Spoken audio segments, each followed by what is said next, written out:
Unstoppable kick-ass confidence. Are you ready? Welcome to the Raw and Unscripted show with Christopher Rausch, where we help you overcome your self-created crap without the self-help fluffy bullshit. Now please welcome our host, Christopher Rausch.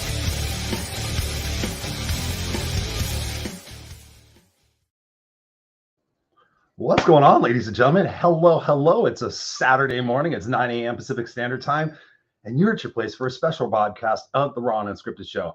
I'm excited to be with you guys today. This is something that I had not originally planned, but I'm just going to jump right into it and kind of let you know what's going on.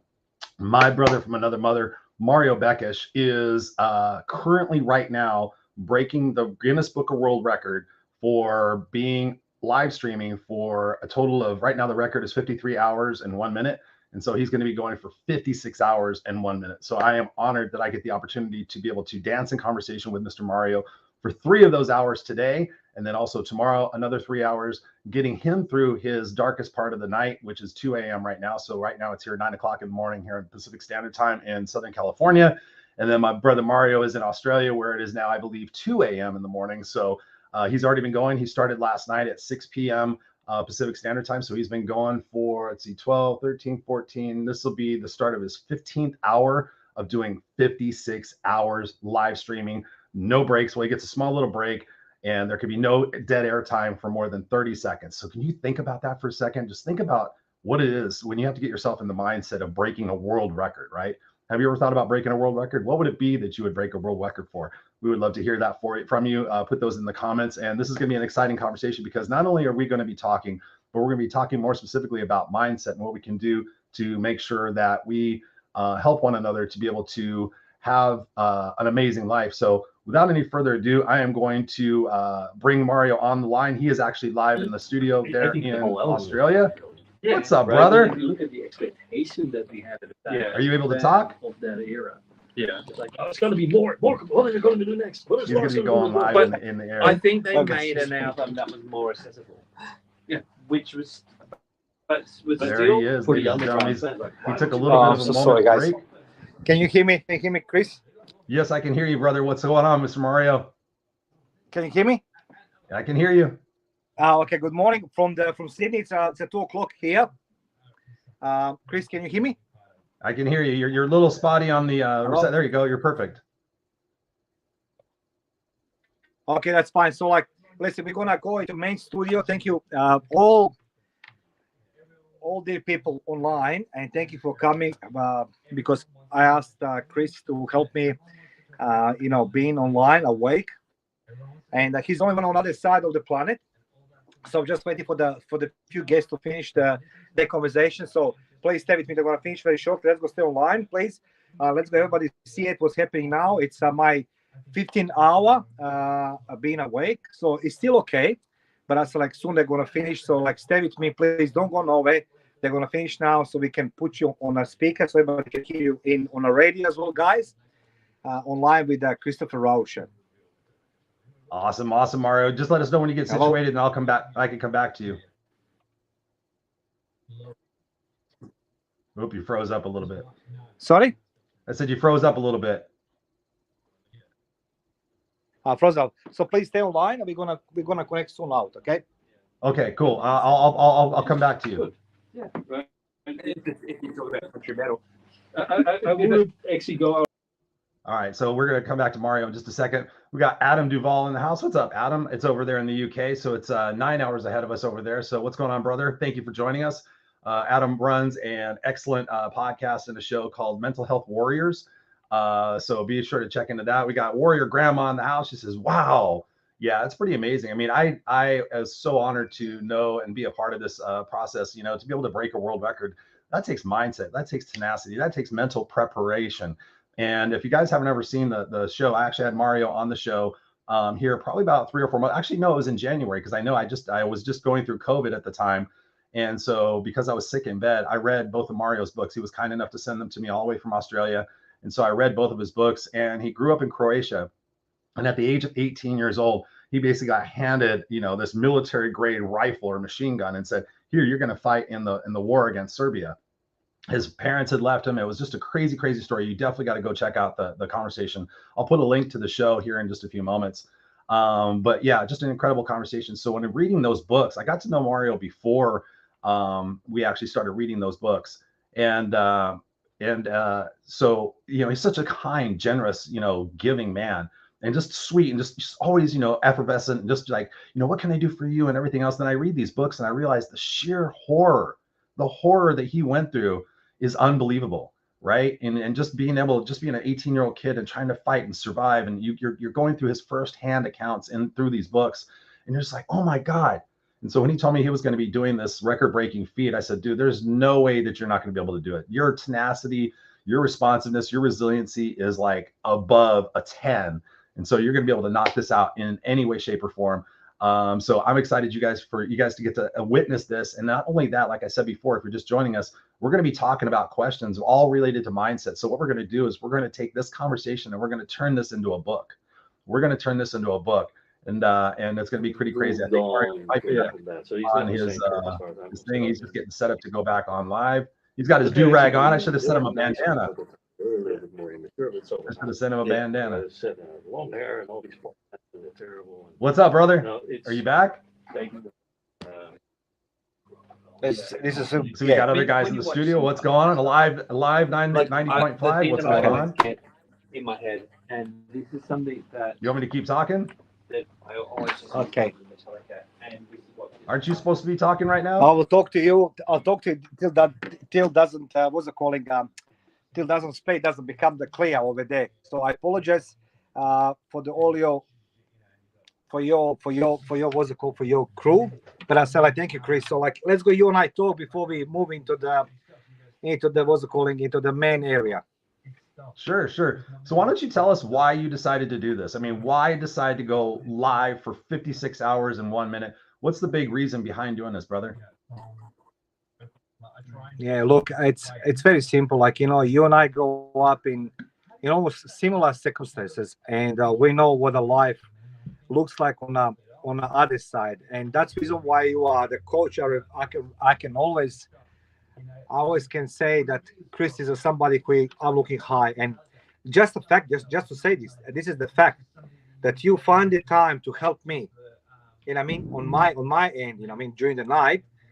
That's the reason why I wanted to prove to people that impossible it's possible, and that we can all find the ways we can enjoy the life, and we can create a better legacy that people.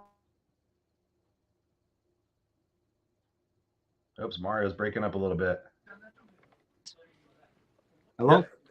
You're there. Yeah, and I'm sorry. There's just internet in Sydney. It's not raining here. It's bad, mate. You know what I mean? So I want to prove that impossible, it's possible. That's why I'm doing this. The possible is impossible. It's true. I mean, given your life and everything that you've been through growing up in Croatia and everything else, I mean, the resiliency factor is amazing. What kind of mindset preparation have you done to be able to get in the right mindset to be able to stay awake and talk for 56 hours straight? Insatiable thirst for life. That's what it is, literally. And as I say again, guys, if somebody told me many years ago, as I said 10 years ago, that I will talk to somebody in US like a Christopher Rausch, I would say that will not happen in my life. So my only preparation I did have is that insatiable thirst to achieve the goal. You know what I mean? That's all I have. And that's a timetable I have. My timetable, it's very simple. 56 hours, which is in the next 40 hours is gonna it's gonna be end. So that's the only thing I have. It's a desire to prove that it's possible to achieve something. You know what I mean? And again, I can't take a credit and say, you know what, guys, it's all about me. No, it is not. It is not. It will be a lie. It is thanks to people like yourself, Chris, like people now in the studio. They're talking between my guests. They don't want to go home. It's like go home. It's I had my guests from US, so they're still talking. So soon we're gonna jump there. We're gonna enjoy the different conversation. But yeah, that's what it is. And say thank you, Chris. You know what I mean? Thank you for opportunity that I can even talk to you. Like I mean, it's what time is there you now? It's 9 a.m. Oh my God! So Don't even I'm say I'm fresh off some sleep. I'm fresh off some sleep, so I'm feeling good. I'm ready to rock and roll with you, brother. I am ready. I was sitting there thinking about you last night. I was so dog tired last night. I'm like, I get to get up and do this thing with Mario tomorrow. And I'm so jazzed about this. And I felt bad. I felt guilty for going to sleep because I'm like, that guy's talking right now. Yeah, no, like, look, it's not guilt. It's like this is my decision. In 2 days' time, like I'm gonna sleep as well. So, I'm just it's a way that it's such a created for the sleep. It's a raining outside. It's slow rain. It's a little bit chilly, and I was like, oh my God, this is such a beautiful thing. Just cover stuff with a blanket and like, sleep. You know what I mean? But you and I, we are both Christians. Like, I know I have so many questions for you. So just give me a sec till I come over there so like we can continue to do this. And I was watching today as well the news from California. There's snow falling somewhere there, right? And it's like it says it's bad over there or something, whatever it is. It's like, but I was like, oh my God, the Chris, he lives, in California. Like, always my dream with sun and bikinis and everything else. Anyway, how was your week, my friend? Tell me, how was your week?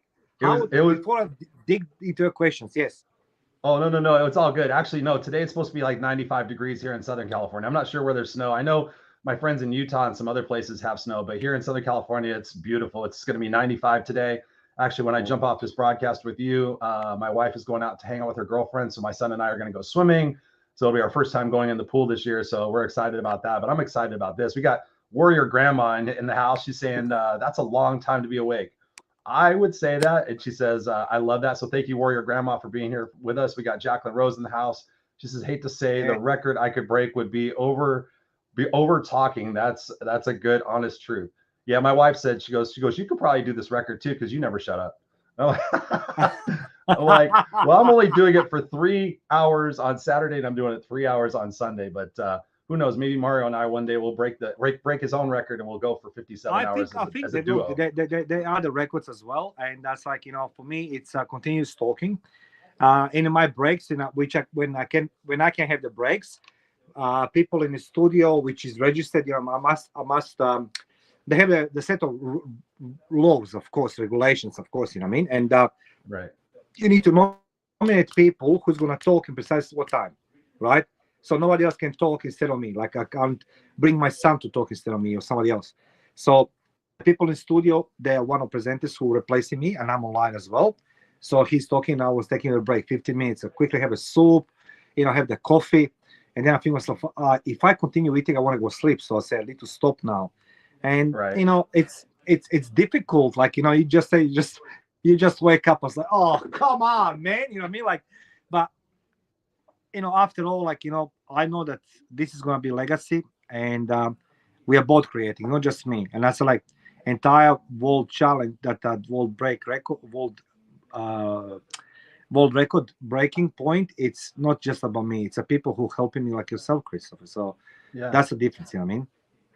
Awesome. So how do they track when you're talking? Are you supposed to be talking through the radio show, or just as long as you're talking? That's like correct. You're talking so that mine's audio only. It's a podcast, so must be FM frequency. So FM frequency must be continuously being filled with the on air, right? You know what I mean? Either me, either my guests, or what's the calling somebody replacing me. So there's no more than 30 seconds dead air. But as I said, like, you know what I mean? I can't go home, have a shower, sleep, all these things, Let's go somewhere and come back on Monday. It's like, hey, everybody was doing my job. So there's a set of regulations. Of course, you can go in the bathroom, but you can't go in the bathroom like every 5 minutes and doing nothing. You know what I mean? You need to do this continuously. So that's the way how it's done. You know what I mean? So like when I say like to somebody in studio, I'm going to take a break, 15 minutes, something to eat. They continue talking, but presenter replacing me, right? So they know. That's how they're tracking. They listen to me right now, and they're gonna listen as well. You now when we go on a what's it called, on air, because I'm gonna put a mic under the mobile phone, because radio station is not so rich that we can dial US. You know what I mean? From here directly. So technology, so baby, we're doing it. Yeah, we're broadcasting live right now. Yeah, I'll prefer to do that way, but as long as your voice is on air. That's what it is. So, you know what I mean? And look, I don't need to say to you that with the moment I go on air, there was a lot of, how to say, the phone calls or the people, complaining, and it's a lot of people who I say thank you for being what you are right now, negative, because without you, I will not push forward. And I can understand the jealousy and envy, but it's happening right now. So all Really? afternoon, last 15, sorry. So people are calling the radio station upset because you're doing this because they're not hearing their normal broadcast. Across the messages, and everything else, and that this is not it, and like who he thinks he is, blah blah blah. And I'm like, okay, is that the way you want to deal with, Yeah, look, it's the way how they want to deal it. I can't. What's it called? But that's like it's the same. If you do this, there will always going to be people who will make sure that you don't succeed, right? And last 15 hours, I had a group of people dealing with that crap, I must say. And I'm not on air, so I can say some small words. But as soon as we're on my FM, we can. But yeah, like, thank you. Thank you. I think that it's a lesson learned, Chris. Like people like yourself stood up by me, and they are here. And there's a number of the people who literally you expected them in your to rally behind you. I can't even find them with a torchlight, mate. I'm okay. Like, is that's the way? But obviously, when you dare to do something, people, make sure that you don't go forward. That's heartbreaking and just stupid. It's just to be so petty. And then when you break it, because I know you're going to break it, then they're going to be coming out of the woodwork and going, "Oh, Mario, I knew you could do it. I knew you could do it." I've seen so many people do that same thing to me, Mario. They're like, "Oh, Chris, you can't do that. You can't do that." And then they're like, "Oh, Chris, can I be on your show now? Can I do this? Can I do this?" It's like, you weren't there to support me, you hypocrite. That's when you find out where your true friends are. When you're down and you're down at your worst. I've seen this myself. I've had so many friends in my life, Mario.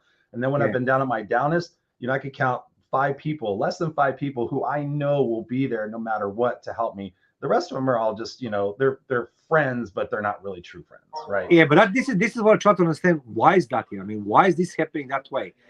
Jealousy. Why the people? Yeah, why the people? Exactly. Why people what's it calling? Behave that way. That's I can understand. And so, in hindsight, I'm grateful to these people. But of course, I'm grateful. Yeah, I give you fire. Because. Yeah, but today I'm getting some messages, as you say, they're coming out of woodwork and say, "Listen, can I come on Monday 8 o'clock in the morning or tomorrow afternoon?" I said, like, "Can you come 3 o'clock in the morning?" He said, "No, that's well, thank you, but no thank you, because I have the person who is here all night with me, like yourself, and I have something was called independent witnesses. So like every 4 hours, I have a two people coming, and they've been in studio with me, so they need to sign that I'm here, like all these things. So a lot of people sacrifice like yourself, and that's what you say. You can count on the finger one hand, right? So that's the beauty. So So thank you, Chris, for being here with me. Let me go into my studio and let me kick these people. Let me kick these people out, so we can enjoy our conversation. So So.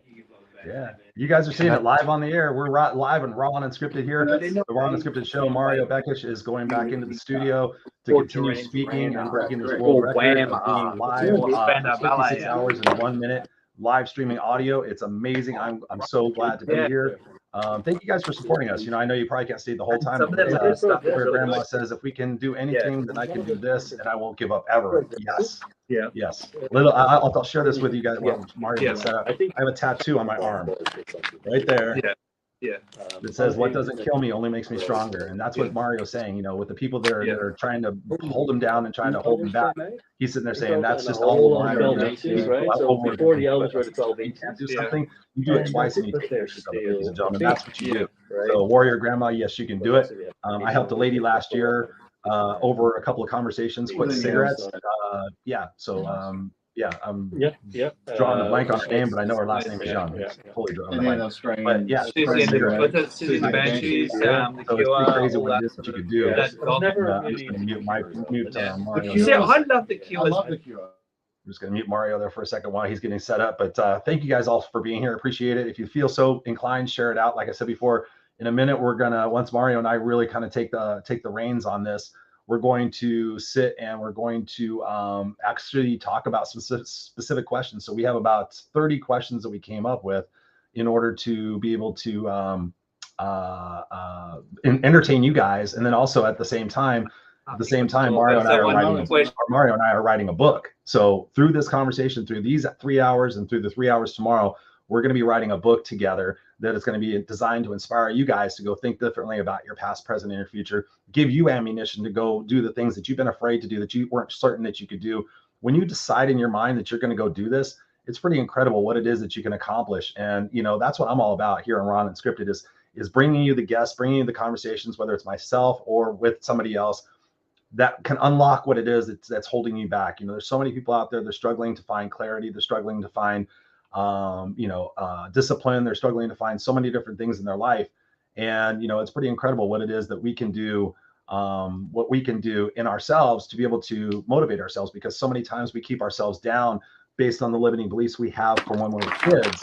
And so what we're going to be talking about today, we've got some pretty amazing questions that are going to be eye-opener questions that both Mario and I are going to be talking about in order to write this book. So as along the way, you guys can sit here and watch live with us, whether you're watching from LinkedIn, whether you're watching from YouTube, whether you're watching from Facebook, the Facebook groups. I'm going to put a post on Instagram here in just a few minutes. Wherever you're watching, you guys can join in on the conversation with Mario and myself and be a part of this world record-breaking opportunity here live on the Raw Unscripted show. So I am Christopher Rausch, and I'm joined back here by Mr. Mario Bekes. I guess they're not letting you back in the studio yet? No, look, they're still talking into the, I don't know, the topic is some around the music, right? We started, and they're just cracking now, like, and I said, like, okay, you know what? You and I with 3 hours together, so we, you know, eventually they're gonna go, like, you know, these guys are here since 7 p.m., right? They're supposed to be for 4 hours, and I was just like, yep, all my guests are coming, they're joining conversation and music and all these things, and I'm like, what I'm doing here? Like, you know, I mean, it's a good conversation, but let's go start with the Chris, ladies and gentlemen. Before I continue, we're going to be online, live on our website. You can go alive905.com.au where you can hear the Chris. I'm going to repeat this one more time. Yeah, I'm actually going to put that up there as well. Yeah, so tonight we're going to record this. Is going to be audio between Chris and I, and video as well.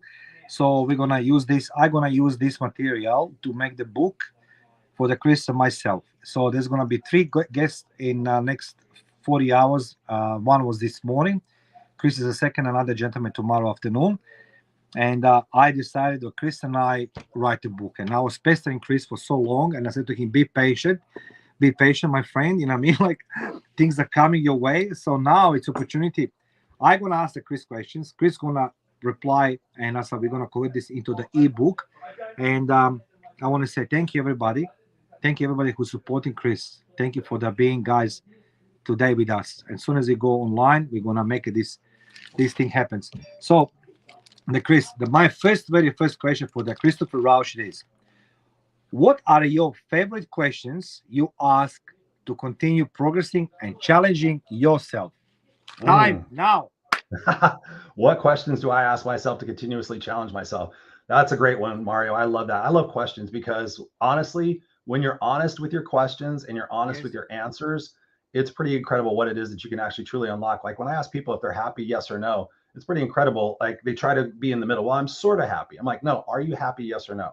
And when you can answer yourself honestly, like, no, I'm not happy. Okay, then what is it that I need to do next? What's the one thing I can do now by which doing so will increase my happiness enough that it'll give me some sort of sense of security or confidence or courage or anything else to keep going? So one of the questions I ask myself is, am I being intentional right now? So my word for this year for 2023, Mario, is intentionality, being intentional. So I actually literally, I swear to God, God is my witness right here. I have a sticky note that says right here, am I being intentional? And then the second question I have is, am I focusing on what's most important? So I keep this right in front of me. So as I'm going throughout my day, I have ADHD, I have ADD. So I can get distracted very quickly. So when I just look over that, all I have to do is ask myself, am I being intentional right now? Am I focusing on what's most important? And for me in my coaching program, I talk about needle movers, right? So as long as you're moving the needle on something that's most important to you, something that you set out as a goal, whether it's a short-term goal or a long-term goal, as long as you're moving the needle on something and you're not jacking off and doing other stuff, you know, it's pretty incredible what it is that you can do. So for me, some of those questions, you know, am I being intentional? Am I focusing on what's most important to me? Am I being honest with myself? and thinking about that. Am I truly being honest with myself? Because think about it, Mario, how many of us actually lie to ourselves thinking that we're actually going to pull one over on ourselves when we know the absolute truth? Like, oh, I've seen people in relationships, they talk about, well, it's this and that, and it's this and that. But deep down inside, if they answer the question honestly, they're going to say, I'm not happy with this person. And I've helped so many people go through divorces and remarriages and career changes. And probably about 90%, maybe 85, 90% of the people, Mario, tell me, I wish I would have done this 10 years ago. I've been miserable for 10 years and I lied to myself about it. So think about that. So there's a bunch of questions. What about you? What questions do you ask yourself or ask your clients that by which doing so really creates that leverage to have that honest conversation about where you're at? Look, I always ask myself question. It's not about it's not just about me, like the question, but I always ask myself, what service I am to humanity, right, today, honestly. And in hindsight, most of the time I can't even answer that question because, I think about something, what I need to do right now, and the question just vaporizes, it just disappears somewhere there. But then, I come home, I'm watching TV, it's like, what have I done today properly for the society? Like, what have I done for humanity? Yeah. And and the question, it's easiest question to ask, and the hardest to answer. It is, what do you want? And then, I think myself, this is what I really want? And it's always coming to wishy-washy things. So I need to concentrate myself when I ask myself question. For that example, what do you really want? And that's what happened with my clients. And anybody else, what do you want? And people say it's easy to ask, yes, but can you answer to me? And when you ask that question, Chris, mark my words, brother, most of the people don't know what to answer. They don't know what to answer.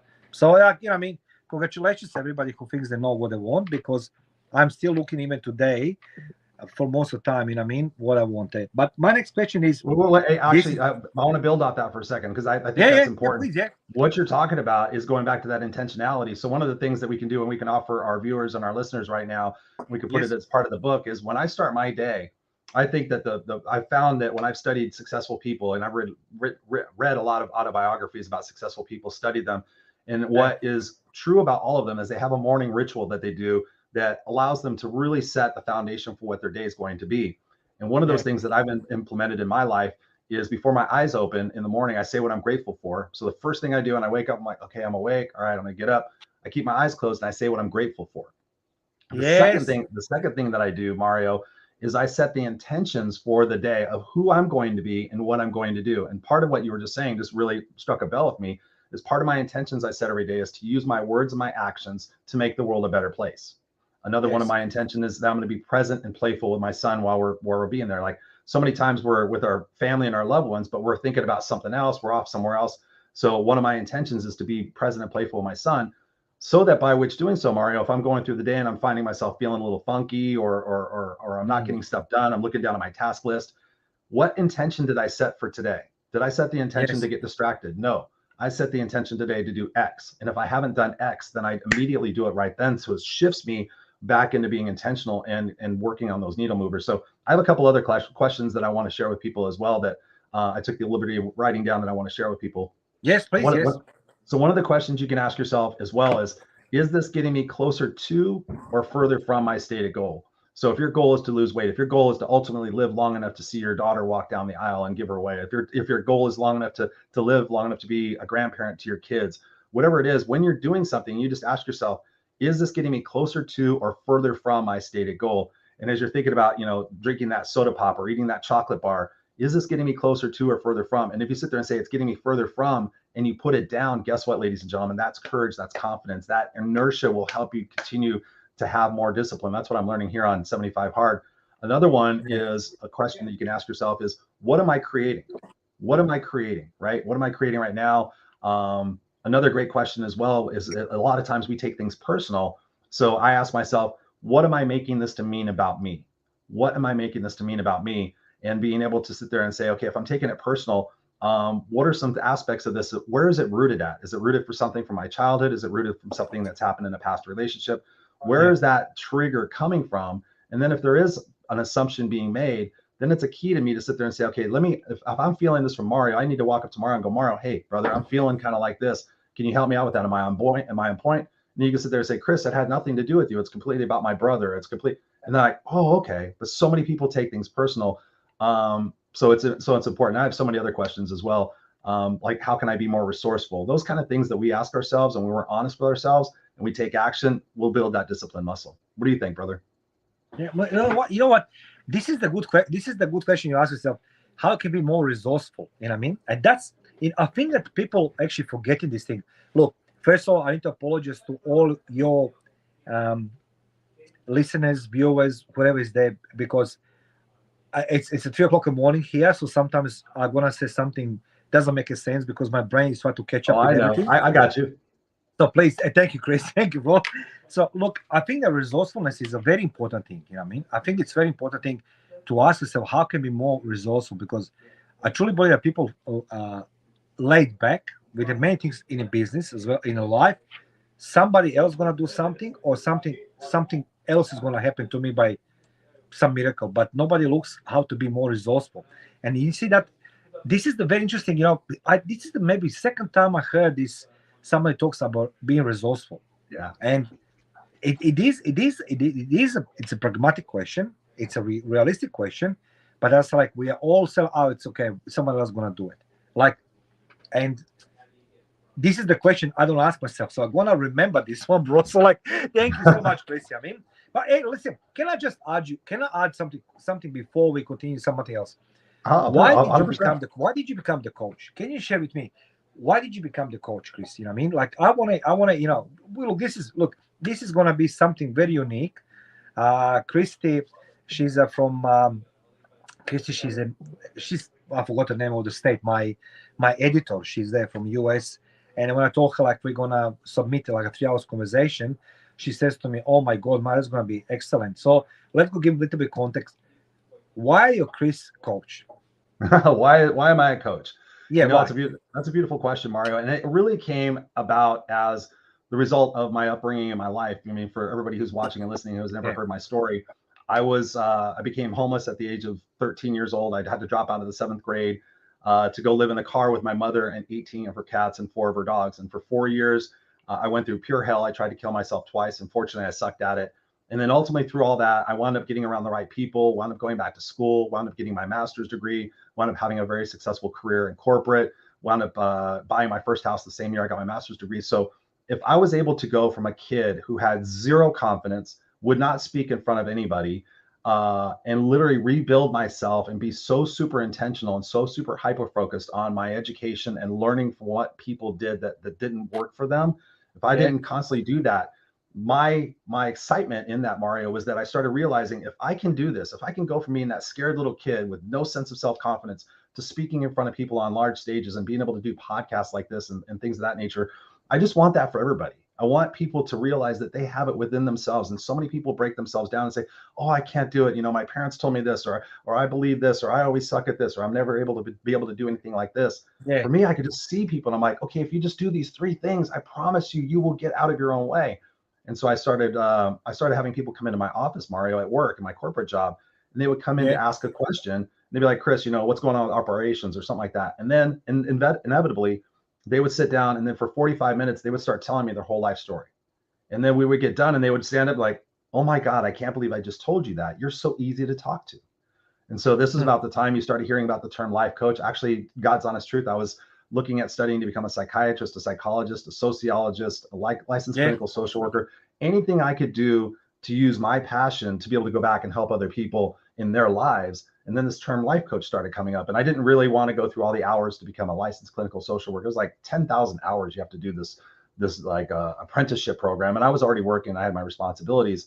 10,000 hours. It was something like that. It was something ungodly. It's like, how can I do that at 30 years old? That's ridiculous. So then I just started doing this coaching thing. And I said, okay, I'm going to call myself a life coach.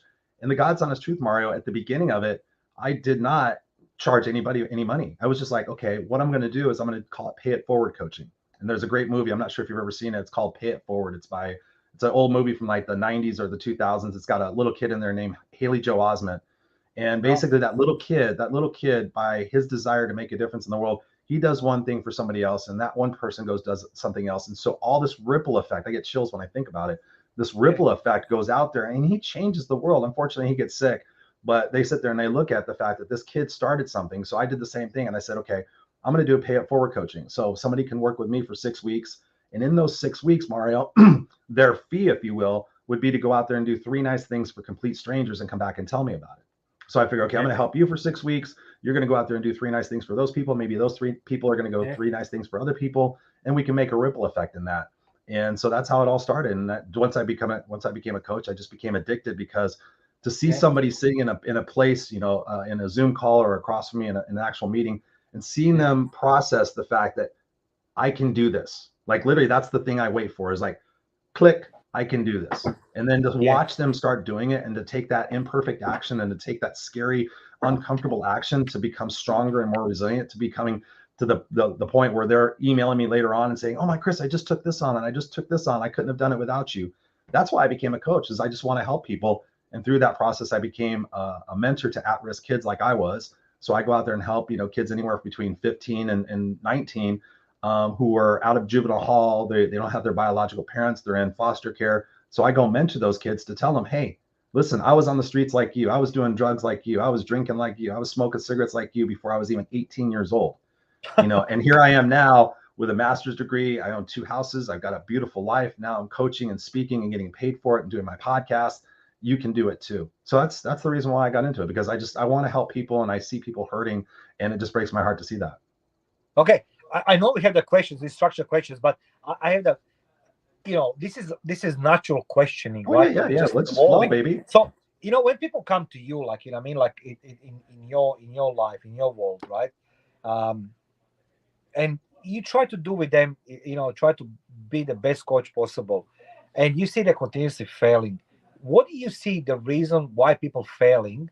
That's because they're lazy, because they don't have enough effort, or just, resources like, oh, Chris is going to fix my problems. It's going to give me the magic wand, and Chris's magic wand is going to fix all my problems. Yeah, it's tough, honestly, Mario. There's a couple of different aspects of that, and I think that's a brilliant question. Some people come to me because they don't have any clarity. They just don't know what to do first. They look at things as a huge monument, like, okay, I got to lose 100 pounds. Oh my God, how am I going to do that? I just don't know where to start. So I'm just going to keep doing what I'm doing because it feels comfortable. It feels certain. And so when I come to people, we help them break it down into smaller chunks. It's like, okay, let's just focus on 5-pound increments. How are you going to get through the day? You just do it one step at a time. Like I did a video yesterday where I was doing my walk and talk, and I was tired. I'm doing this program 75 hard where I have to do 2 workouts a day. And I was tired and my back was killing me, and I was doing the live. And I said, you know how I'm doing it, guys? I'm doing it by just 1 foot in front of the other, 1 foot in front of the other. We get a lot of people really just don't have self-confidence. They have listened to all the negative beliefs in their life, what their parents told them, what their teachers told them, what their friends told them. And they've used that as a limiting belief factor they found more evidence in that. So there's this thing called the reticular activation system in our bodies that says, if I focus on something, that's what I'm going to get in my eyesight. So perhaps, you're looking for a brand new car. You go out and start looking at the new Ford truck, and then you drive off the lot, and what do you see everywhere? A Ford truck, a Ford truck, a Ford truck, a Ford truck, because that's something that you're focusing on. Yes. It's like, for example, if I tell you in that room, Mario, look around everything that's green. You're going to be like, okay, that's green, that's green, that's green, that's green, that's green. Okay, I got it. I'm going to say, okay, Mario, what was blue? And you're like, Chris, you told me to look for what's green. That's the same thing that's happening in life. People are looking for that affirmation, that affirmation that I suck. Oh, I always screw up my relationships. I can never get it right. Always and never are 2 words that you want to eliminate from your vocabulary because they're infinite. Like if I always screw up this thing, then why should I bother trying? And so what I do is I get people to shift that language and shift the way they talk to themselves and use the word perhaps. Perhaps I won't screw it up so much if I get a coach. Perhaps I won't screw it up so much if I start proactively learning for myself and using this amazing thing right here. The cell phone has every answer to everything you could possibly ever want. Now we have ChatGPT. There's no excuse why people should be out there going, I don't know what to do to fix my finances, Chris. So a part of it is that laziness. Like you said, they're just waiting for somebody to come save them. They think that somebody should come save them, and nobody's going to come save you until you get up and you start taking proactive responsibility for your life. And you have that clarity to say, listen, was I born for mediocrity? No. Was I born for complacency? No. Was I born to actually live my life as opposed to exist in it? Yes.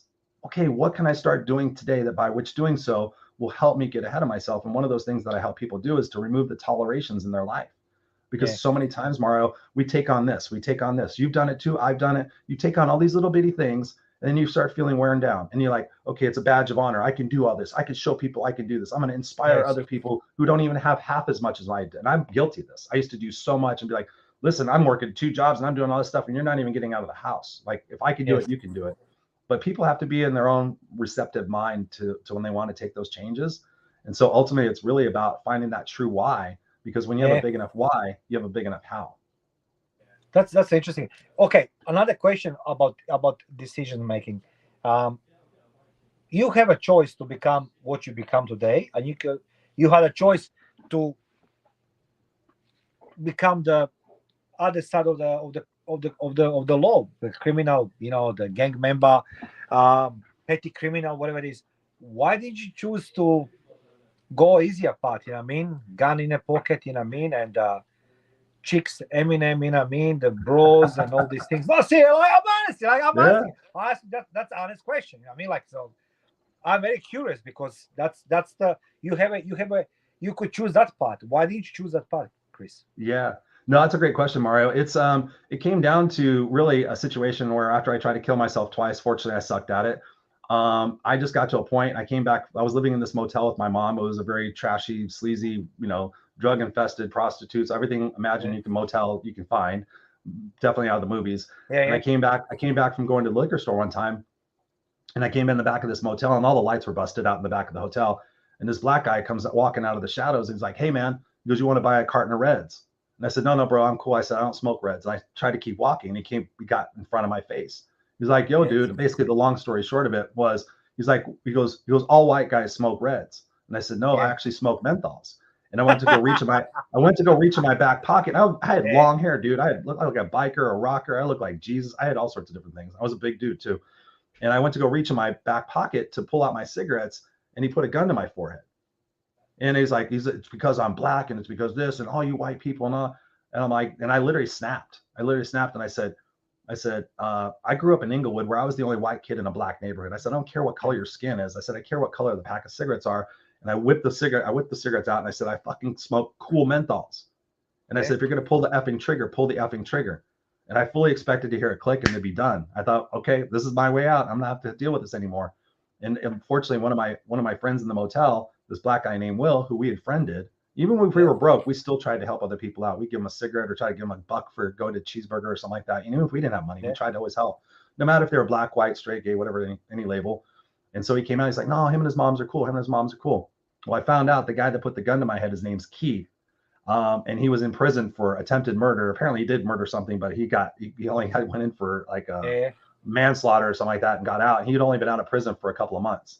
And so he sees me and he's like, "Oh, I'm sick and tired of this. I'm ready to blow shit up." And I just sat there and I decided after that happened, I was like, okay, I didn't die. I haven't died yet. I'm on drugs and I'm on alcohol. I'm 17 years old. Yeah. What are the possible outcomes? David, please continue. Are we ready? We're ready? So what are the possible outcomes? And so I sat there and I thought about it. I'm either going to be dead or I'm going to go to jail, or I'm going to have to take responsibility for my life and go do for myself and leave my mom in that situation. And ultimately that's what I did. And so that's what broke the cycle of insanity for me to be able to become where I'm at today, is I just finally had to decide, okay, I don't want to wind up dead. I don't want to wind up in jail. I don't want to continue the life that these guys are living. They're basically going in and out of jail. They're working 7 jobs. They're living in a crappy motel. I decided that I had to take responsibility for my life. And so that's what it was. It was just, I had to take responsibility for my life, and I had to take the scariest step and move forward without my mom. And I still went back there and I still helped her out every day. I didn't leave her. I didn't abandon her, but I went and I got an opportunity to start taking care of my life. And that's what started turning things around. You're such a legend there. Can we take the 2 minutes break? I just want to say goodbye to them. We can continue. Cool. So they're coming to me. 2 minutes break, guys. We come back with direct from my studio. So stay with me. Cool. I'll put you backstage for a minute. Yeah, please. Mute the mic. I'll just mute you. There you go. So there we have it, ladies and gentlemen. I'm going to grab some of these comments. This is exciting stuff. I mean, we are actually breaking a world record right now. So we got Warrior Grandma in the house. What she say here? "I can't find any place that will let me share. There is no share button." There should be a share button. Yeah, if you're watching on YouTube, there should be a share button. Hang on a second, and I'll go there and I'll find it. But thank you guys. And by the way, for you guys that are listening to this or watching this, the link to see Mario and what he's doing is mariosworld.au. So it's https // mariosworld.au. You're going to be able to see him on the actual video cameras that they have there in the studio. So be able to sure to check that. Susan Day's in the house. What's up, Susan Day? Susan Day Photography. I like that. She goes, move to here so I could share. Awesome, Susan. Thank you. Got my brother Walt McKinley in the house. What's up? He says, what's up, fellas? Thank you, brother, for being here. Walt and Mario had a chance to talk with one another. So he says, Mario, let's go, brother. I am rooting for you, bro. Big time. Also, Walt says, Chris, intentional action is so important. Totally agree with you. Thank you, my brother. Me and Walt talk several times a week. We have a brotherhood. We help each other. We, iron sharpens iron. So thank you for being here, brother. He says, what you want changes as you gain wisdom and clarity too. So knowing your value is key. Yeah, we got to talk about that. Being able to find your value. That's honestly something that I've struggled with in my life is finding that personal worthiness in myself. And through the process of writing this book, by the way, guys, ladies and gentlemen. So while we got It's Just You and Me Kid is going to be coming out here later this fall. So you guys can go to itsjustyourandmekid.com, get on the priority list to be able to purchase the book and help me make it a bestseller. You're gonna get a bunch of bonuses with that. So yes, thank you for that. So part of that writing process, I wanted to go back to what Walt was saying. Part of that writing process is the fact that I've been able to heal quite a bit through writing this process and listening back to the book as I'm reading it, and realizing there were so many gems and so many things that happened for me in my life. So it's helped me recognize my value. Plus, more importantly, I surround myself with amazing people like you, Walt, and Mario, and of course, my coach, Sally, and all the beautiful people we have in our groups. So thank you for sharing that, brother. I see Mario's getting set up right there. So Susan Day says, I want to feel better, and I'm going to take a class on being a peer support person and work with the county's therapy office, helping people. Yes. That's about having a big why, Susan. I love that. You have a very giving heart, and keep doing that. Was it the? How is there any difference? Yeah. No. He's still setting up. Walt says here, what would the future thank me? Would the future thank me for the decision I am making? I like to ask myself that question. Yes. Same. I have a version of that. Will I be happy with this decision tomorrow? That's what I boiled it down to. I've done it with food. I've done it with alcohol. I've done it with wanting to react to somebody or a situation. Like, will I be happy with this decision tomorrow? And that's a great one, Walt, because it's so true. You sit there and think about it, like, we're in that moment. We're like, oh, it's just one ding dong, or it's just one scoop of ice cream, or it's just, whatever it is. It's like, then you wake up in the morning, you're like, oh man, I really wish I wouldn't done it. It wasn't really worth it. Now I feel bad. I feel like I let myself down. So yeah, ask yourself, will I be happy with this decision in the morning? Think about it in that terms. Susan says, so glad you're still here. We ain't going anywhere. We're going to be here for at least 3 hours. So I know I'm going to be on here until for another hour, 2 hours and 12 minutes, I believe. Susan Day says, that's what I want to do. Life coach. Yes. Taking your mess and making it your message. And says, Susan says, we fail because we're trying. Yeah, there is no try. You either decide to do it or you don't. I mean, that's for me. I've learned when I've told myself I'm going to try, I don't really try. I say I'm going to try, and maybe I might put a half-hearted effort into it so that at the end of the day, I can say I tried, but ultimately I didn't do it because I didn't want to risk trying my hardest and failing. So if I don't try very hard, then I really can't beat myself up for it. But if you go all in and you don't make it, then you sit there and think you're a failure. But again, when you think about your mistakes, ladies and gentlemen, have you learned from your mistakes? Yes or no? And when you think about it, if you have learned from your mistakes, then guess what? You got to keep making those mistakes because they're actually stepping stones into what it is that you can truly become in your life. See what Mario's doing. It's been fun, yeah. Yep. Okay. Like we're talking about music, we're talking about sport. But this is the thing we can't talk about. We started with Mario's got some people in the radio or in the studio right now. He's actually broadcasting live. Like I said, I put the link there in the comments. He's broadcasting live on a live 90.5 FM radio in Australia. So this conversation right now is going to be going over through the live broadcast feed through the FM radio station. So you're going to see me not cuss. So I'm going to have to keep my language clean. because I don't want to be doing any of that stuff. But feel free to ask us questions, as we're going through this. Again, I'm going to be live here for another 2 hours and 10 minutes. I'm doing 3 hours with Mario today, and then I'll be doing 3 hours with Mario tomorrow. So if you want to check us out tomorrow is going to be fun questions. So I told him, I said, tomorrow's going to be 3 o'clock in the morning for his time, I think it is, or 4 o'clock in the morning. So instead of asking serious questions and having them try to think about serious stuff, we're going to ask fun questions, So like, what's your if you were a superhero, who would you be? Fun questions like that. So I figured that would keep him engaged if he was a little bit tired. So I'm just going to periodically keep checking back in here and seeing when he's back. Big coach, anyway. So like, I try to call him on a live station, on the phone, but I don't know how to use the technology. So I'm using the StreamYard, right, to connect with them, and then I put the mic here. It's like, okay, talk to me to the guest. Yeah, what's up? Hey, I'm still here. I can put that call through. You know that? We are what? We are phone. Yeah, by phone. I don't know if we can call the US direct. You can probably call them on Facebook Messenger if they got Messenger. Well, we're broadcasting live right now. Using StreamYard, that's okay. Okay. Well, now we're gonna use. I'm gonna put the mic in. So we're gonna and then before the ends, they comes. Like, because he's coming to Atlanta, and then I asked Dave. Dave to come. Instead of 5 o'clock to come 3 o'clock. Right. And he's here, and like I said, like, look at how many of us is here. You look so awake for someone that's just good. Well, I'm used to Chris, getting up 2 minutes, early. we come in line. All right. You got it, brother. You got it. I'll keep you live here. I'll just mute you. So yeah, so 2 minutes, we're going to be going live. So, when you think about wherever it is in your life, right? Think about the discipline you have in your life. Are you making those concerted effort in that decision? Are you really like dialing in? I just took on a new coaching client the other day, and one of the first questions I said, on a scale of 1 to 10, 10 being absolute, how bad do you want this? How bad do you want this? And the person came back and said 8. And I said, why isn't it a 10?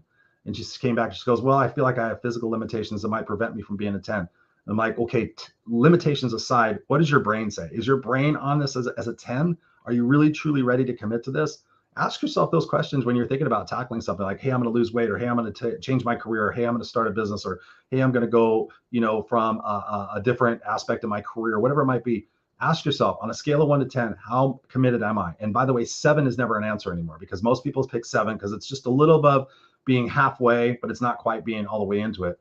So when you think about it, what is your commitment level? Like for me, when I started 75 hard, I'm doing 75 hard to be, let's see, what day am I on? Let's just show you guys that. So 75 hard, you talk about discipline. You talk about what Mario's doing. I got to fix something here. So I'm on day 27 of 75 hard. Day 27. This is the 3rd time I'm doing it. And so when I decided to do it, I just decided how invested, how committed am I going to be to make this happen? And I'll tell you, I just sat there and said, I'm not going to fail. And the God's honest truth is I did not want to do 75 hard. I've done it, like I said, 3 times. Here's the little screen that I updated anymore, so you can see that I am on day number 27. So day number 27 of doing 2 workouts a day, 45 minutes each. One of them has to be outside, reading 10 pages of a personal development book, drinking a gallon of water, taking a daily progress picture, and I am eating healthy food, and I'm not cheating. No wheat, no gluten, no alcohol. And so last night, check this out. So my son got Student of the Month award. Yay, Jackson got Student of the Month award. And so we decided last night to take him to one of his favorite places, which is Johnny's Pizza and Arcade or something like that. It's this big place. It's like Chuck E. Cheese.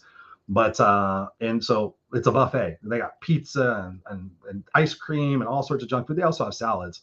So I made sure I ate a little bit before I went there so I wouldn't be tempted. They didn't have any gluten-free pizza. And so I had myself a nice salad. And what else did I have? Yeah, I had salad and yeah, that's all I had. Oh, I brought some, I got some sugar-free suckers. So I brought those with me as well so I wouldn't be tempted. And so, yeah, it was a little bit difficult because I'm sitting there, man, oh my God, all you're doing is smelling this food and everything. But what is my commitment level? My commitment level is 10. My commitment level is 10. It looks like, guys, that'll thank you very much. Ladies and gentlemen, we are live from the studio, live 90.5. Come on website, live905.com.au with me in studio from midnight. Matthew Koopman and David Lindsay just arrived. And my guest on the other side of the planet, Christopher Rausch. Chris, can you hear us? What's up, brother? I'm so excited to be here with you, man. This is amazing to be able to use technology to connect like this. I love it. Okay, let me see how I can do this more. What's it called? The sound, so I can make you louder. And Look, it's everybody. Matt, can you hear him? Absolutely, loud Can and you- clear. can- It's like you're sitting next to me. Can you hear the Matt? Yeah, I can hear Matt. It's yeah, that's Okay. perfect. So guys, don't stop talking. So like I want to show you the faces. What's so up, this Matt? is the Matt. Hi, Matt. I'm Chris. Good to see you, Hi, brother. Matt. And Chris, this how are is you? David Lindsay. What's So up? Chris. Good to see you. Yeah. Welcome.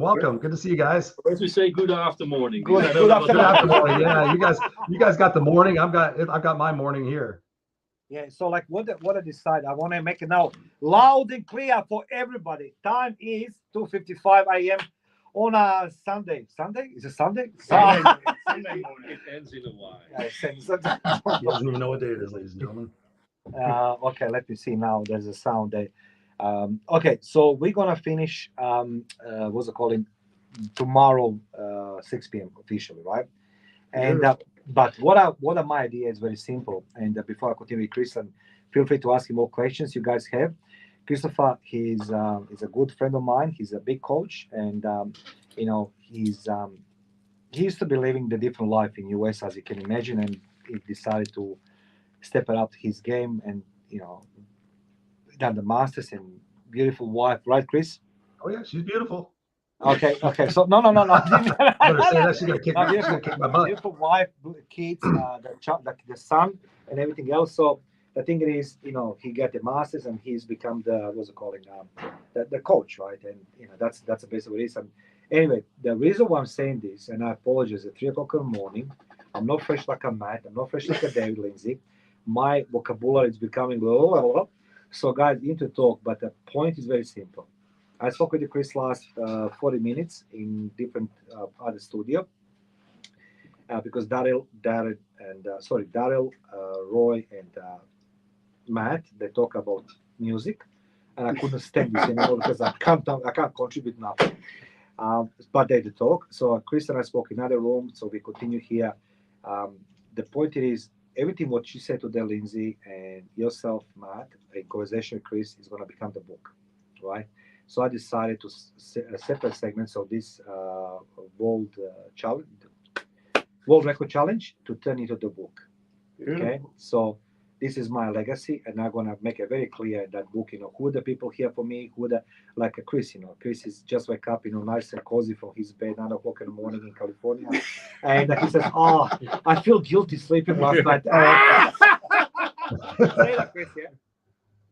Yeah, it was good. I felt guilty, but I was sitting there. I got to be rested up to make sure I get through this part. So Mario, I think you haven't told Chris yet how long the interview is going to be today. No, he knows. He's for next 3 hours with us, right? Another hour and a half. You okay, Chris, with that one? Oh, easy. I could go longer. That's why I signed up for 4 hours originally. You're like, hey man, I don't need to talk that much. Okay. Look, it's okay. I need to send my voice, so like I'm gonna ask questions, guys. Contribute, and my next question. First question was, what is your favorite question to ask to continue progressing and challenging yourself? That's asking, right? And my next question is as well, Chris, and then guys, you can contribute towards this. What is your definition of your best? What is my definition of my best? That is an awesome question. That's honestly something that I've been thinking about a lot for probably about the last 7 years.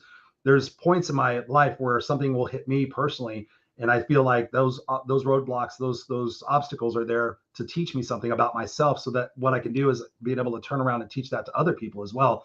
And so I came home from work when I was in my corporate position many years ago. It's probably about 6 or 7 years ago, and I came home and I was thinking about my day, and I tend to talk out loud to myself.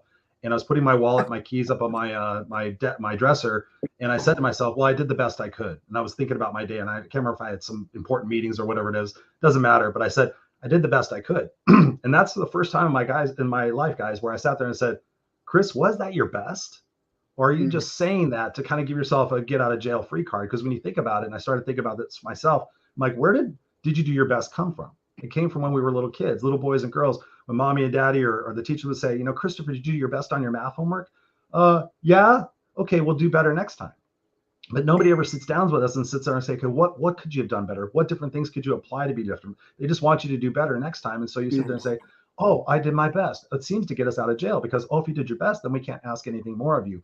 But the integrity we need to have within ourselves, ladies and gentlemen, that's where it really shines the most. So I sat there and said, was that my best? Yes or no? And I'm a very black and white person most of the time. No, I didn't do my best. And I started thinking about what could I have done better? Why wasn't it that I wasn't doing my best? What was I afraid of? And so when I sit there and think about those things, now when I'm doing things, I have to find creative ways to hold myself accountable. So it was actually, I was washing my wife's car and my car a couple weeks ago, and I thought, and I got done doing the rims, and we know that when people look at your car, they look at the rims and look at what's shiny. And I did an okay job on doing the rims, and I was tired. My back was killing me. I'm like, that's good enough. And I'm like, is good enough really what I'm here for? Or am I here to be great? Do I really want to walk out tomorrow and look at my truck and go, wow, the truck looks great, but I should have done a little bit more on the wheels?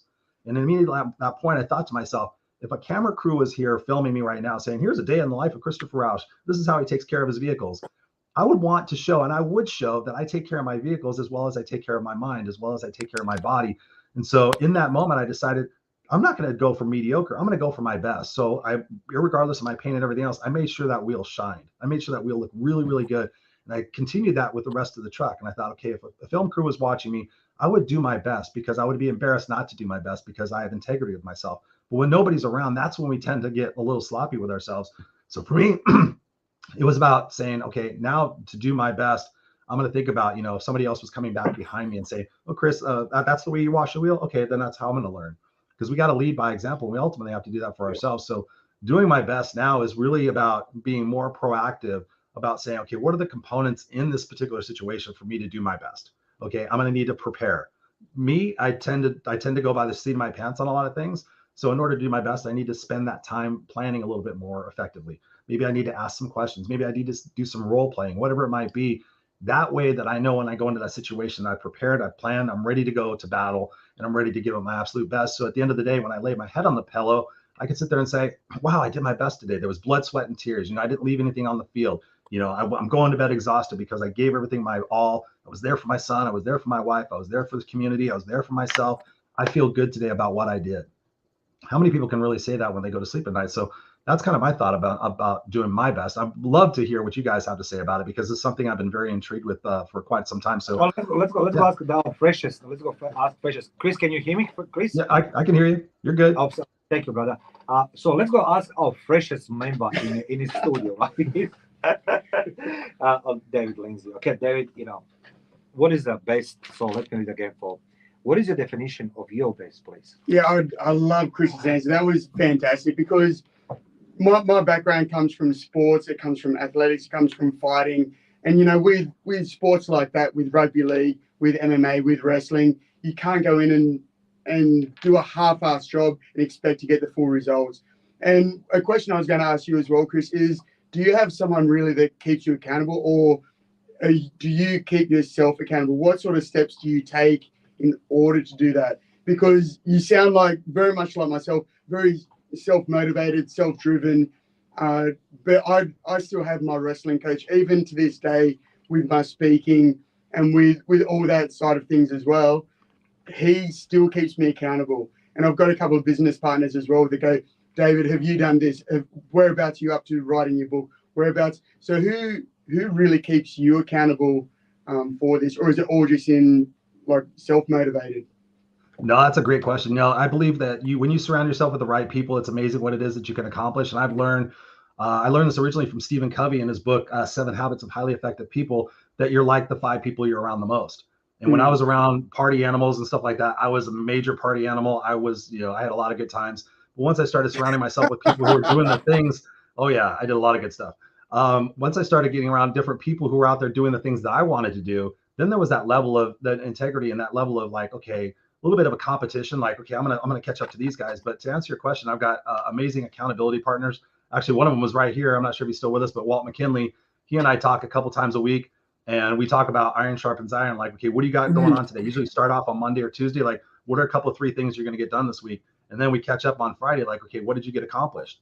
And so because both of us are hard chargers and we want to get it done, we have that integrity and we want to sit there and level up and inspire each other to do those things. So we do that. I also have my coach, Sally Anderson, the great Sally Anderson from New Zealand. I talk to her frequently. I've got a couple other amazing mentors. So I have different people strategically placed through my life. I've got a group of people that we call the Visioneering 5. They're 5 people that I just love absolutely dearly. And within that group, we brainstorm what it is that we're working on. I'll send them ideas for stuff that I'm working on. Like, hey, what do you guys think about this? And tell me your honest opinion. And I know they will tell me their honest opinion. So definitely having key people in your life that you know that you can trust, that will have that honest feedback for you. That's one of the things that I respect and appreciate so much, because at the end of the day, when I ask people like, how was the show, or what can I do to improve my Raw and Unscripted show? Oh, Chris, you're awesome. It's fantastic. Da, da, da. I'm like, I appreciate that, but there's obviously something that I could do, because otherwise I would be Joe Rogan right now. So what are the things that I can do? Because when you're honest with people and you give them that constructive feedback, I don't call it criticism, I call it feedback. And we take that to heart with ourselves and we say, okay, what are a couple of things that I could do by which doing so will help me start to attack that problem? And I'll share one with you. I tend to talk really super fast.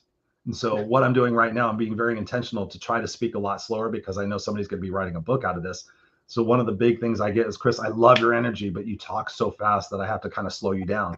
So when you get that kind of feedback, that makes me a better person. That makes me a better person in conversations, in podcasting. And I love doing podcasting. My podcast is in the top 10% globally.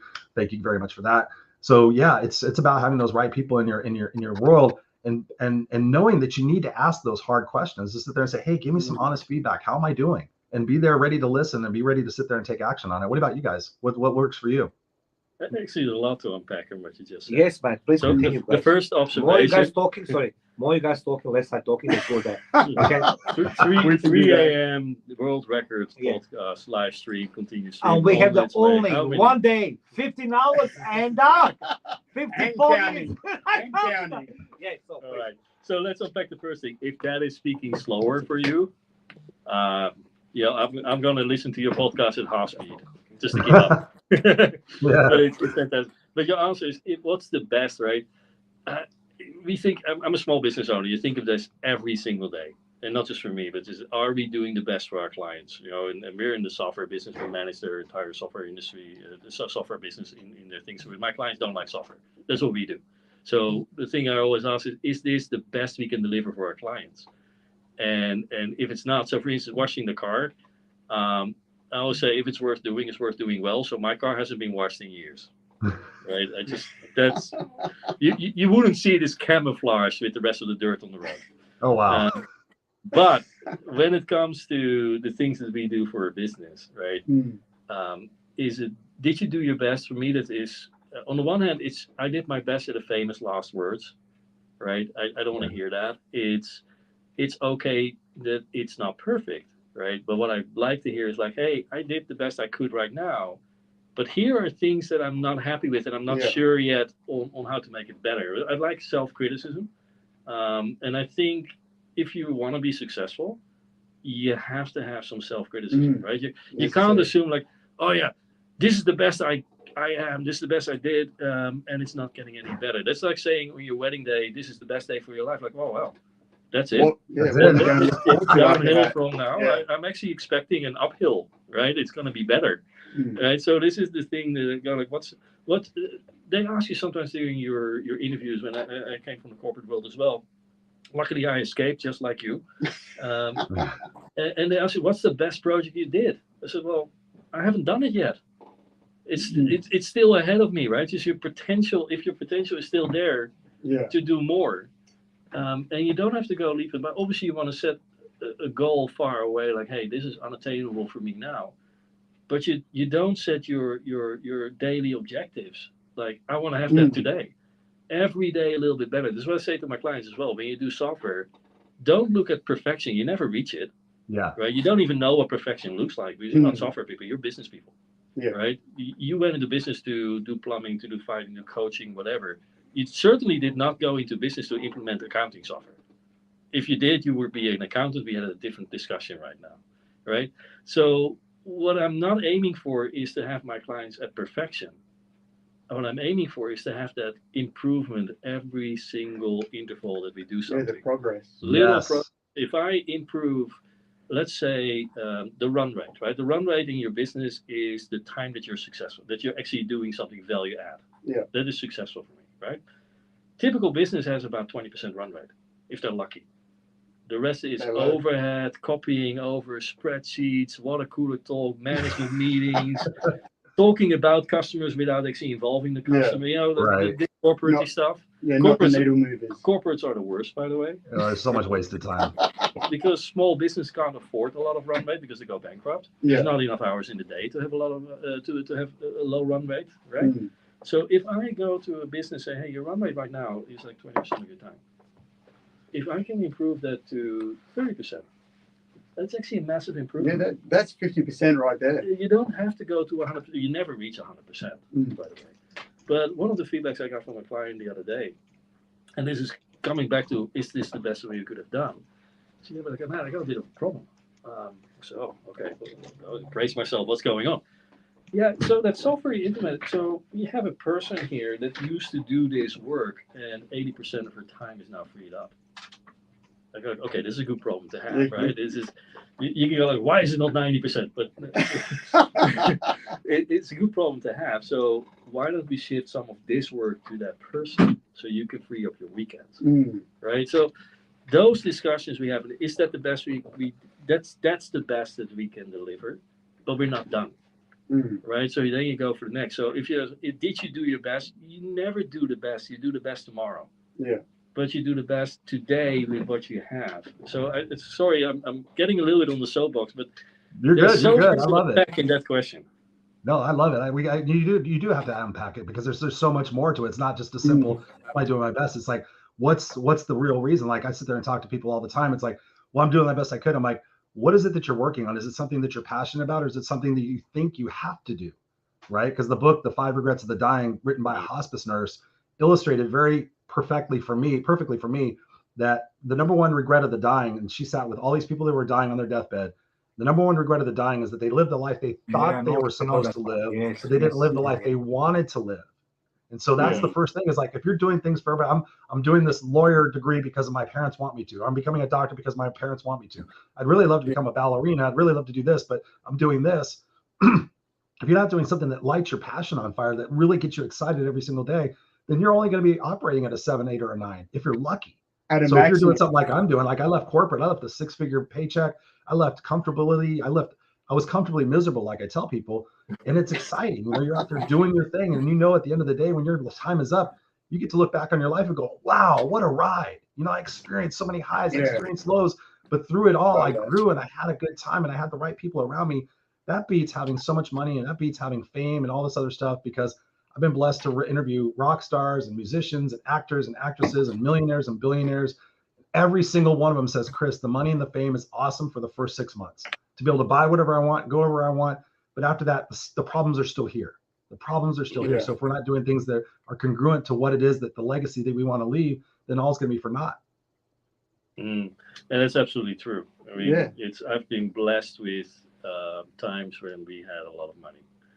I grew up, middle income family, actually maybe fluctuating. My father was a fine arts painter, which is sometimes you make some money and most of the times you don't. Right? A fine arts major, okay, I got you. And that's okay. I landed jobs. I worked in Saudi Arabia where you make more money than there's water in the country, which is easy because there's not a lot of water, right? But it's just no tax, a lot of money. Lost all that money as well by being stupid, right? Because I was 25 till 26, something like that, 28. I think it was 28 when I left there. So I had no money when I came back to the Netherlands. Started working again, made some money, and the company I worked for decided to bet on Baan. And if you know the ERP market, Baan was a big ERP, the first financial scandal with fraud, by the way, in 1999, I think it was. So then they went in the dot-com bubble for Broad Vision. If you know anything about it, it was $1 million, and you have a license, and you have nothing. Right? But that was the thing you needed to buy. Oh my God, man. Right? One thing. That you got all the big companies. Oh, gotta have this, and you look at it like that. It's actually nothing, but there's a lot of money in it, right? So that company went bankrupt. We had nothing again because I was only in the Netherlands for a very short time after Saudi Arabia. So the government said, "Yeah, you're on your own," which is fine. I never got anything from the government. It's fantastic. It's very free. So we had no money again. We went to New Zealand. We bought cars, and then we had 20. Old Japanese second-hand cars because you need to have a car to get around in New Zealand. We had $25 in the bank account. I had no idea how we're going to make rent, how we're going to make food. But we're going to get there. So got a job, work hard, bought a small house over there. sold the house, moved to Christchurch, and then I got a call from Microsoft like, "Hey, Matt, you want to work for us in Australia?" Microsoft is not a bad payer. Wow, that's a huge compliment. Yeah, it's not a bad payer. So in New Zealand, I actually worked for a company that was a local Capgemini affiliate, CG&Z. They got acquired by HP. So we went from CG&Z like, oh, we're an independent company in New Zealand. We were about 200, 300 people, I think they had, right? It's like, we actually were a big deal in New Zealand. And then you work for HP. The entire country, New Zealand, is a rounding error on the stationary account of HP, right? It's like, yeah, we got to have an office, but we really don't care. So round up to the next year's 100. Right, so so getting the call from Microsoft, do you want to work for us in Australia, set up an ERP? It's fantastic, right? I'm going to do that. And my hiring manager, he called me. He said, "Matt, you're coming to Australia to work for Microsoft. You probably have some expectations. Yes. I'm here to set you right. You probably think this is a very well-oiled machine, and your computer will be ready, and there will be a job description, and you're gonna get your data and all this stuff." I said, "Well, yeah, kind of." You see, none of that is going to happen. Well. You got to do everything. So because we're a new department in this company, you're the first one here, and there's some other person that's doing the CRM, but you're doing the first ERP thing. He said, we don't even have a project yet, but we think it's going to be big. Okay. So I came there. There was absolutely nothing, right? My PC was there. There's not even an instruction how to switch it on. Now I know how to switch on a PC, but someone told me, "You're doing it wrong." Come on, man. It's It's a Windows machine. How hard can it possibly be? You said, "Yeah, but you need to be on the preview image, this and this and this from Vista, because that's going to be released next month. And if you're still running an XP, and this is a factory image, and all this, okay, it's too hard. Bring it to IT." Right? So starting that, and obviously making a lot of money, and eventually you realize that it's not for me, because you can't change a machine that big, right? Yeah. I got my own way of doing things. You call that, "Matt, you always know better." Because I think I do, but that may not be right. Of course, that's true. That's true. You got to listen to your whisper. You got to listen to your gut, your intuition. Yeah, one of my quotes that I always use is, "I don't discriminate. Everyone is entitled to my opinion." I love it. And I don't mean that in a way that I'm right. I'm probably not. But if I tell you my opinion, there's a chance that you will tell me like, "Hey, Matt, I don't know what you're smoking, but first of all, get me the address where you get it." And number two, maybe you should think about these things. Like, "Oh, you know what? I learned something today." Right? So that's my thing. It's like, I don't really censor myself. Up to a point where one of my bosses said, "Hey, Matt, it's great that you're here in Redmond, but it's okay to call someone's baby ugly, but make sure the parents aren't in the room." Yeah, you got to have a little bit of filter. And so I go like, "Yeah." You grew it. No, it's actually, I said, I don't care, because this whole plan that you guys have is just not going to work. And I know where it's going to end, because I'm going to be the guy who's going to point out the person in the team who needs to be the fall guy. So I'm not going to do that. It's too hard to hire good people. Right? Yeah. So it's, now you can blame it on me that the idea is not going to go ahead, but at least we all save. Everybody gets to save some face, and I'm just a crazy Dutch person, whatever you want to do with it. The crazy Dutch. So after 10 years, I worked there for 10 years. So 7 years I did the Asia bit. So I was traveling all around Asia. I decided to leave and say, "I have enough," right? So I went from a good salary, Microsoft pays really, really well, to nothing. I didn't even know what I was going to do. Right? All I knew is, I'm going to start my own business. I'm going to make my own mistakes. But did you write the jump? But did you write computer, make a manual how to turn computer on? Or? Yes. Left that in the past. Yes. And my first client, Mario. Yeah. No. Do you know how to turn the computer on, Mario? Man, I'm still dial-up. I have a nightmares about dial-up. Anyway, yes, man. But it's, you get to make your own mistakes. So coming back to the whole thing, did you do your best? Is now you really get to do your best every single day, because in a large corporate environment, and I say it jokingly, right? There's some. I always thought there's a camera somewhere, and Scott Adams is looking at what we're doing and what our meetings was being said because he writes a comic about it the next day. Oh wow! Because it just happens. It's just reality. It's crazily scary. But having your own company, you cannot afford to not be your best and not be better tomorrow. And that for me is the big thing. Whereas in a large corporate, it's like, yeah, it's okay if things go wrong, just don't get blamed. And you can hide. Don't get caught. You can hide behind figures and behind all that other mumbo jumbo. Yeah. So I wrote a blog the other day, and the whole and then it came up with a new term, which is malinformation. It's like, it's kind of true, but we don't like it. Right. And so I wrote, miss this and malinformation in the corporate environment. And the tool to get that is spreadsheets. Right. Like you hire a consultant to make a report for you. And the report doesn't show you the figures that makes you look good in front of your manager. You're not going to hire that consultant again unless they change that report. So, Mario, thank you so much for the report. It looks so good. But the figures, can you make it so that it looks a little bit better? Make just make some assumptions so that it tighten things up. And then Mario goes, but this is reality. I go, Mario, you want to be hired again? Right. And he goes like, yeah, I do. So this is how the malinformation incorporates. And you find me any small business that operates that way. Like, I know the reality, but I wish it to be something else, so I'm just going to ignore it. They are there, but not for long. Right? Because they don't have billions of dollars in cash. They don't have the outside investors that don't see that thing. They just evaluate on whatever perception they have. And so for me to go with my own business, are you doing your best, is a whole new meaning to what we had when you're in a corporate environment, because your goals are different. For me, it's like, if I don't add value to my customers, they go away. Yeah. Right. Let's go to the next one.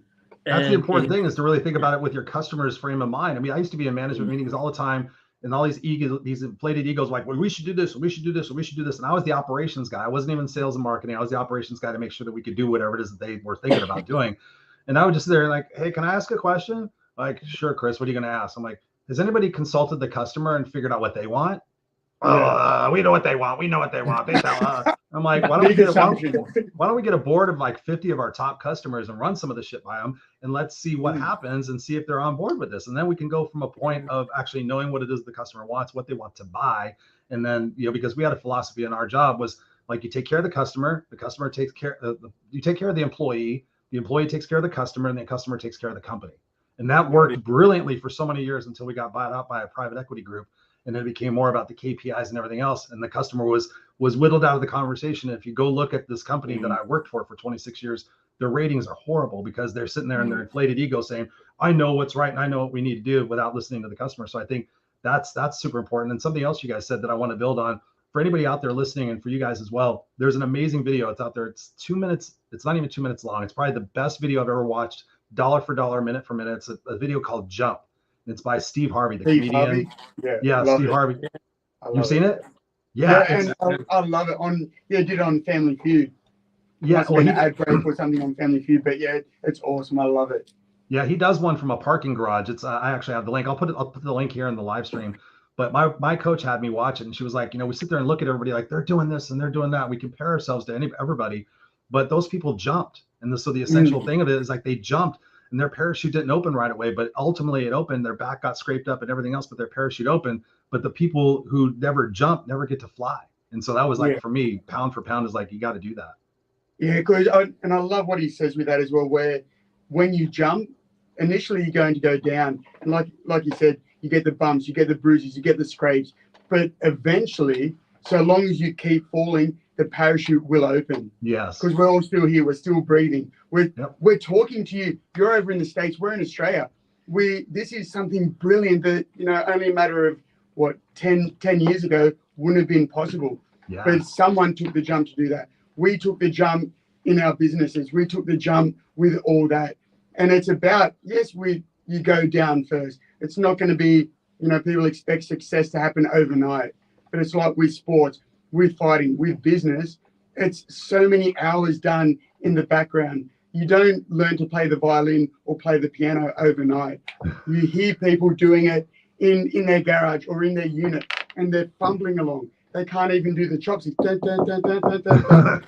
And like, you know, but then so long as you do that hour after hour after hour, day after day, and not even month after month, but yet year after year after year, then you start doing the recitals. Then you start being able to do it in front of, and people go, "Oh, he's so talented at this.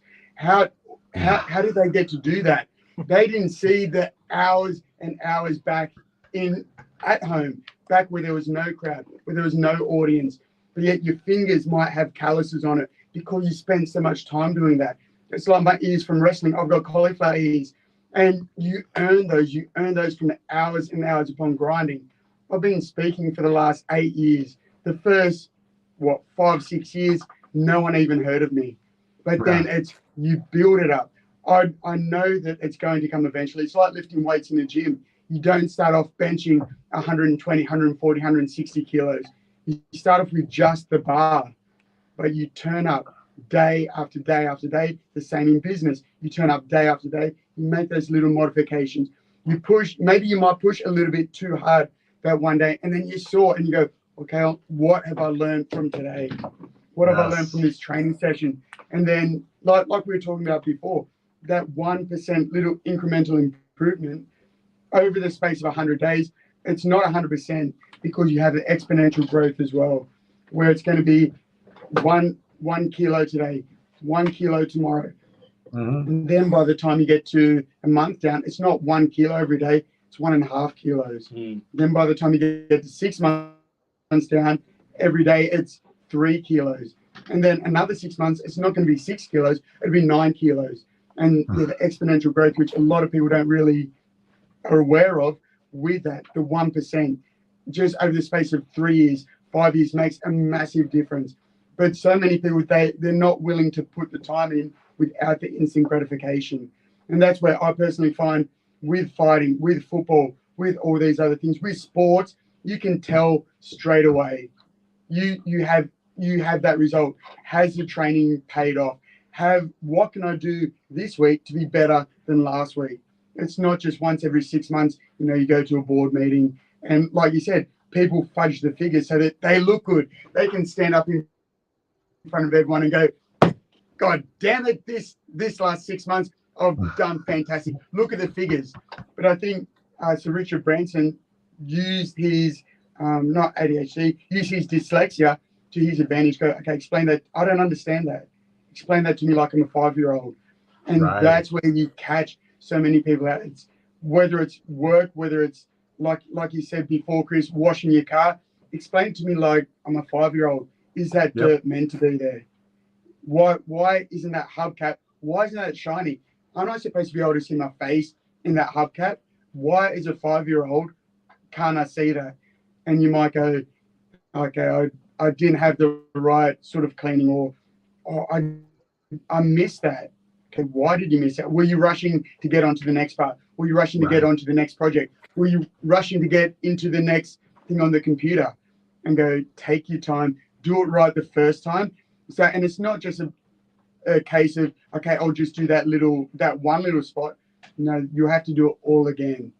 So doing it right the first time as well saves you so much hassle about going back, because if you do just that one little part again, well, then the rest of the car is going to appear to be dirty. So you're going to have to pull everything out and do it all again. So if you do it right the first time, and it's not 100% right, it is getting that little bit better every time. Okay, next time I'm going to make sure that I can see my face in the hubcap. I'm going to make sure next time I turn that computer on right. God damn it. I'm going to make sure that all of these things, and that's where procedures and processes come into it. Where, okay, what am I going to learn? How can I fast track stuff? What can I do today that's going to be better than yesterday? What can I do the day after? It's going to be just that little incremental improvement each and every day. And that's the same as with speaking. And with fighting, with football as well. We watch the game, we watch a fight, we watch a talk every time after it. And when I do my talks as well, I watch it 3 times afterwards. And I've got people around me as well, because like we spoke about before, it's not just someone going, oh, pat on the back, David, that's well done. Where can I improve? And the reason I watch it 3 times, or I watch it twice, sorry. The first time I just listen to it. So I don't have any visuals. So I go, okay, how is the speed of my voice? Chris, like you said, that you speak quick, and I tend to speak quick as well because I get excited and I love it. Yep. But can I slow it down? What points do I really have to pause on? Because you know, there's so much the power in the pause. So it's, even though it's me up there speaking, it's not a monologue. I have to give people time for that dialogue, for them to answer me back in their own mind. So was that pause long enough? Was I a monotone? Was I? No, I can't stand people that are monotone like that. And so I don't want to be like that myself. I want people to really feel my emotion through the radio, through the just auditory senses. And then so make sure that all of that's right. And then I watch it without any sound, making sure that my body, because, you know, body comes through my tone as well. Sure. Like a little bit later on, I'll be standing up, because even here, people that can't see me, I'm sort of jumping around in my chair. I'm spinning around. Don't you worry. On your show live, you see that camera there? Oh, there we go. It's on YouTube. It's all live. You know what I mean? So, even better. Yeah. Well, there we go. What did you say before? Yeah. So with that, you can see that I'm very animated with my body, because that comes through my voice as well. So when I watch my talk without this sound, does my message still get across? And then I do it together, where it's both the video and auditory, and go, does it all link up? So it's about that little bit of improvement. And yes, I might go, I like it when they go, David, you hit that point well. Go, okay, good. I hit it well, but how can I hit it better next time? Yeah. Hey guys, can I ask one question? First of all, I want to inform our listeners. Feel free to join us live on FM frequency, live905.com.au website. We must be on FM frequency. And another thing is, apart to the Chris who just wake up in California, It is comfortable. and you know what it is? He says it's a 95. What's it calling? It's 95 degrees though. That's like, what do you mean? It's Fahrenheit. You know, it's not degrees, Yeah, good. Celsius. That's like Boiling. He's boiling. So, but thing is, I like to ask in the next question. So guys, feel fired up. Chris, this starts with you. Why do you think people continue to punish themselves over and over for something they would forgive their best friend for tomorrow? But before you answer, I like to everybody understand. Nobody doesn't know that. Did you get the questions from anybody? No. So 3 o'clock in the morning, 3:30 in the morning, guys, you are rocking, and that's the essence of being the business person. That's what in essence is being in serving humanity. And I'm very grateful, the 3 of you guys, that you're sharing all this with me. So feel free. Question is very simple. Why do you think people continue to punish themselves over and over for something they will forgive their best friend for tomorrow? That is a great. Chris, you're first, Chris. Cool. Where you at, Mario? I can't see you anymore. We got to get you on the camera too, because this is your world record breaking thing. Okay. Yeah. No. What? You're the one that's breaking the world record. Yeah. Can you see me? Yeah, I can see you. You look good. Yeah. So why did you say can't see me? No, because you have the camera pointed at those guys. Sorry. Yeah, you're the one live streaming. We get you all on the camera. It's a very a lot of people. So why do people continue to self-sabotage? Okay, Chris, it's time is yours. Okay, here we go. So why do people continue to self-sabotage? Because they're either in one of two mindsets. They're either in the victim mindset or they're in the victor mindset. And a lot of times why we continue to self-sabotage ourselves is from those belief patterns that we have adopted at the early part of our years. So I've studied child psychology, and I know that the formative years, those 0 to 5, 0 to 7 years, those first years of our life really set the foundation for our belief system. Again, going back to that reticular activation system. So based on the different inputs that we had from our parents and what things we were led to believe about ourselves is how we go about going through our own life. And so oftentimes we sit there and we think, okay, when I do good things, then I get praise and validation, love, significance, that I'm included. But if I do something wrong, then I'm banished, I lose love, I'm set apart, then I have to do something to earn myself back. And so a lot of times what people will do is we'll get in that cycle of self-sabotage and realize, oh, this is just the way it is. This is what I always do. And what they ultimately get is they get validation from that being a victim from other people in their life, because we know that misery loves company. So the fact that we're going to bring other miserable people into our life and kind of commiserate with that, it becomes a situation of certainty. And Tony Robbins talks about this a lot. Like, we do things for a couple of different reasons, to either avoid pain or to gain pleasure.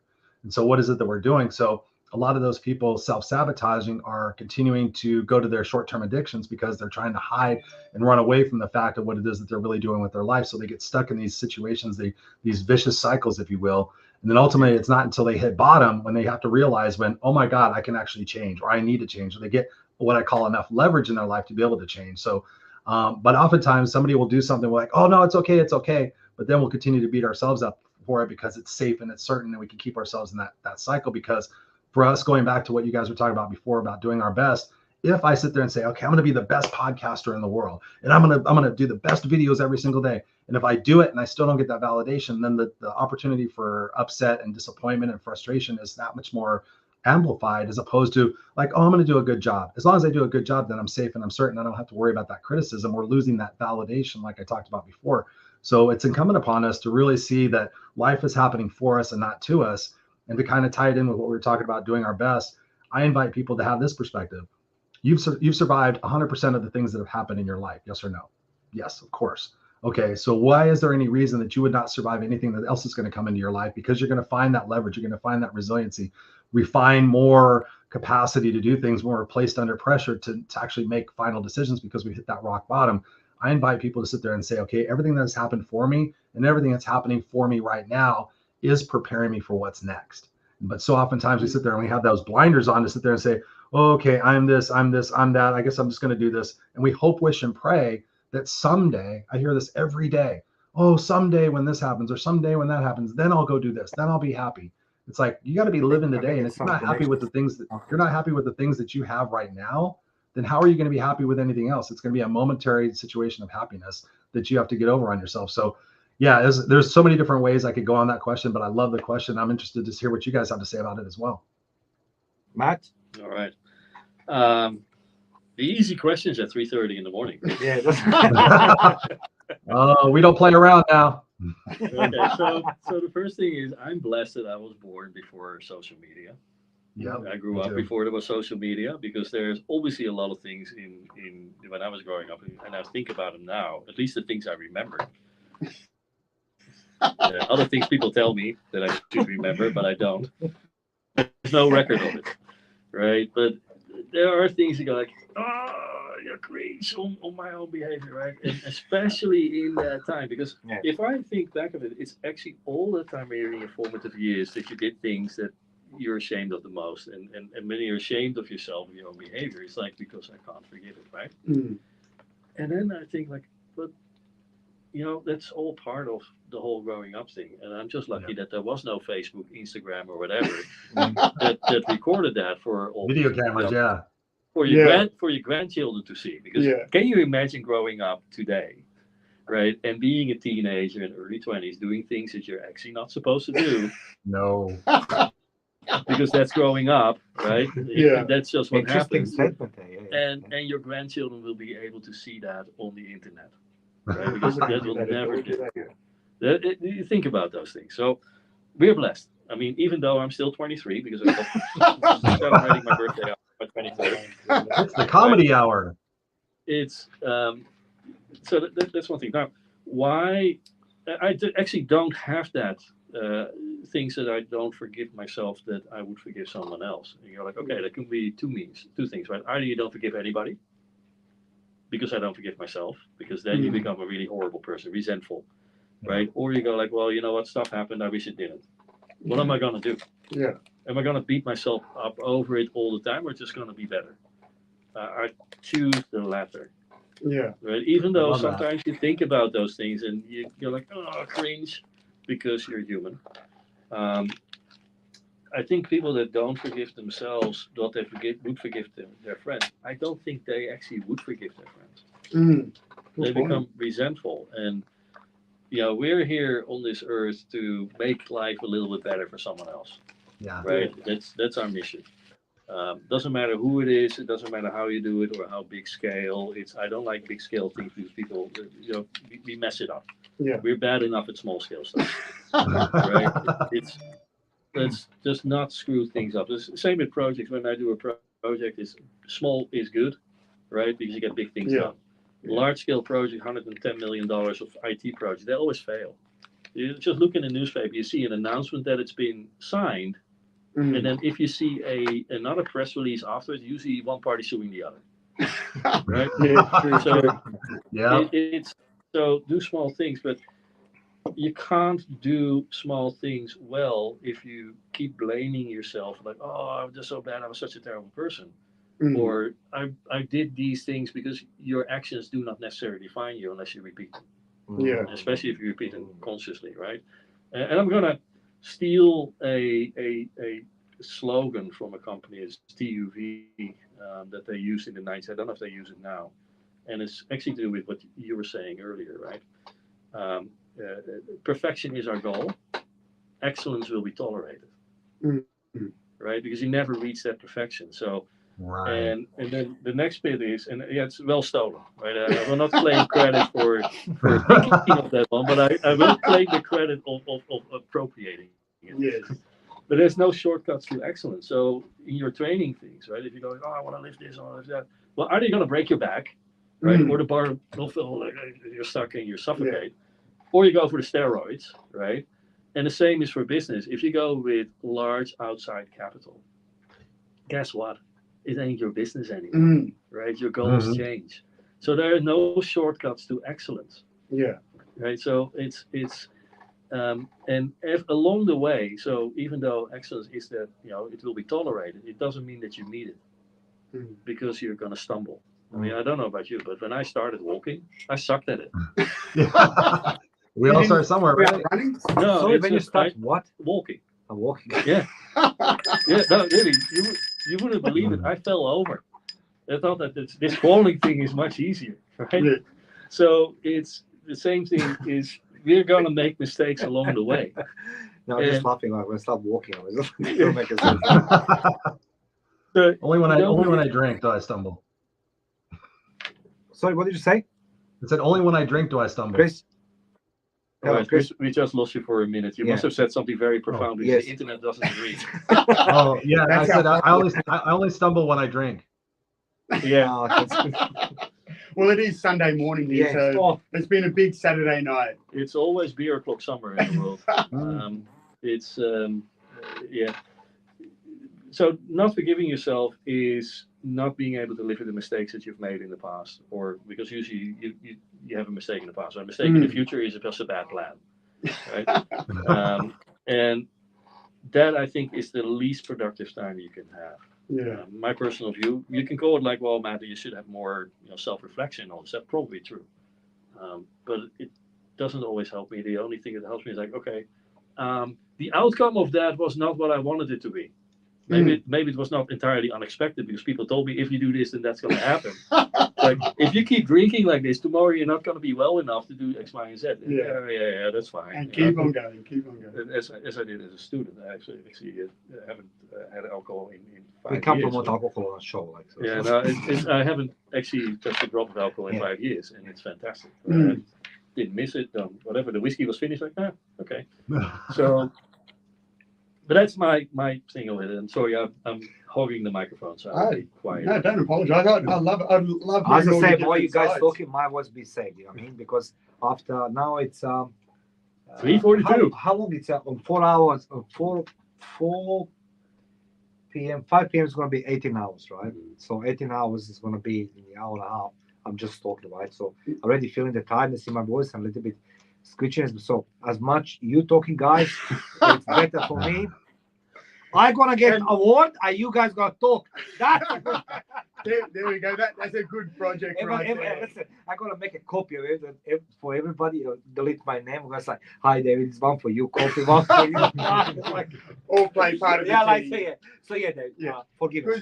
And like both of you guys have said, it comes back to almost imposter syndrome, where I had it in sports, I had it in speaking, and I'm extremely harsh on myself. but that doesn't mean I don't forgive myself. And like you were talking about, Matt, where it's all right to make mistakes. We're not perfect creatures, and that's when we learn most as well. Like I've had some big injuries playing rugby league. I had 2 knee reconstructions that put me out.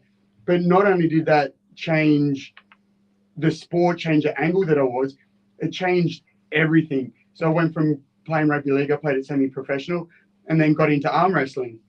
And whoever thinks about arm wrestling, especially in Australia, but I was doing really well at that and was on my way to do some professional arm wrestling tournaments over in the States.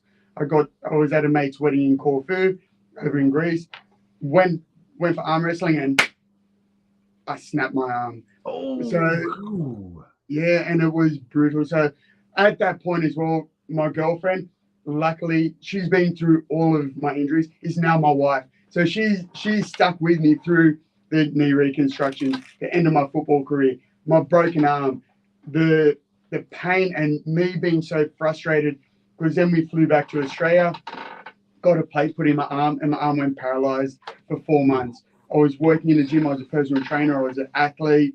I still am, all those things, because it's all part of my DNA. But imagine how everything got pulled out from underneath me. So that's where, like, I was super harsh on myself, where if it was someone else, I would have gone, oh, you can learn from this. It took me probably 3 or 4 days after I got a nerve conduction study and they said, sorry, the nerves are shriveled up and dying. I went home and I just closed the door, closed the windows, and I was super harsh on myself. I went into a big spiral.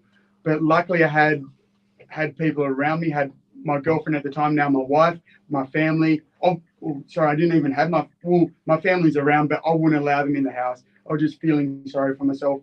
I had my girlfriend and I had a couple of close friends that came around. But go, come on, David. That's just one part of your life.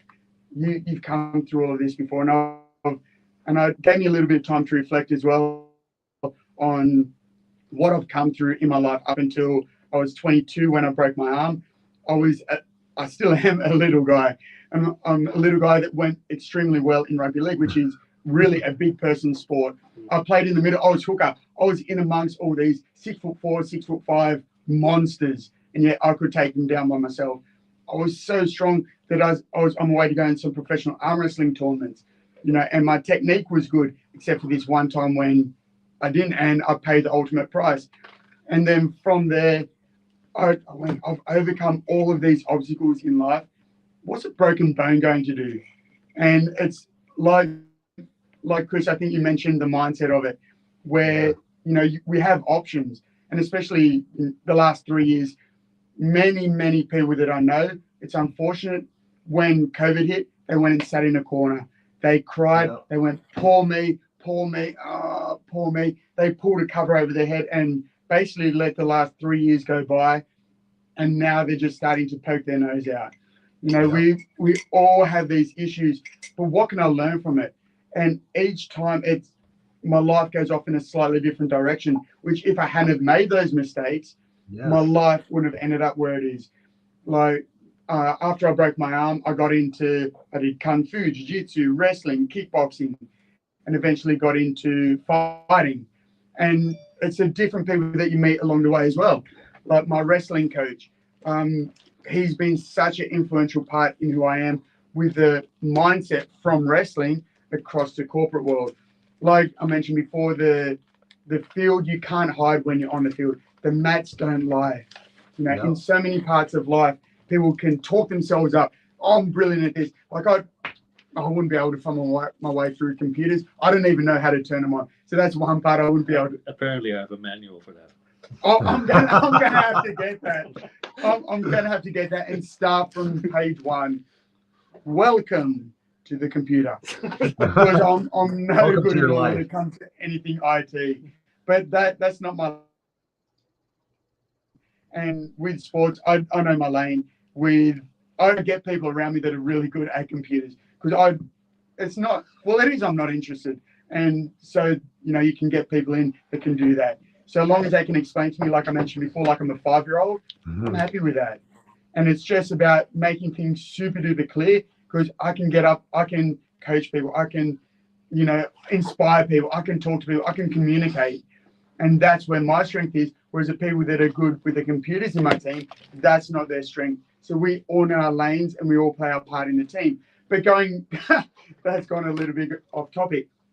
But going back to the self-sabotage, the imposter syndrome, it's like every time I got a phone call, coach told me, David, you've got to fight. And it's like we're speaking as well. For the first few times when I got a speaking event, they go, David, you've got to fight, or David, you've got a speaking event. I go, oh no. It lasted for probably about 5 minutes. I go, what have I got myself in for? Shit, I've got, you know, what am I going to do? What have I done? Really? Come on, David. Who do you think you are? But then after 5 minutes of those butterflies, of that nervousness, it turns into excitement. And like they say, with the difference from nervousness to excitement, it's the exact same. Physiologically, It's the same. You have the butterflies, you have the sweats, your heart rate goes. Yeah, and it's just all about that. And being able to flip that switch as well, where it goes from being nervous, being that imposter syndrome. Who am I to get in the cage? Who am I to get on the stage to talk to people? And then it turns to excitedness. And I get up and I go, there we go. This is what I've been training for the last 3 years. This is what I've been training for the last 6, 12 years of my life. As we mentioned before, it doesn't happen overnight, but it does happen. So long as you spend the hours in the background, you know, I know this is what I'm here for. And the more people I can get in front of on stage, the more of an impact that we can have, because that's what we're all about. We're all about making that impact.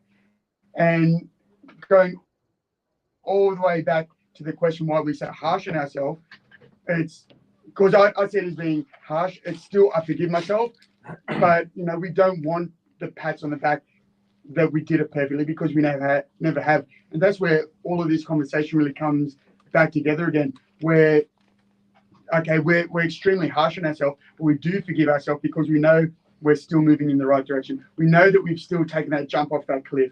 Maybe our parachute hasn't opened yet, or maybe what we can do is we might even be sewing the parachute up on the way down, and we just have to work a little bit quicker in order to open it up. But we know that eventually it will open up. And then once it does, then Matt, we can use your skills from the computer side to maybe make an engine where, again, that's going to be a little bit longer. Then we can have the engine under the canopy. So we're not just going to soar around, but then we can soar up to greatness. We can go above the clouds, and we can be up there and really see off into the distance. I just love this. I saw it interrupted with this one, but I really enjoy listening to you, David. Seriously, and I'm glad you answered the call. But you know, I have so many questions. So I just want you to understand that this is going on for the next couple hours. You know, I mean, before we continue, Chris, I'd like to ask you a question. Can you just mention your charity? We want to talk about your charity with the one. Who's we supporting today from your end? Oh, yes. I can put that link up here. It's we got Mario's link up here, but it definitely is helphealhumanity.org. It's an organization that I'll say, what did you say? Helphealhumanity.org. Helphealhumanity.org. And everybody interested, I'm going to introduce you, Chris, to the Matt and David. Sorry, I'm a little bit slow in my brain. I know I'm going back, but it's like at least you have an excuse. I'm a bit slow in my brain, and I'm fresh. Yeah, look, I try to say so. Like Christopher Rausch, you can contact him on www.christopherrausch.com. It's RAUSCH.com, and the website for his charity he's nominated. He want to talk today. We're supporting helphealhumanity.org. Interesting enough. Now, Chris, the next question is are you there, Chris? Yes, I am. Hello? Yeah. Okay, your eyes are closed. Can you hear me? Oh. Yeah, okay. Yeah. No, your eyes are closed. Seriously, like it looks like he's smiling now. Okay. I think the internet's cutting out a little bit. Okay. Next question is for all of you guys. This is very tricky question, so be prepared. When do you know when it's time to let a relationship go? Family, friends, whatever it is. Chris, your first one. Yeah, I love that question. I get a lot of people in my life coming to me, you know, either personally or professionally, talking about somebody in their life that they're frustrated with and they just can't handle anymore. And I think, you know, honestly, we have to sit there and think about something that I don't think about often enough, is asking ourselves what our values are. like really being specific and intentional. Again, that word keeps coming up in this conversation today, is the fact that, you know, if we're being intentional, what are my values, and are the people in my life aligned with my values? Because I believe that people come into our life for a reason, a season, or a lifetime. And so many times we keep people around in our lives because, you know, they've always been there, and we think, oh, because we've always been friends, I have to continue this relationship. But a lot of times I see people being on the one side of the relationship, giving, and never, you know, having any opportunity to receive. So when we think about our values, you know, reciprocity and being valued for who we are and having proper people in our life that can pour into us as much as we can pour into them, I think is something that we all need to look at. And one of the things I have my clients do is I have them write down on a piece of paper, because often we talked about it before a little bit. We talk about tolerations. You know, we talk about tolerations. Like, so when I ask my coaching clients to write down what they're tolerating from themselves, what they're tolerating from others, and then what they're tolerating from inanimate objects, a lot of times they'll find that there's one particular person in their life that is draining them, and they feel like they have an obligation or responsibility to take care of that person. Oh, they don't have anybody else. I have to be there for them. I have to help them with this. If it wasn't for me, they wouldn't be able to do these things. And then we get drained. And what do? We beat down our own resources so that we're not the best that we can possibly be for those people that we love and care for the most. So when we ask ourselves those questions, you know, am I giving my best to the people that I love the most? Am I showing up for my family 100%? Am I present with them? Am I playing with them? No, I'm not. Why? Because I'm being drained by these particular individuals, because I have not established boundaries in what is acceptable and how they can talk and treat with me. And so I'll give you an example. I'll give you a harsh example that has helped a lot of people.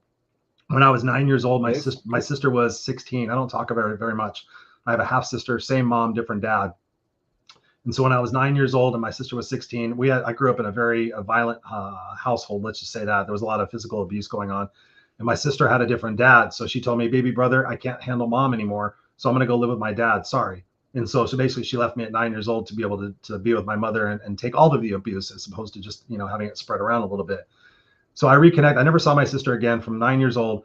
I reconnected with her once the internet started becoming a thing. And I found out that my sister only lived, this is the God's honest truth, she lived about 1.5 miles away from me, just across a freeway bridge here in Southern California. And so we reconnected.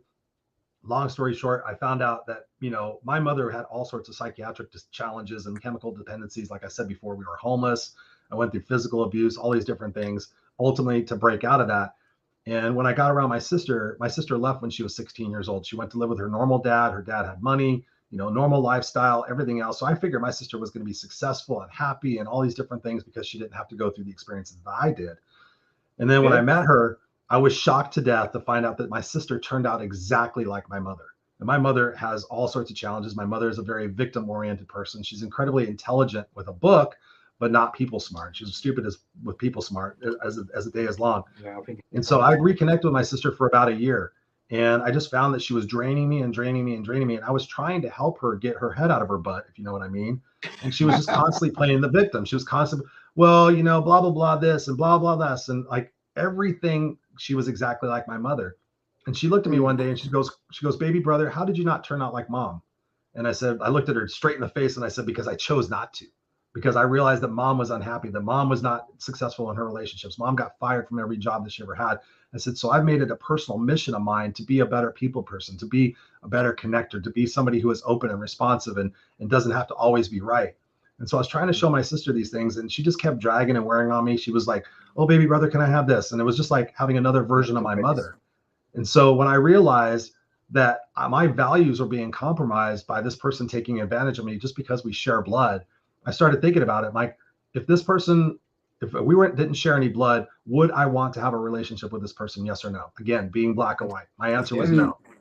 So I decided, I had a tough conversation with her and I told her, listen, you know, you're completely in a victim mindset. I need you to change. You know, if you're going to start taking some responsibility for your life and start doing better, then you can stay in my life. And she turned around at me and she called me all sorts of names. She went ballistic on me. And so I had a tough decision to make, guys.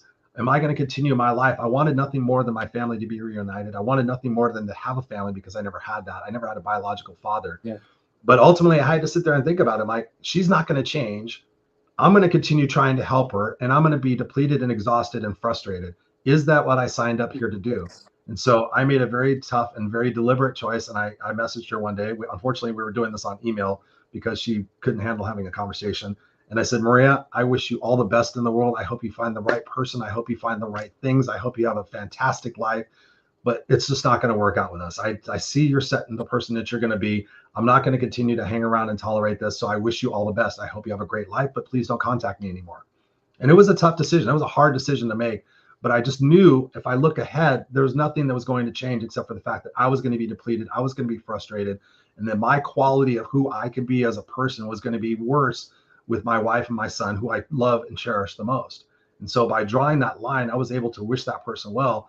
And through doing that, and she's never contacted me again, through doing that, I've helped so many other people who have had a family member like, well, Chris, you know, when you let people go, what if it's a family member? And I tell them this story and they're like, wow. And so I've had people sit there and say they've had to disassociate even from their kids. Like, you know, this is a situation your kid has to hit rock bottom. Maybe they'll change. And honestly, and I'll end with this, and I want to hear what you guys have to say, is I honestly thought when I told her that might be rock bottom for her to go, wow, even my brother's not going to put up with me. Maybe I should go to therapy. Maybe I should start getting my stuff together. And I thought in my heart of hearts that she comes back in a couple of years and goes, oh my God, that was the hardest thing I ever had to go through. And here I've gone to therapy, and here I'm feeling better, and here I want to have a relationship with you. I thought that maybe that might turn out, but I've never heard from her again, and I don't have any regrets about that. I write about her in my book. I'm honest, but I'm positive about it. So yeah, those are kind of my thoughts. What do you guys think? You know, I think that's awesome. Now it's your turn, yes, because it usually goes to Chris. Oh, sorry. And then you. No, you now. Now I want to learn the structure, will you? 4 a.m. for the world record of the podcast. It's a 4 a.m. guys, 17 hours on air with 17-hour mark, right on. Dave Lindsay. And guys, I was like, you know, stay with me next week. I'm gonna put all the contact details on Facebook. You can contact these guys. You know, learn from them. People who can talk 4 o'clock in the morning.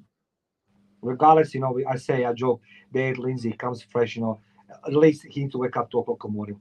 You were here this morning with me 9 o'clock, and you know, you come midnight, even you shouldn't come. So like, guys, those who comes 4 o'clock in the morning and they have the brain to think like somebody who is after first morning coffee, man, that's the you want to hide. Isn't that true? No, look, I have the full right. Guys, you're on a official attempt for the Guinness World Records attempt, Mario Bekes. Longest live audio only in the studio with Matthew Coop and Aurelian Group, David Lindsay, the great man, great coach, and somebody you can look high and always look for him to assist you. And Christopher Rausch in a nice sunny California, 95 degrees, but Fahrenheit, no Celsius. And you know, I mean, guys, enjoy. So, David, same question. Forgiveness. When is the time to forgive? When is the time to say? Yeah, well, like I love what Chris said, especially when it comes to family, where, you know, quite often your family, they really want to protect you, but by protecting you, they're holding you back. So with that, you know, they're scared if you don't succeed, but they're also scared if you do succeed, because what if you leave them behind? Because really, you know, you're showing them it's not the family that you brought up in, but it's what you do with that. Which is why a lot of times our success really highlights, I will say their inadequacies, because we all have the similar sort of opportunities. It's what we make with those opportunities. And even when I was young, like I said before, I was very, very good at sports, but I wasn't confident. So I was confident on the football field. I'd tell these big monsters where to go, what to do, and exactly all of that. But then when it came to off the field, I was extremely shy. I wouldn't be able to speak on a platform like this. I wouldn't be able to go on radio, podcast, go up on stage. So what I did was, I can't remember where I read it. When you're talking, Chris, I was trying to think about where I read it. It started off with just 1 month, trying to cut all of the negative people out of my life. And with that, I actually wrote a list down. And it doesn't matter whether you work with them, whether they're your family, whether they're your friends. If they're negative, just cut them out, because that enabled me to build up my confidence, to really build that armor around me. And it started off with 1 month, then became 2 months, and became 3. And I think I lasted about 6 months, and that's even avoiding people at work. And that just enabled me that resilience. And it's like lifting weights. It's not just building the muscles, but it's building the calluses. You build the calluses on your hand so that you can lift those heavy weights. It's building that strength in the muscle so that you can force it out. And that's what I did with my confidence, is just for that, like I said, it was supposed to be 1 month and it was 6 months. And then there was some people that I still haven't been in contact with. And that was a long time ago, because I'm a very, very old man. I'm a very old man. So it was a long time ago. And you realize quickly that with that 1 month, 2 months, 6 months, that they're dragging you down. They're not lifting you up.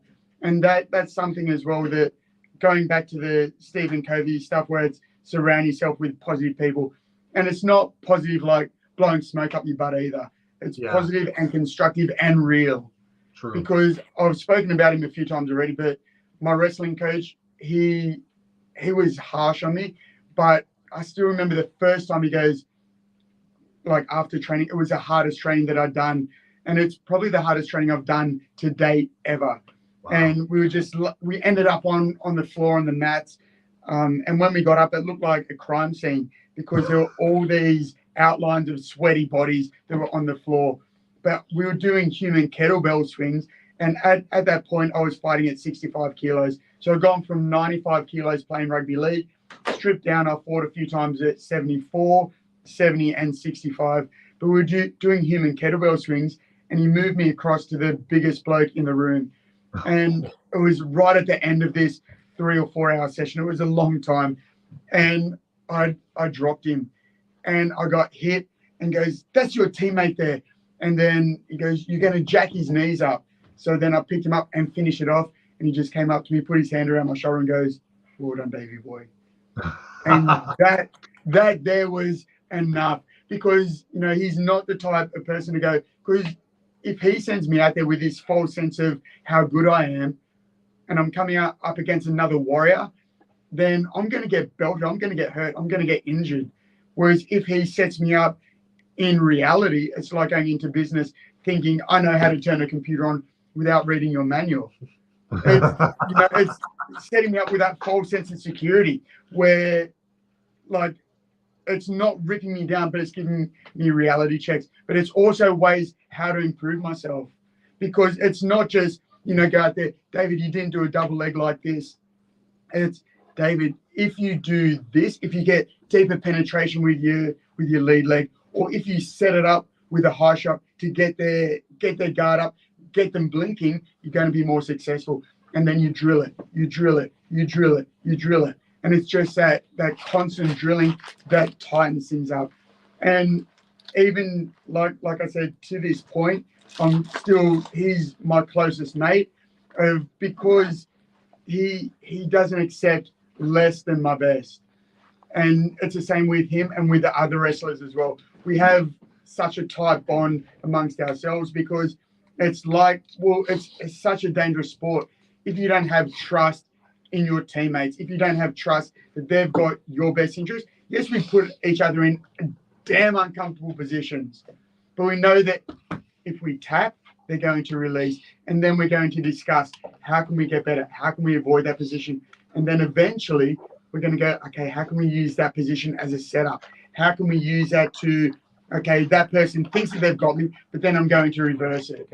So it's taking that time, and it goes back to that 1 month, 6 months of cutting those people out of my life, gave me that resilience, it gave me that body armor. But then very, very few of those people have come back in, because they're not bringing anything to my life, and I'm not bringing anything to theirs either. So, that's how I've managed to move onwards and upwards as well. And that's my little bit of advice, is start off with just 1 month. Write down a list of people that are negative, and it might be family, it might be friends, it might be work colleagues. Cut them out and see how your life turns around. Start off with 1 month, the longer the better, because it builds that strength, and see how you come out of it. I'm going to come out of it mentally stronger, in mentally a better frame of mind, and more than likely above where you started off. So that's my little 2 cents worth for this. You know what? I can't wait, Chris. I know you're seeing the Matt and what's it calling, the David, on the other side. But we have with you another hour. So if you can stay with us, please, Chris, so we can work on more questions. Because it's very important. Because when I give this transcribe, there's gonna be my questions, and It's guys, it's a legacy, right? It's not that we every day smashing the Guinness World Record, right? But that it's a legacy I want to create with all of you guys. So that's the same. It's not Mario Bekes smashing this record. Mario Bekes smash record are called, together with you guys. Again, my brain is slow, and I want everybody to understand that without help of the assistance of Dad Lindsay, Christopher Rausch in California, Matt Cookman, and a few other guys today in the studio, I mean, I will be smashed by now. I mean, I literally will be without voice, and I'll be, down on the floor. So I appreciate it. See, that's what makes you unique, guys. But anyway, Matt, same question on forgiveness and all this. When it's time to say goodbye to relationships and people? It's for me probably the hardest question to answer. Chris, you just feel free, Chris, to jump into it. Yeah. First of all, I'm blessed with the people that are in my life. I have no one in there that go like, what, just like cut them off. Because maybe I've cut them off already. Maybe smart people have cut me off already. Maybe it could be. Oh God, right? I don't know. Maybe it's a question you should ask my wife. Right? We've been together for 23 years, and she's very patient. Obviously, I got the good end of that deal. I mean, she's fantastic. I think it has something to do with me when the priest goes like, "You promised to stay together, sickness and health." Oh, I choose health. Thank you very much. for better or for worse, better, please. But it's whether you cut something. I never really had to think about that. Which is a good thing. Now, that's not to say that people haven't actually left my life, right? Obviously, there's a couple of things that happen to relationships with friends that you have, etc. You move in different directions, and you don't cut each other off. It's just you move in different directions. It's like, we were in the same train, and now we're on different trajectories, right? That happens. And it's not a concept. It's just life happening. You grow, you meet new people, and you gotta let go of someone. Because otherwise, you have 500 friends. No one has 500 friends. I'm sorry, right? If you think like I got 5,000 friends on Facebook, you have no friends. Yes. I mean, the fact that you're on Facebook probably proves that already a little bit. And I'm not on Facebook, so it's so you don't. Friends don't come in high quantities; they come in high quality. Yes. Right. So reason number one, people just grow apart. Reason number two, I never had to really go like, I'm gonna have to stop this relationship because somehow we were forced into it and it's not working because you're always this or that, or I'm always this or that, or whatever it is.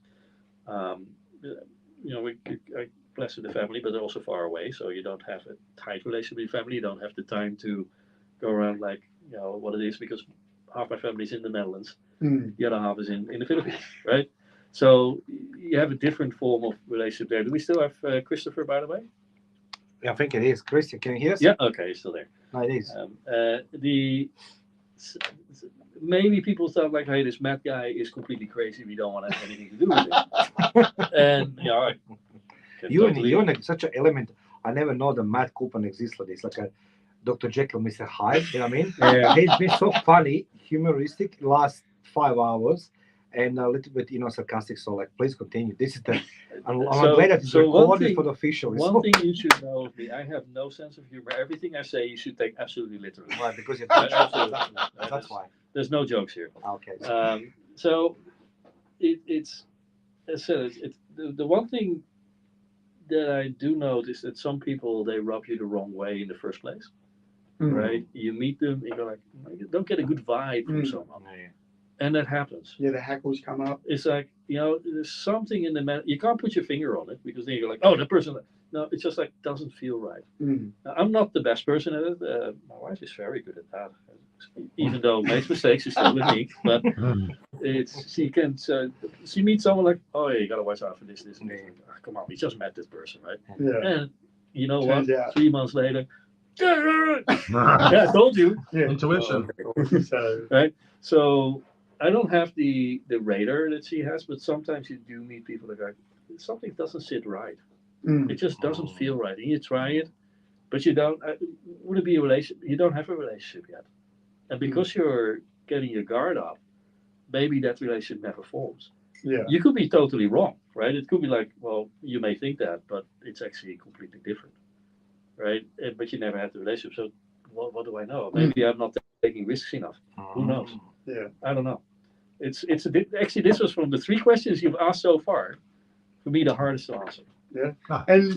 And I was just looking up. Otherwise, I have more hard questions. So please continue, Dave. Yeah, no, Matt, and you mentioned like about they're on a different train now, and I was just looking up a book because I wanted to get it right. Is The Energy Bus? It's such an easy book to read. I have and that it talks book. about. Oh, you've read it? Yep. By John Gordon. I have the series of books. It's great. Yeah, and like you were talking about, Matt, where it's on different trains. Where with this one they talk about energy vampires, so people that just drain you. Oh yeah. And Chris, I think you were talking about it before as well. About there's people that your sister, sorry, where you were talking about you're trying to help her out, and she just drained the energy, and like the old saying goes, in a plane you put oxygen on yourself first. Yeah. And really, people see it as selfish when we look after ourselves first. But if we don't do that, which is what I did with the 1 month of stepping away from negative people, we can't help the people that we can help. Like there's always going to be people, it doesn't matter who you are, that we're not going to be able to help. Like, because I've got people that I know, I don't associate with them, but I can have the best tools at my disposal, but because I'm telling them, they're just going to fight against it. So it's those sort of people as well, where they just, again, they're energy vampires. They're sucking my energy. So just disassociate with them. Therefore, I can have the energy to help people that are willing to help themselves as well. So I just thought I'd bring that up because I wasn't being rude when I was on my phone. I just wanted to get the right author and the right book as well. You can't be rude. You can't be rude, Dave. I just say this is the difference. I'm gonna just give my what's it say? 50 cents, $1, or 5 cents, whatever. It depends. Inflation is probably $1,000. Just don't ask for change. Well, it's very valuable. Yeah, this is what I always say. Like for me personally, in my life, it's hard to people impress me, particularly when they come with that sob stories, right? And we all have the freaking obstacles in life. We all have some type of the disappointment in life and people who put us down. But why you don't need to apologize? Nobody of you guys, right? This is what between the people scripting the podcast, between the people, I know what I'm gonna say. I don't want to mention his name because it's big on YouTube, and he was saying that I wake up 4 o'clock in the morning and I do my to do S word, list or something like this, and there goes listing what he does. I think to myself you're just saying these things because people like to hear that, but that in reality doesn't work that way. Imagine if you wake up 4 o'clock in the morning and I have a protein shake and I'm making 500 push-ups and sit-ups, and then I took the list ahead of my second coffee.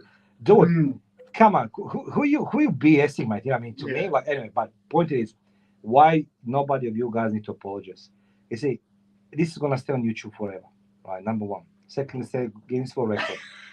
You guys prove it to me, and Chris as well. Chris could choose. He could choose to stay with his boy, his son, and wife, and go out, and doesn't need to be, in this nice sunny day in California behind the desk, as talking to us. And that's what the difference it is. That's what it is. This, as much as this for some people looks, it's minuscule and little and nothing. Trust me, that's the big thing, because that's actually that's a character of yours, guys. So thank you again for being with us. Christopher Rausch .org. I'm going to put the website of his one. Matthew Cooper and AurelianGroup.com as well, right? Aurelian-group.com, yes. Say again? Aurelian and a little hyphen, a dash. Yeah, whatever. Yeah. Whatever. We're a boutique Whatever. shop, so we don't want a lot of customers, so I made it hard to spell and hard to type. And dash. Could you find better names? Rausch. I mean, how difficult to spell this without reading. Just say noexcusescoach.com. That'll work. I just about to say that one. And David, how people can contact you? Yeah, through email, really. David at davidlindsay, lindsay.com.au. And I'm active on LinkedIn. I do have a website, davidlindsay.com.au, or Phenomleap, PHENOMLEAP.com.au.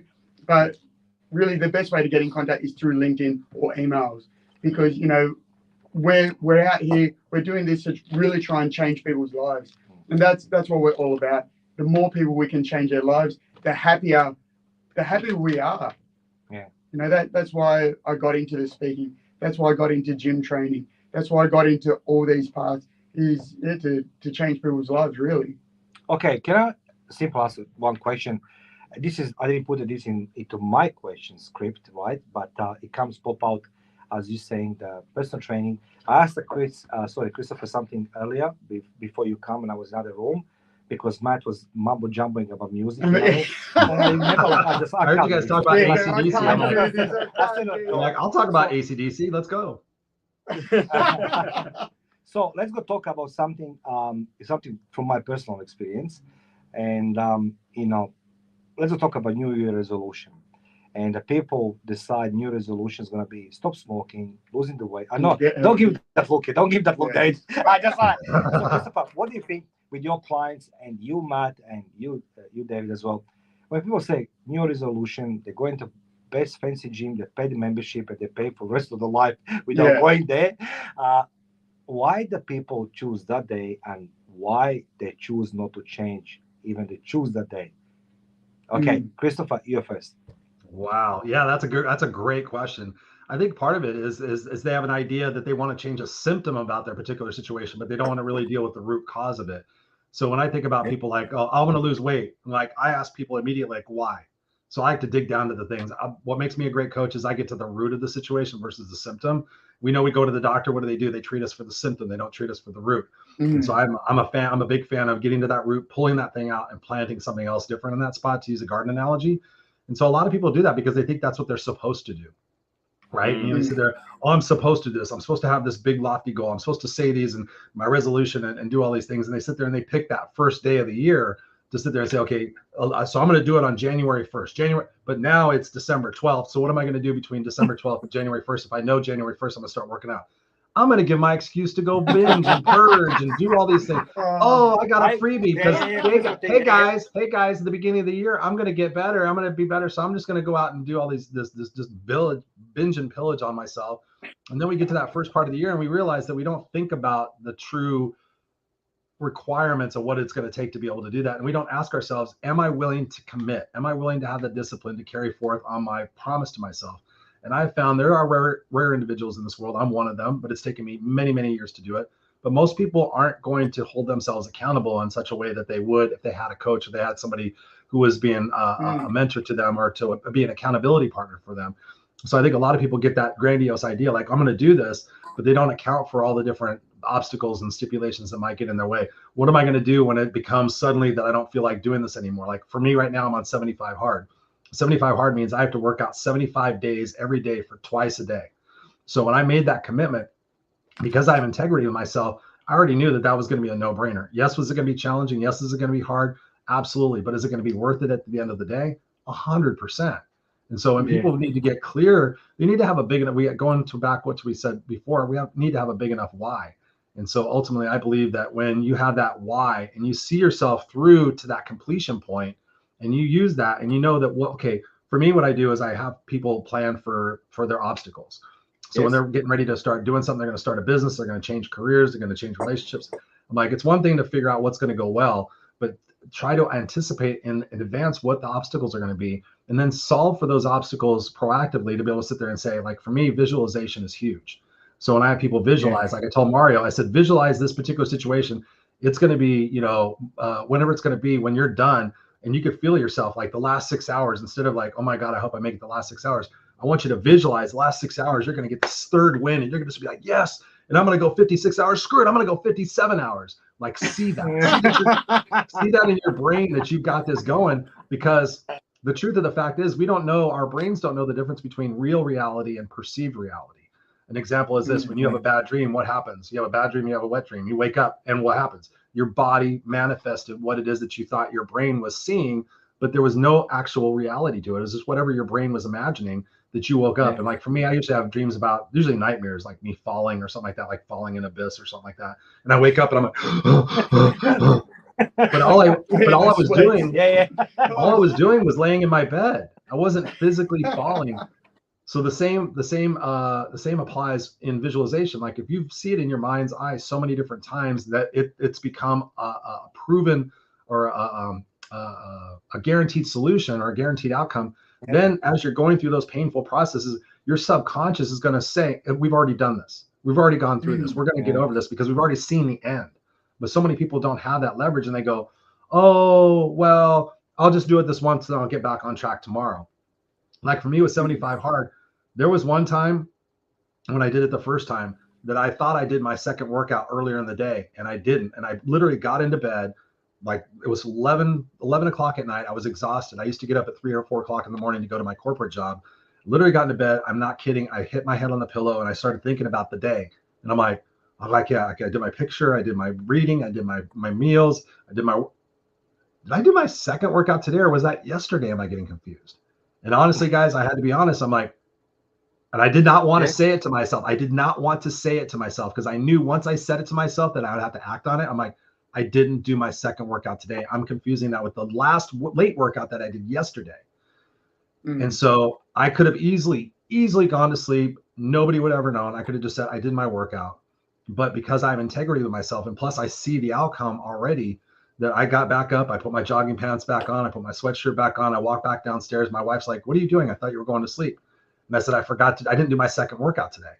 And she looks at me in all transparency and support. She said, nobody's ever going to know, babe. And I said, I'm going to know. Yeah. And so with that, I said, I'll be back in 45 minutes. And I went out for a 45-minute walk. It was dark at night. I mean, it was beautiful because there was nobody out. And I thought, how cool is this that I get to see my city at a time where everybody's asleep? Come on, Chris. No, I'm serious. I did. I walked down the middle. It was funny because I have a small street that's like a beautiful street to walk, and cars could drive up and down it, but there was not a single car on the road. I walked out in the middle of the street. I had my headphones on. I just walked in the middle of the street. It was just gorgeous out. I was like, wow, everybody's sleeping. Everybody's getting ready for the day tomorrow. How cool is this? And I went back and I undressed and got back into my PJs and went back to sleep. It was after 12:30. I got up at 4 o'clock in the morning and I felt so great that I didn't cheat myself.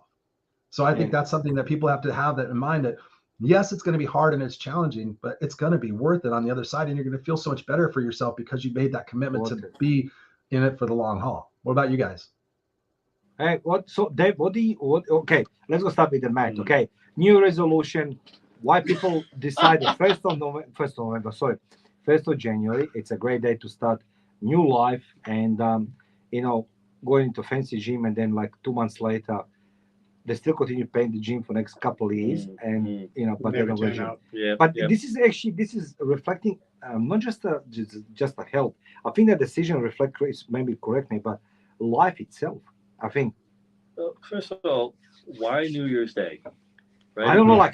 It's for me. It's like the excuse to procrastinate what you want to do today, but don't want to do today. You do it like, oh yeah, I'll pick an arbitrary date. Let's do New Year's Day. Let's not forget, right? September is the 7th month according to the Roman calendar, before Caesar just put some extra months in there to make it align with the seasons. So if you go like 1st of January, well, that was not always on the same day.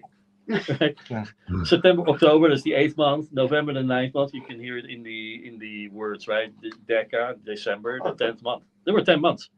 So now it's like, oh, but January is the 1st month. So we start on the 1st month. So basically what you're saying is, yeah, that special day, I'm going to do the stuff that actually I should be doing today. Yeah. I'm going to procrastinate until that very special arbitrary date. Yeah. Listen, if you want to procrastinate, I'm very good at it. I'll procrastinate tomorrow for you.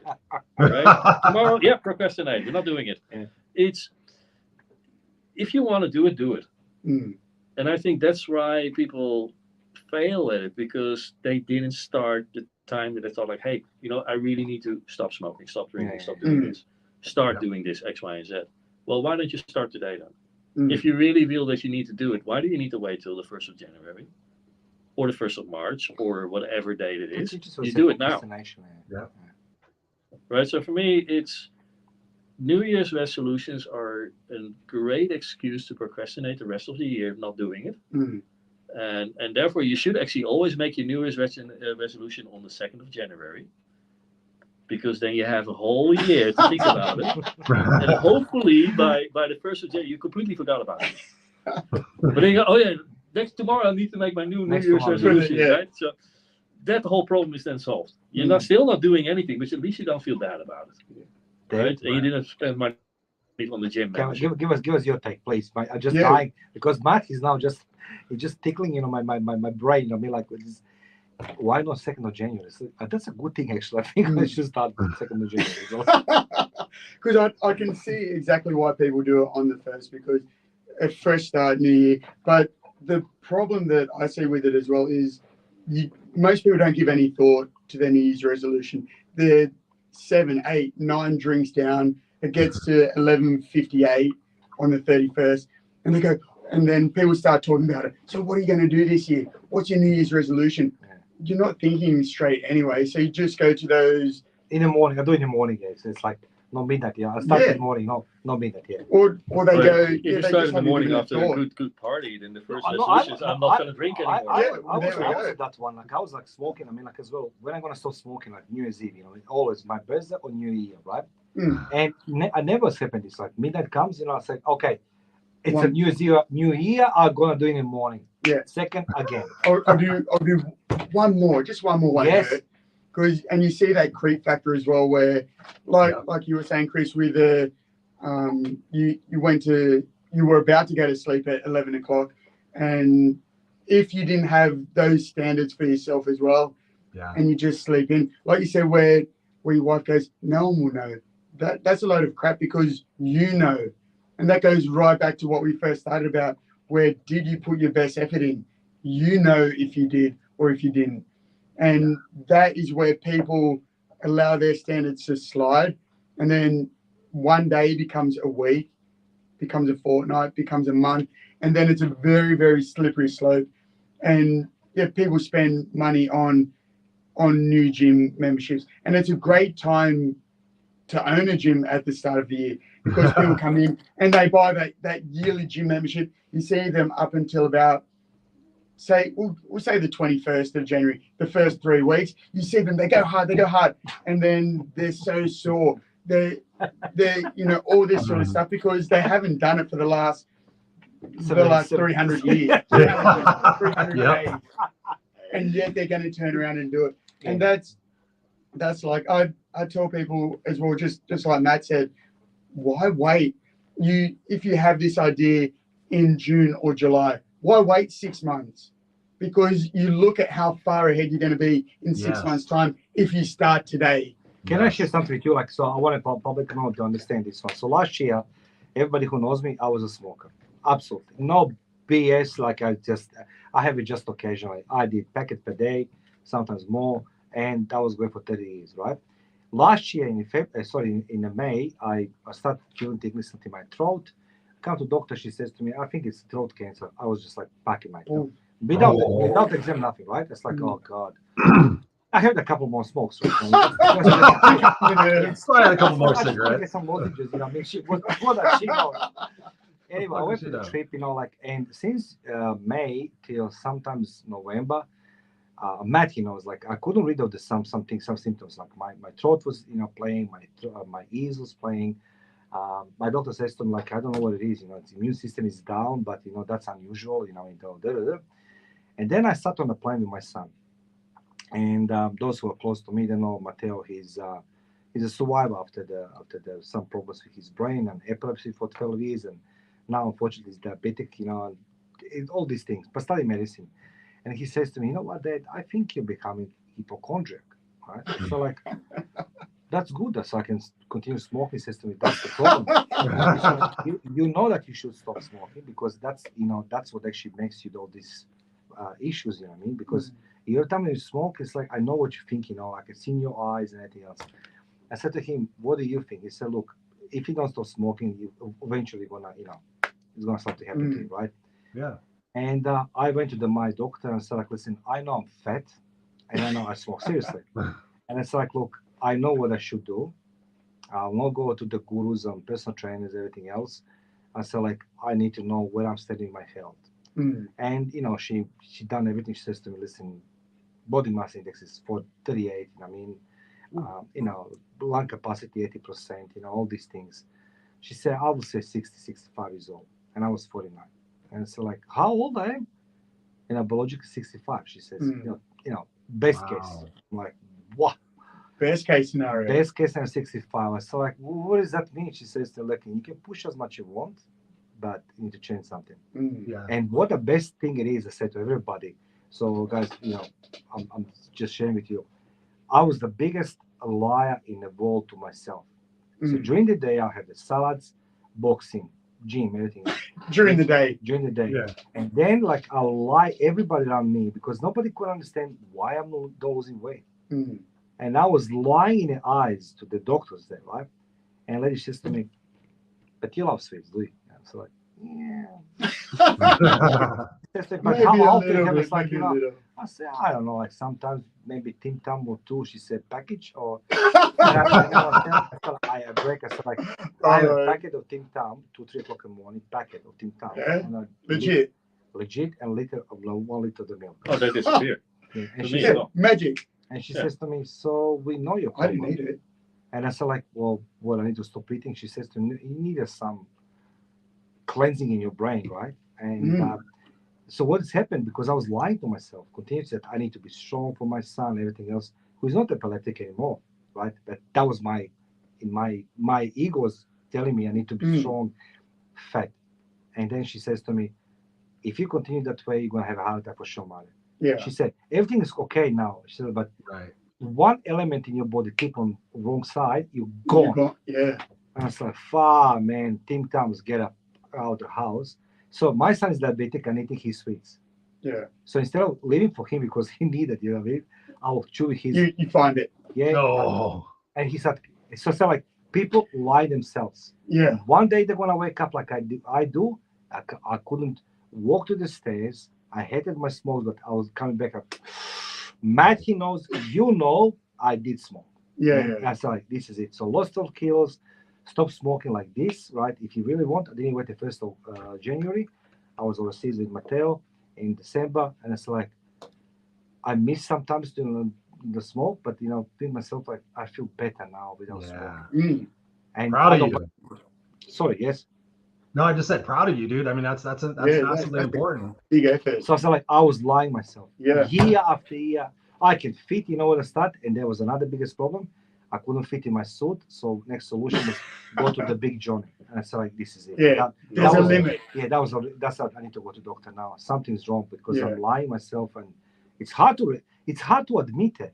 It's like a kid, like you're telling everybody else what to do with your life, you know what I mean? And then I said to myself, but I'm that moron. 3 o'clock in the morning. Hypocrisy. Yeah, hypocrisy. Yeah, because that's what I love as well with.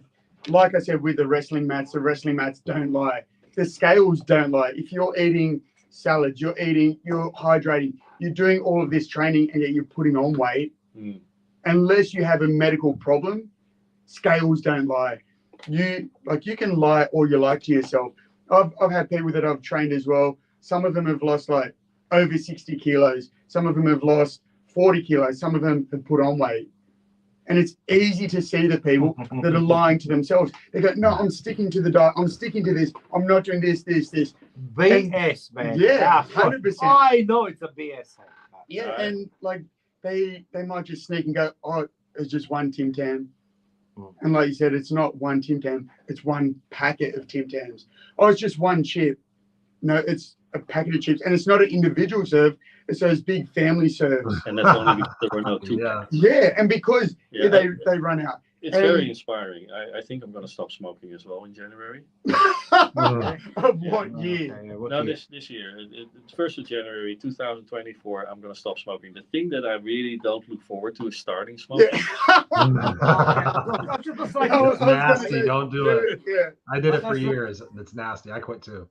Yeah. But this is the guys that say like this is what the coaches should be. You see, guys, this is what makes the difference between you and other guys who just love to talk and present and blueprints and the spreadsheets and everything else.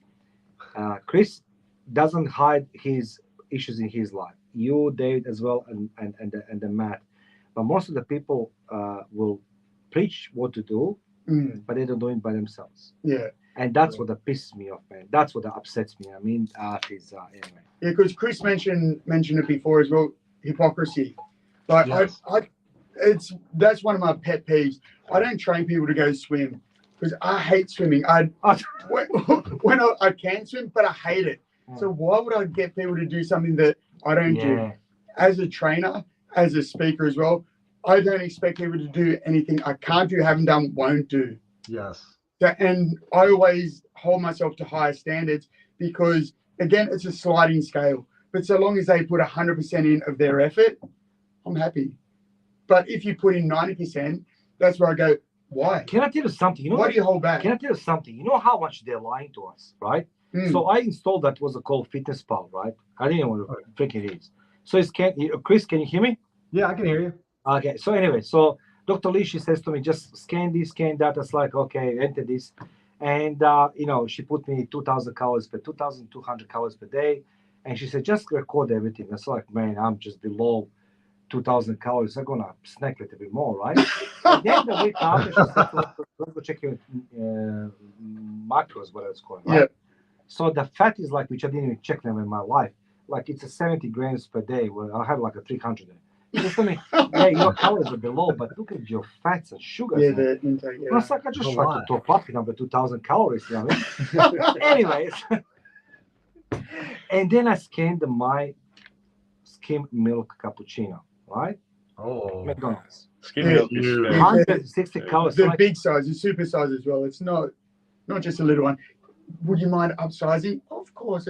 It's only 50 cents more. Of course. It's like a 6 liters of milk inside. Chris, what's the sizes of the coffee in US?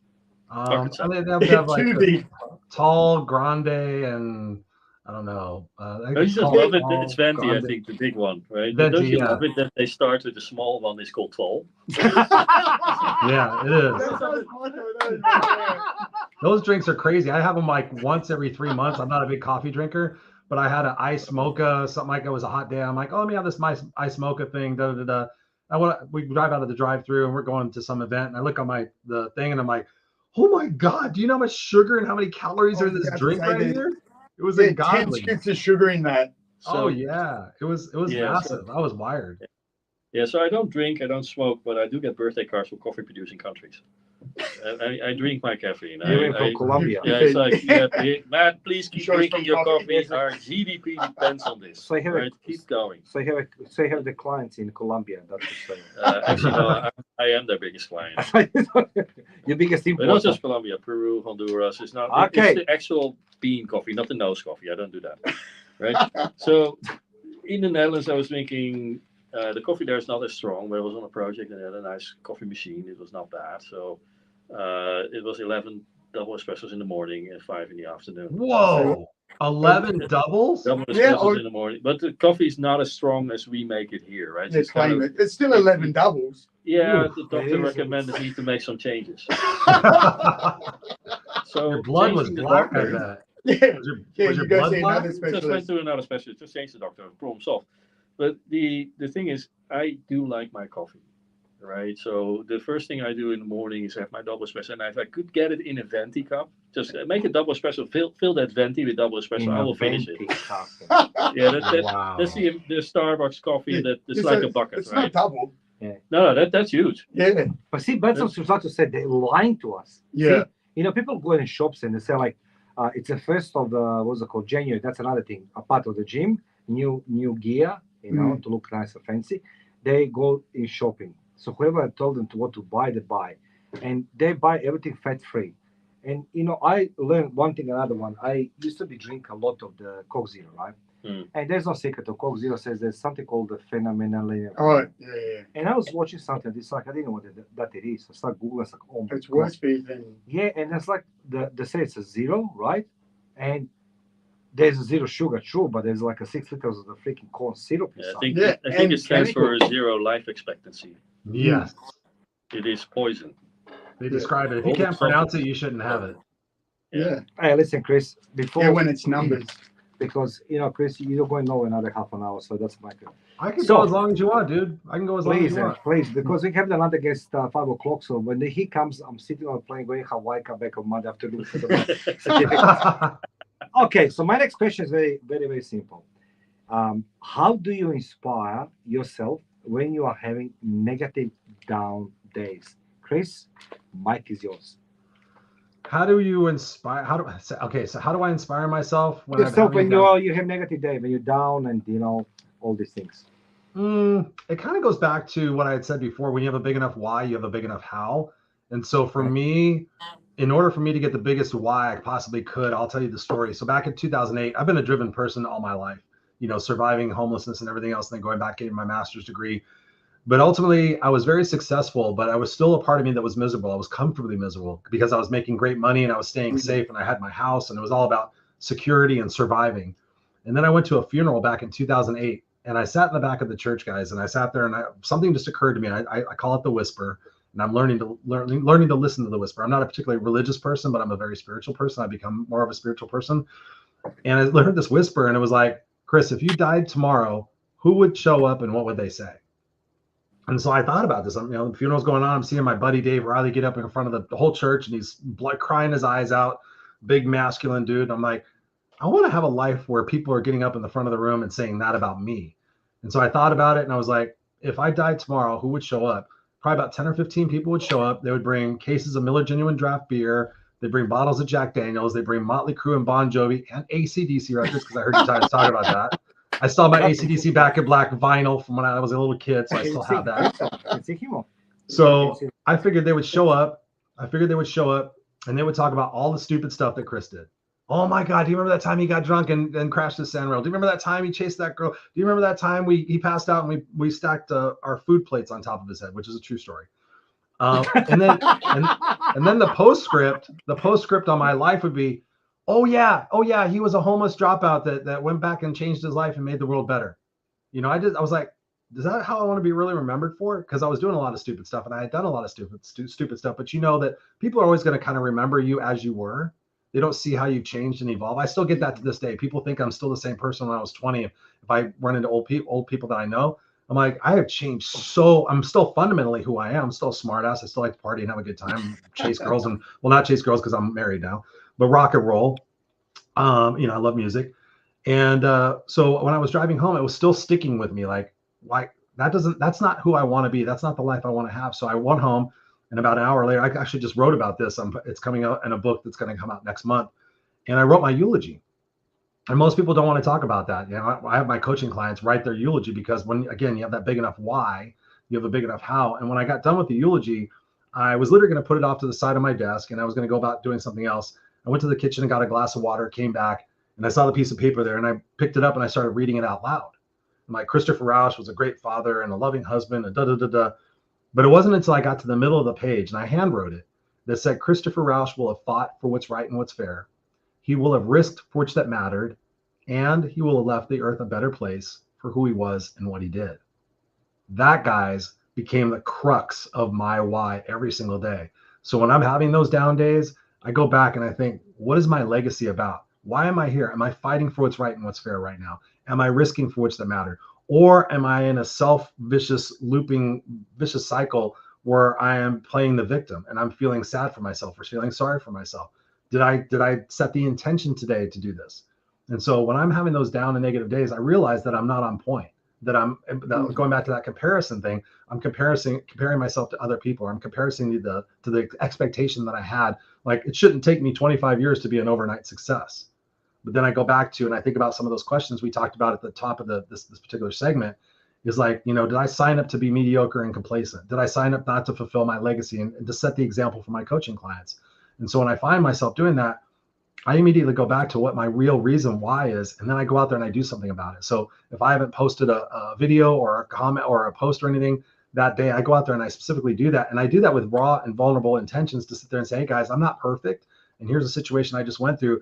And once I'm done with that, I feel good about myself. I feel like I've righted that ship that was going in the wrong direction. And now I feel empowered because I'm living true to my purpose. And so I think that's something that's so important, that people get into these ruts. And then all of a sudden, it's easy for me to go down a rabbit hole. People talk to me all the time. They're like, Chris, you're always so positive. You're always so energetic. I wish I could be like you. And I'm like, you see me for a soundbite. You don't know that I deal with anxiety. You don't know that I have periodic bouts of depression where I can go dark really effing quick and get myself in a loop that's not very conducive or productive to fulfilling that legacy.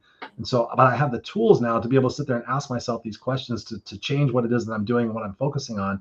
And rather than it being, a 3-week vicious circle, Now it might be a 3-hour vicious circle where sometimes I allow myself to go into that to say, why is it that I'm having these issues? Why am I having these particular thoughts? What's the root of this? And usually I determine it to something doing with my ego. And I'm like, am I my ego? No, I'm my own self. And I listened to Dr. Michael, or not Dr. Michael Singer, but Michael Singer. He wrote 2 books. One's called The Untethered Experiment, and the other one's called the Surrender Experiment and The Untethered Soul. 2 books brilliantly written that teach us that we are not our problems. We are not the minutia that we feel like we are. Like, oh, my life is so crazy. We're actually the observer, and we can actually step back from that minutia and go, wow, that's all really interesting. Do I choose to take that personal? No. Okay, that's interesting. Can I let it go? Yeah. And then I let it go and I sit there and I get back on point. It's not easy. It's not perfect, but that's the way I get myself back into my situation where I need to be. Or I go do something that's fun and playful. Like I have a coloring book that's swear words. And so I'll color my swearing word color book. I'll play PlayStation for a while. I'll go out for a walk. I'll go work out. I'll play with my son. I'll do something. And mostly the time, honestly, it's music. I will put on, I have playlists for everything. And I'll put on a playlist that like 6 or 7 songs. I'll get up and I'll dance and I'll sing. And every single time, 100%, I feel better when I get up and I dance and I sing and scream and play air guitar and jump up and down. I can reset myself in 10 minutes. So that's my thoughts. I'd love to hear what you guys have to say about this because this is important stuff. So who is first? So Matt, feel free. Okay, but you first. Days that are just those days, right? Like sometimes you have a week that is consisting of Monday mornings. The whole they do exist. Yeah, but don't you feel like now, Chris is in their life, right? Yeah. But 2 of you spending the night, weekend night, Saturday on Sunday. We don't see that. There's no windows. It's like adventure. Just need to, we just got to rob the bank. Yeah. Put here recording. Come back here. The police says like, oh no, the guys are just talking. Chris can confirm from LA. So okay, sorry. Jokes aside, please, but continue. Yeah. So before, when I was still in corporate world, I had many more of those days. I go, why am I here? Right? Yeah. There's no end to the suffering of the rat race that I'm in. Right? There's no way I can actually make my manager or manager's manager look good because there's just no way to do that. Yeah. Right? There's no way I can solve this customer problem that I really want to solve because of all the constraints that are put on you from a corporate perspective, right? Because solving a customer's problem means, we take on risk. Yeah, that's kind of part of it. So how I got myself out of it is going like, okay, here are things I can control. These are things I can do, and I was blessed with working with fantastic people in the team, right? And all over Asia, right? So I got to see all the nice places, and the nice thing was, no matter how hard things got internally, whenever I showed up at a customer, even though the customer was angry with the organization, they were always grateful that I was willing to show up because no one else would. Right? And when people with VP on their business cards go, you call me anytime. Yeah. That's until I sign the deal, right?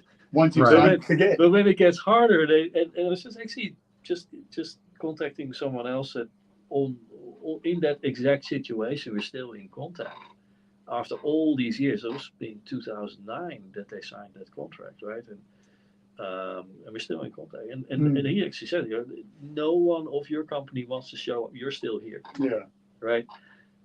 So that's when you know that you got to leave, if that is a consistent thing, right? So currently, I'm obviously working for myself. Obviously, I work for the clients, and actually, by stretch, I work for their clients. Right. My job is to make it better for the clients of my clients. Yeah. Right. So we have to think always further in the supply chain.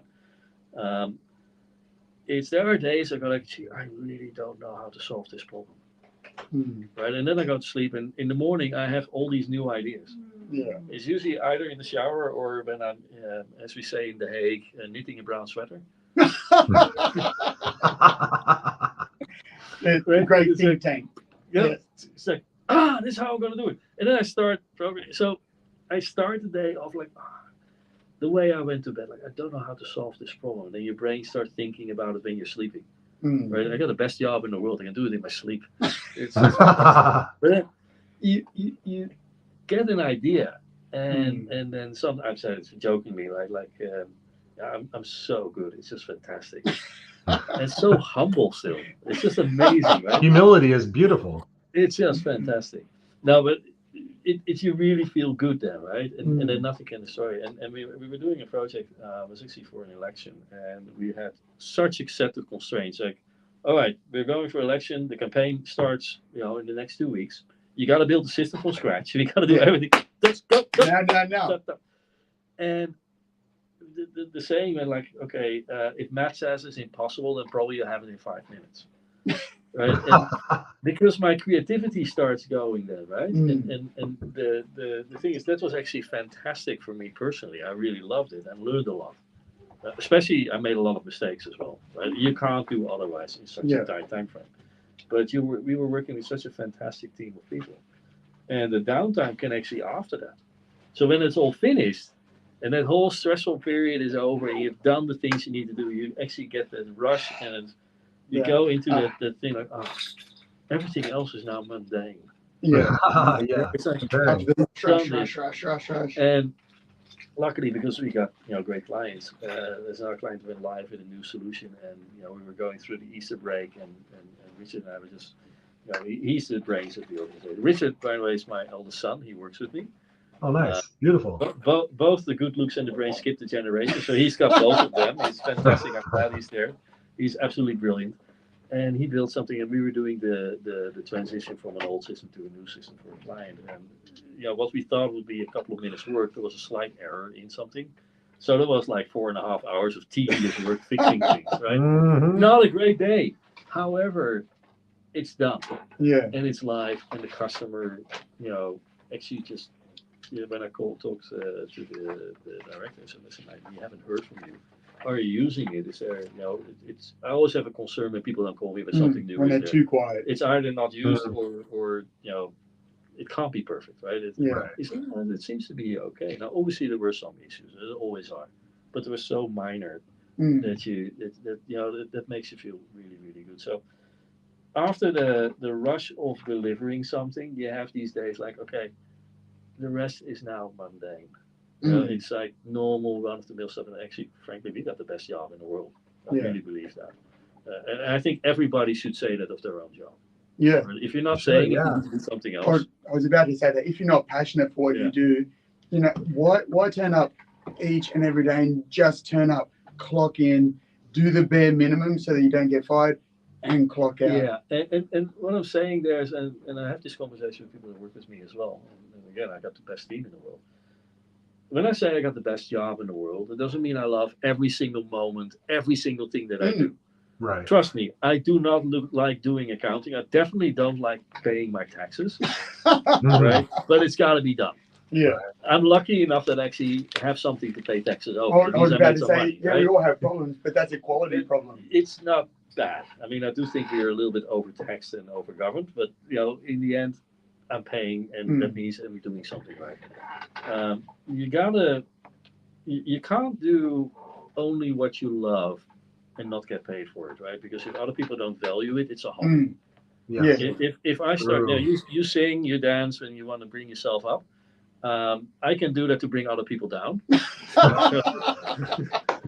Please don't, okay? So like, we had this thing in Microsoft. If you were late for a meeting, you had to sing a song, and then they figured out like I wasn't the one being punished. So,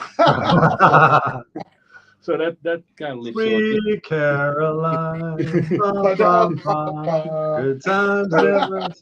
There we So go. you can't if you can't make money doing what you love, then you got a hobby. Fantastic, keep doing a hobby, but that's not a job, right? You need to do something that other people value, and with that comes things that you may not like to do that come part of it, right? For me, it's like administration, accounting. There are certain things I just don't like, but it's got to be done. That's called work, right? The rest is the hobby, and I'm still getting paid. And if I then look at the hourly rate of the things that I do call work, the number of hours I do, and then with the money that it gets in at the end of the month, I'm like, hey, my hourly rate's pretty darn good this week. Because the rest was hobby. Yeah. Right. So I value time a lot differently than I used to. Because before I get paid, I get this much money at the end of the month, that all sucks, and but it's the money. Like, but my hourly rate, even though in absolute terms, running a small business, I mean, you start with zero. The first few years, I got paid nothing. Yeah. Right. Making minimum wage was a step up for me. And I don't care, because it's the hourly rate that I started having, even if it was paying nothing, was giving me higher quality. Yeah. Than, And they're pure What enjoyment. matters the most. No one invested in my company as in money. No one, it's just us, me, right? Everything is made something from nothing. Yeah. And that for me is the biggest thing. Like I'm a Zoho partner. I don't know if you know Zoho, but they're a software provider. They're a little bit different. They're actually big tech, but they're not, right? They got 10,000 employees, so for big tech, they're small. They got millions, I think 80 million users all over the world. They're not stock listed. It's a family business. Yeah. Right. And they said we were completely bootstrapped when we started. And that means that no one tells us what to do. We do what we think is right. And is that always the most profitable thing? No. Right. When countries were locking down and everything. So, okay, I'm like, oh, you know what? You must be tough. You know, you can apply for a special emergency license dispensation. You know, if you really have it tough, we hope you're not abusing the system. But if you really have it tough, you don't have to pay your license for a while. Right? Like, which other software company did that? They all grew. They all get bigger, right? That's the thing. Everybody in the pandemic got poor except big tech. They got all bigger. Huge, right? Yeah. And then you're like, oh, there's stuff. You know, we're not in it for the profit. And when I became a partner, I said, okay, how much do I have to do every month? How much do I have to sell to earn the right to be a partner? KPIs. They said, what are you talking about? Just do good for your customer and the rest will come. And they've never asked me for a pipeline or anything. And ever since I started with them, every year has been growth. It's not been like, oh, multi-million-dollar business, blah, blah, blah. Well, yeah, fantastic. Like Spotify still hasn't made a profit, right? Yeah. How long does Amazon take to make a profit? Yeah. That's ultimately what counts. It's not how much money you pour into it, it's how much money you actually have left at the end of the year. Yeah. And so I'm blessed with what I work with. I'm so happy with what I do. Love the team I work with. Love my customers. You gotta love your customers, right? And it's the bad days. Those are days that I go like, I haven't solved it yet, or the solution I put in place I'm not happy about yet. So I need to change something, and that keeps you on your toes. So, as I said, if you have bad days and you have them consistently, you got to change the job, change what you're doing. Yeah. Yes. And try and change a bad day to a bad moment. Yes. Not a whole week of Monday mornings. By the way, 5 o'clock world record. But 1st of January is going to be better. That's what it is. Yeah. It's 5 a.m. We just enough hours. But sorry. That's 5 a.m. flying over. Okay, guys, let's go. Lindsay. No, Lindsay's still. I was on my soapbox. I'm sorry. I'm sorry, you were just jumping into. That's a great answer. Yeah, please. And Chris, you said something brilliantly where it was, people are comfortably miserable. Yeah. And that's where a lot of people are. They get paid just enough, they get paid just enough to survive. Yeah. And they do just enough not to get fired. Yeah. And that's, like I said before, who wants a job? So it's not even a day. It's their life. They just turn up to work, beige, they clock in, they go to their desk, they don't talk to anyone, then they clock out. And, people don't miss them if they're not there for 2-3 days. Kind of like the eulogy of Joe Smith. Yeah? Not just to make up a name. Yeah. He lived just enough. Just enough. Just He enough. survived. Made no impact. To an empty auditorium. No one knew that Jane Doe or John Doe existed. So, and that's not a life that I want for myself. It's not a life I want for my family either. And it's not a life I want for anyone. Who wants to be someone where you just, you're a ghost. You're a walking ghost. And I see it all the time because I speak about that as well. I speak about the power of posture, walking with power, passion, and purpose. And there's days or moments where I don't want to get up and train, but I get up and train. It's just about making that first moment, making that first movement, because then getting to the car. Okay, I've got this far to the car. Why stop now? I've got to the gym. Okay, I don't really feel like training. Let's start off with a warm up. And so you do the warm up, and then you start going. You know what? It feels a bit of all right. And then you start lifting the weights. And then before you know it, you've done your session and you walk out. You don't walk out of there. You jump out of there because you go, man, not only did I not feel like doing it, I did it I smashed it, and now I feel fantastic. So, and the down days as well, I believe are essential, because if it's always sunshine, you know, the trees, the grass is going to die. We need that rain, but it's just your mindset with it. Is the rain, is it cleansing? What can you learn from it? And Billy Connolly said it best as well, where, you know, it's not bad weather, it's just inappropriate clothing. And that's as well with the mindset as well, where, you know, the you and I, we can go to the snow, and I might be there going, oh, it's cold, oh, it's this, and yeah, mate, you'd be down there snowboarding, the exact same place, the exact same weather, the exact same situation, and yet you're carving it up. You're having so much fun, and I'm bitching and moaning. And it's about the mindset of it all. So what can you do in order to make that? And Chris, with music, I love music because it's such a powerful tool. I put my headphones on when I was outside, just so that I came in here in the right state of mind. I listen to Eric Thomas. I listen to motivational stuff. But music can really help pump you up if you're feeling flat. Or, you know, if you're feeling over anxious, you just put on some calming music and get it going on. And I love that you brought up AC/DC as well, because I use AC/DC in my talk, where I know that certain songs aren't going to work for everyone, but I put on some AC/DC and go, okay, yeah, this may not work for you. But then I put on Thunderstruck and I go, you know what? Sorry, I got to be carried away. That works for everyone. So, you know, you can use it. And I also put on Bob Marley, where I love listening to Bob Marley, but I'm not going to listen to him before I walk into the cage. I'm not going to listen to him before I need to make an executive decision. I'm not going to listen to him when I need to be powerful, when I need to be in a peak state. I listen to him when I'm relaxing, when I'm around the pool, when I'm sipping cocktails. But, you know, music and motion as well, posture. Like I said, most of the time I will get up a little bit later. I've been about to stand up, but, you know, motion is led by motion. So if you walk with power, passion, and purpose, it goes across. And the great thing about doing this with work as well is if you are at a beige place, you walk in, you bring that color, you bring that aliveness, you bring that energy. It's contagious. Eventually, mate, you're going to feel it. You're going to go, what's this maniac on about? Mario, you're going to feel it. Chris, you're going to feel it. And you're going to go, oh, man, I want some of what he's doing. David, what are you doing? And you go, man, I've just got this banging beat going on in my headphones. I'm walking with power, passion, and purpose, and it feeds on.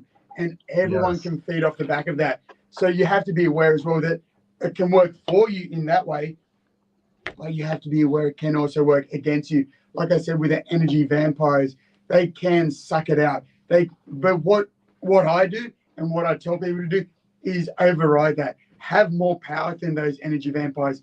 Separate yourself from those. Because people are going to hop on your bus. People are going to want to be part of your team. And you get to that tipping point as well, where either the energy vampires, they leave, and they leave completely, or they join you. So it's about making sure that you get the right people on your bus, you get that energy going, and move with power, passion, and purpose. Don't just, you know, don't just amble in. Walk in, waltz in, dance in, bring that energy, and everyone's going to eventually jump on that bus and go with it.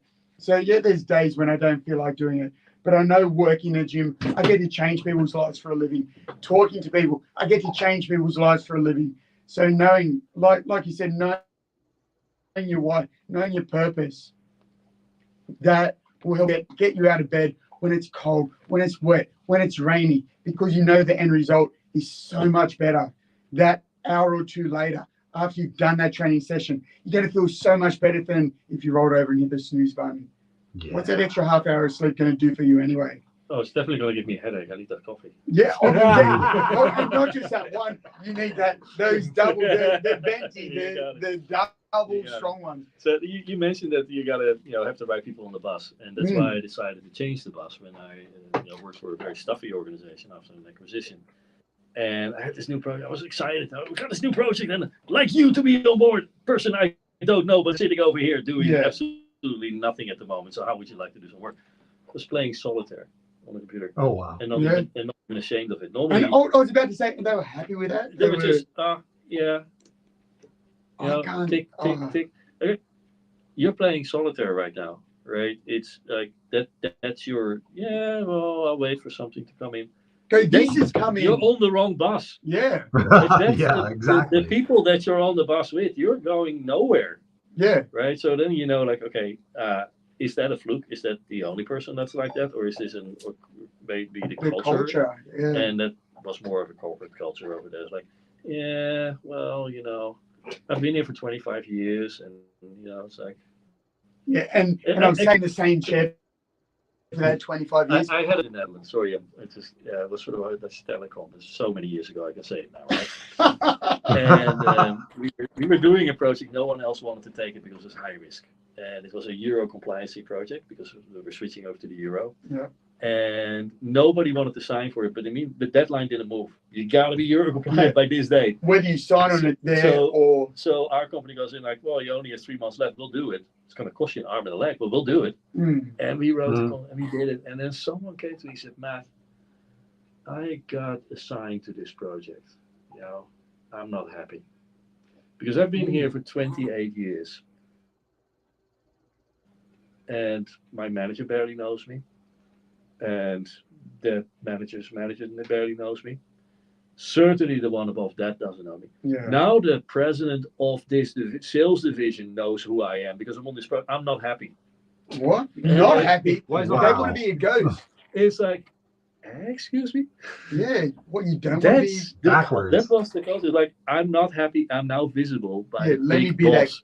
So Yeah. let me be that ghost. I don't want to make any difference. I don't want to have any positive impact. Yeah. Man, I couldn't think of You anything met him. worse. You met him. Casper. We'll It's call him like- Casper. This is amazing, And right? it's not even a friendly ghost. The sole purpose for that person as a career was to be completely invisible until retirement. Wow. Why? What? That is- where- I just don't get it. And then I was in another Because you room, found a sweet spot. and there was there. someone that is It's there. not a sweet spot. It is, but you were surprised how many people actually they are like this. Oh. You know, they They're settle working. for it. Like Chris said before, they're comfortably miserable. Ah, And Yes. he's I not. couldn't He's think of not even. anything worse. He's not even miserable. He was totally content. Correct. just That's getting it. a paycheck. Oh man. oh, It gets man, worse. that- It gets worse. I get into another room. There's a person who's just sitting there and is working for a consulting organization, and he's been there for years. And I said, "Okay, so are you going to be on this project?" No. I'm something else. Okay, what do you actually do? No, on something What do you else. do? He said, "Well, actually, my project ended 5 years ago, but nobody seemed to notice, so I'm still here getting all my money." No way. Like, Man, It's a. I couldn't stand that. I had so after our successful delivery of the project, they asked me to come back. They first called me Dr. No as the project manager because everything they said, no, you're not going to have it, right? Because I got a 3-month delivery date and super high liquidated damages if you're late. So Yeah. you're not going to get anything in scope. Yeah. We delivered it anyway, but we committed to nothing, right? And after I say, Matt, can you come back and we want to do more projects? Can you just do an investigation of our software and what we can replace? Okay, so we looked at the program and it cost them 13.6 million euros per year just to keep on running. Wow. What does it actually do? Well, we're not really sure. They're outlaying that amount. So I just went through that whole thing, and it turns out that, well, actually what we do with this program, we copy or we have a feed from that program that goes in here, and then it prints a report every month. And it goes, one of the copies of that report, we printed 2 copies. One of that report goes into this folder and we rotate it, right? So it's always 3 months in the folder. So January goes in, then 3 months earlier goes out. So, okay, you never look at it. No, we never look at it. But if we don't send the second copy of that report to Mr. de Graaf in Utrecht, he calls because he called us once that he didn't get his report. I said, okay, I'm quite curious what he does and whatever. So gave me the details. So I call Utrecht, which is a city center of the Netherlands. I said, my name is Matt. This is a project I do. I want to talk to Mr. de Graaf in this department. How did you get this number, sir? I said, well, as I said, I'm doing this project. I'm investigating this, and this. And Mr. de Graaf apparently needs this report because otherwise he will get very upset. It's out of the world there. So Mr. de Graaf passed away 2 years ago. Oh. So the Oh They've my been worried God, about is there this being efficiencies in like that the past building? way. 30.6 million euros for a report that no one ever looks eh. at. What the hell are you Some doing? companies really have the money to throw me, but for what? I mean, this is Yeah. over 20 years ago, right? It's all, So that means it's even more valuable. Oh yeah, no, this was huge. That's insane. So, Wow. and that's over 2 years that he's been dead for. So that's 26, Well, 27 I million would dollars, even ask, like, if not okay, more. let's say he was still there. What did he do with it? Yeah. Other than calling, I don't have my report. Well, if no one else noticed it, Because no one seems to notice it. No one is doing anything Yeah. with that report. it just Right. So Up in that's smoke. where it's like big corporations are just run like governments. You got the Mm. politics, you got the uselessness, Yeah. the wastage of money. Go back to a small Silos. business. We can't piss Mm. around like that. Right? Yeah. If I have every someone cent employed counts. that gives me a report that I put in a file folder and never look at it, but Yeah. unless it's 3 months after, then I throw it out and put a new one in. We can't afford that. So that's why I don't want to do business with companies with more than 50 employees, Mm. because at least I'm dealing with people that do the job and not just Yeah, like decision people. makers. And also not just playing solitaire. Well, that's the thing. I just, if you're so content with playing solitaire during your, you have no purpose, Yeah. because you spend, let's say you work 8 hours a day, right? Yes, if that were true, if you're a small business owner, but let's say you work 8 hours a day. You sleep 8 hours a day. So that means half your work, there's only 8 hours left then. Mm. Half your waking hours is at work, having no purpose. Mm. Yeah, That just sounds living like in regret to the me. So 100%. So Yeah. the eulogy there would not be just he lived just enough. It's like who? Yeah. Yeah. So So we're what? missing someone. Oh, he died. I didn't know he was alive. Yeah. Right. So you gotta want more than that. Mm. And that's I think if we all aspire to do more, then great things can happen. But unfortunately, we don't. Yeah. And I just think it's funny the mindset of so many people out there where they're content with that.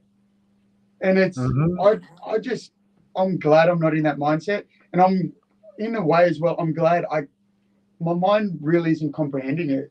Like how people are happy. Happy might be the wrong word. How people are content just surviving.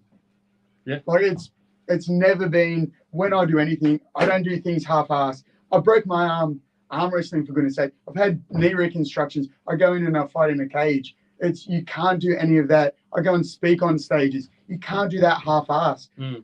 Nothing. Like I said, I don't like swimming. I don't do it. I don't coach it. I don't do anything in that. But I don't do anything I do half-assed. That's not who I am. And it surprised me that there's people that are willing to do things. It's their less. career. It's their career. No one knows me. Yeah. I mean, I totally agree. Right? That's why I said I don't wash my car because I will not do a good job. Yeah. I hate it. But if you do it, if it's worth doing, it's worth doing well. Yeah. Right. Right. Exactly. And if you're going to spend your time doing something, you have to have a passion for it. You gotta have to something that you enjoy for it. Even if you don't enjoy the job, you enjoy the outcome. Yeah. And if you're sitting there like, oh gee, I want solitaire again. Yeah. Oh, that I'm so good at it. That's my 347th game in a row. Hey, let's read that out in the eulogy. Yes. He was undefeated at solitaire. John Smith, never defeated by himself at solitaire. Oh, it's just terrible though. Like, my mind really boggles when it comes to situations like that. And it's something that I've got an 11-year-old daughter. That's something that I want to really instill in her is constantly strive, constantly push for things outside of the box. Because she's 11. You see how much things have changed the last 3 years. By the time she gets out there, she does trapeze, she does silks, lyra, plays soccer, and is like, I'm very lucky that she's very active. She learned to walk on the wrestling mats because my wife had a bad accident when my daughter was 7 months old. She shattered a femur, so she was riding a motorbike and got hit, and that's as well where mindset comes into it, where people go, David, how did you guys get through it? We got through it because we had to get through it. Again, we couldn't sit in the corner and put the towel over us and cry. No, we made the most of that situation where that gave my wife, my daughter at 7 months old, and myself time that we're never going to get together again. Like I still had fights lined up, so I'm not going to pull out on a fight ever. So I still would go into train, and so I take my daughter to training because my wife couldn't look after her. But it was such a great environment for her to grow up in. With men, yes, we're punching, we're wrestling, we're doing all this sort of stuff, but the energy that was in that room as well. And she literally walked her first steps on the fight mats, and it's a perfect place to do it because, like you said, when you first start to walk, what happens? You fall over, and it was a nice soft landing for her. But she was there between rounds. She was like, because I had to do this thing where it's called Shark Tank, where it was 2-minute rounds with 6 people, but it's no rest between each round. I go 2 minutes, me just striking, them trying to take me down. 6 minutes, 2 minutes, 2 minutes, 2 minutes. So it was 12 minutes without a rest. Wow. And then my rest, I know it was so exhausting, but mentally it helps. And then my rest was at the end of that. I changed from either my boxing gloves to MMA gloves, and then they changed their MMA gloves to boxing gloves. Then they would kickboxing on me while I just had to try and take them down. Again, 2 minutes. But when my training partners weren't doing stuff, they were holding my daughter on her lap, and she would just, she obviously didn't know what was going on, but the flashes of the bright colors of the gloves, she was excited about it. And growing up knowing that fighting, they're not angry people. They're not doing it in a vicious way. They are vicious, but we're doing it as a sport. So being able to know that from an early age as well, that because I've never seen people that are better with my daughter when she was that young as fighters, because they're these strong, like tough guys, and then you see them and they're just like playing they're doing these little faces to her, and she's just laughing. But yeah, it's really about just still can't get my head around those people that are content sitting in that corner. Never been like that, nor do I want to, nor do I want anyone in my family to either. Yeah, agreed. Leverage. You have a big enough why. That's what it keeps coming back to, is the fact that when you have that leverage, you have that personal accountability, that personal integrity, you have your values set, you have your toleration set, you have your boundaries set of what you will accept and what you will no longer tolerate. It's pretty incredible what kind of impact that you can start having in your own life. And that you guys were talking about it before. There's a beautiful book out there by a guy named Darren Hardy. He was the former editor for Success Magazine. He wrote a book called The Compound Principle. And as I started reading it, I was like, oh my God, this is exactly what I teach my clients. I tell my clients that things are one more or one less, right? Again, thinking about the enormity of something like that, it's just one more or one less. Can I take a few less bites and walk a few more steps? Can I work a little bit more in the office and on my personal growth than I watch Netflix? Can I start, averaging those things out a little bit? It's pretty incredible. You start getting that courage. You start getting that momentum. You guys were talking about momentum and inertia. You start getting that, and then you never want to go back to being that person that you were, because you realize just how complacent, mediocre, and tolerating of everything that you were, thinking that someday it was all going to change. And I've seen people, again, that book, The 5 Regrets of the Dying, is powerful. For me, all of my social media posts say no regrets. I sit there and think about my why and everything else. Like, would I regret if this was my last conversation and I didn't give this my all? Like if my son, if I died, after this, and my son said, what's the last thing Dad did? And we watched this videotape, we watch it rewind. Was Dad on point? Was he living his legacy? Yes. So everything I do and everything I show up to, if this is my last day and the last person I talk to, I want that last person to know that I was on fire and I was living my true purpose. So you have that integrity with yourself. Then it's not a job. It just becomes automatic routine for you to be that normal person. You don't have to be anybody else but yourself. And that's one thing I found, because I spent most of my life as a people pleaser, and I learned the recipe for success pretty quick. I was promoted probably 7 times in 8 years because I was just that go-getter that, hey, Chris, you want to do this? Sure, I want to do that. I want to do that. I take it on. And then once you finally ultimately get in that, when you take a step back, you're like, when I left corporate, I didn't realize how much I was killing myself. It was a badge of honor to be taken on all these things, and I got the validation and the credit. But at the end of the day, when it was all about the KPIs, it wasn't about the customer anymore. Guess who got let go? Me. And so when I looked back at it, my identity was so wrapped up into who I was and what I did and what I accomplished that it was such a great blessing for me to go through that experience, to go, man, I am never going to take my own personal sweat equity and my blood, sweat, and tears and build somebody else's dream ever again, because it's definitely not worth it. And so once you finally get out of that picture, you finally get out of that situation, you realize what the options are, what the possibilities are.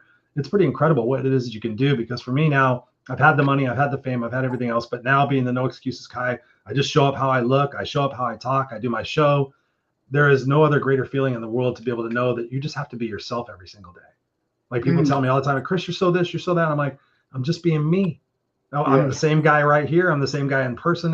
People have met me that have seen me on the internet, and they've met me in person, and we have lunch or whatever. And like, you're exactly the same guy. You look the same. And I'm like, yeah, that's who I am. I'm not any. I'm like, okay, today I'm Christopher Rausch. I'm the host of the Raw and Unscripted show. And today, well, I'm just being me. I'm just conversating. Sometimes I talk in circles. Sometimes I ramble on. Whatever. I'm human. If you dig it, great. If not, no worries. Go find something else. It's not a big deal. Yeah. And I think in Australia as well, you hit the nail on the head there, I believe, where it's about being yourself, being authentic. Yeah.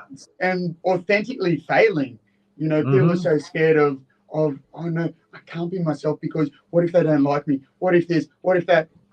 I was about to swear. I held back, but stuff them. Like, so long as you can be yourself. And, in Australia, like you guys can attest to it or not, I believe we have great bullshitter meters. So you can tell if someone's being authentic or if someone's trying to pull the wool over your eyes, they can do it for a short time. But how long can you act like that? And that's what it all comes back to is like people go to me, David, are you always like this? And I go, I have low times, but I do my best to have high lows. But yeah, for the most part, my wife just at times when we're together too long, she goes, David, go outside. You're like a little puppy dog. You have to get rid of that energy. But then I get to utilize this energy in a positive way. I get to utilize it up on stage or, training people or doing all this other stuff where people can feed off that energy. Whereas if it was a put on, I'd be exhausted. I just couldn't do it.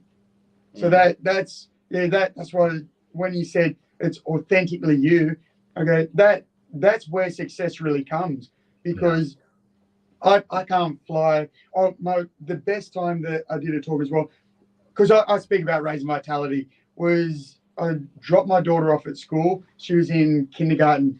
I hopped on a plane, flew down to Melbourne, spoke down in Melbourne, flew back to Sydney, picked my daughter up from work, picked her up from school, dropped her off at soccer training, went into the city, did the talk in the city, and then my wife went and picked up my daughter from soccer training. But I was home, I'd spoken in 2 different states, and was still home for dinner with my family. Yeah. And still rambling, still having a lot of energy. And that's when my wife goes, oh, David, it winds you up, doesn't it? And I go, better believe it does. Because I love doing it. Exactly. Passion fuels everything. We got to have passion. I mean, that's why Mario's doing that. That's why we're helping Mario, because we have passion to see him do this and to impact a lot of people. I mean, you got to have that passion. That's what ignites me every single day is, am I right? Am I fighting for what's right and what's fair?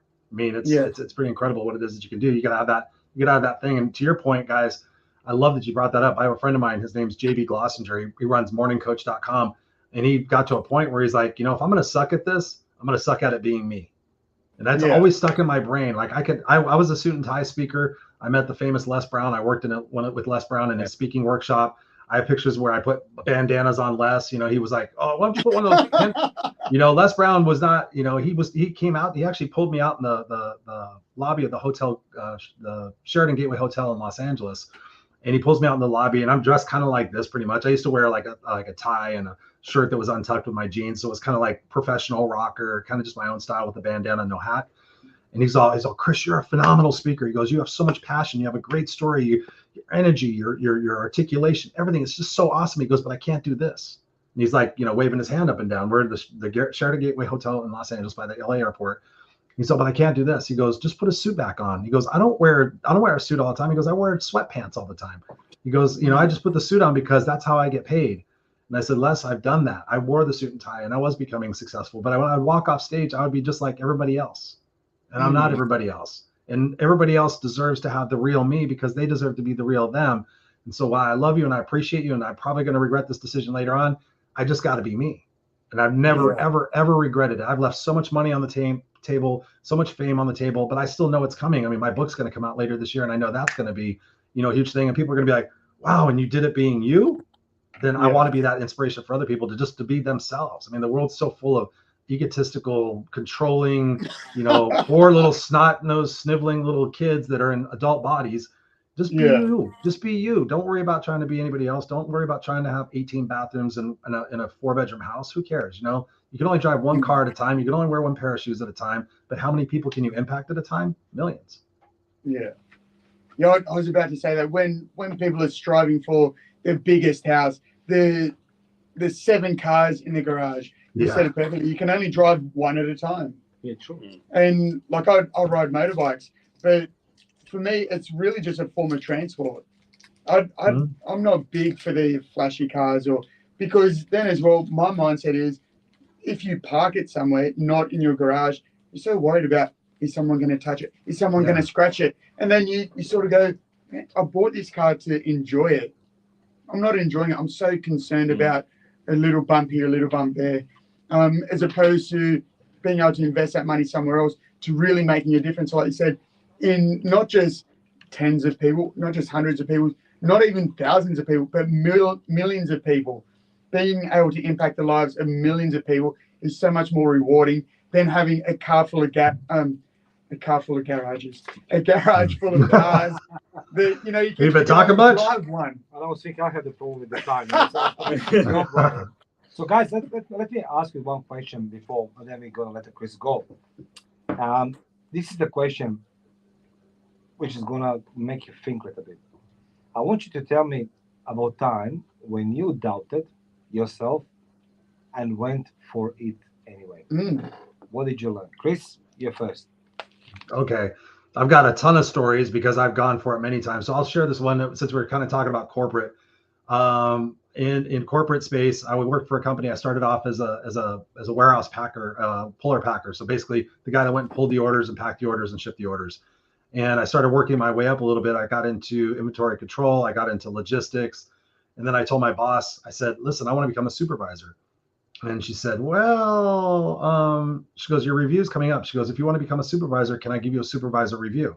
And I said, sure, no problem. And I'd already been, helping out the guys and, doing stuff. So I thought, this is a logical step. I'll make more money. I'll have more responsibility. I'm going to school for my bachelor's degree in business management. This all makes sense. And so feeling cocky, feeling confident, I go into my boss's office and she proceeds to give me a supervisor's review. And all my reviews up until that point in any job that I ever had were exemplary. I was like, Chris tries, there was always things to work on, of course. But she starts giving me my review, and it's totally a surprise to me how she works it out and everything. The ultimate crux of it is she says, Chris, you want to become a supervisor. She goes, but everybody in the warehouse doesn't trust you. And it was a shock to me.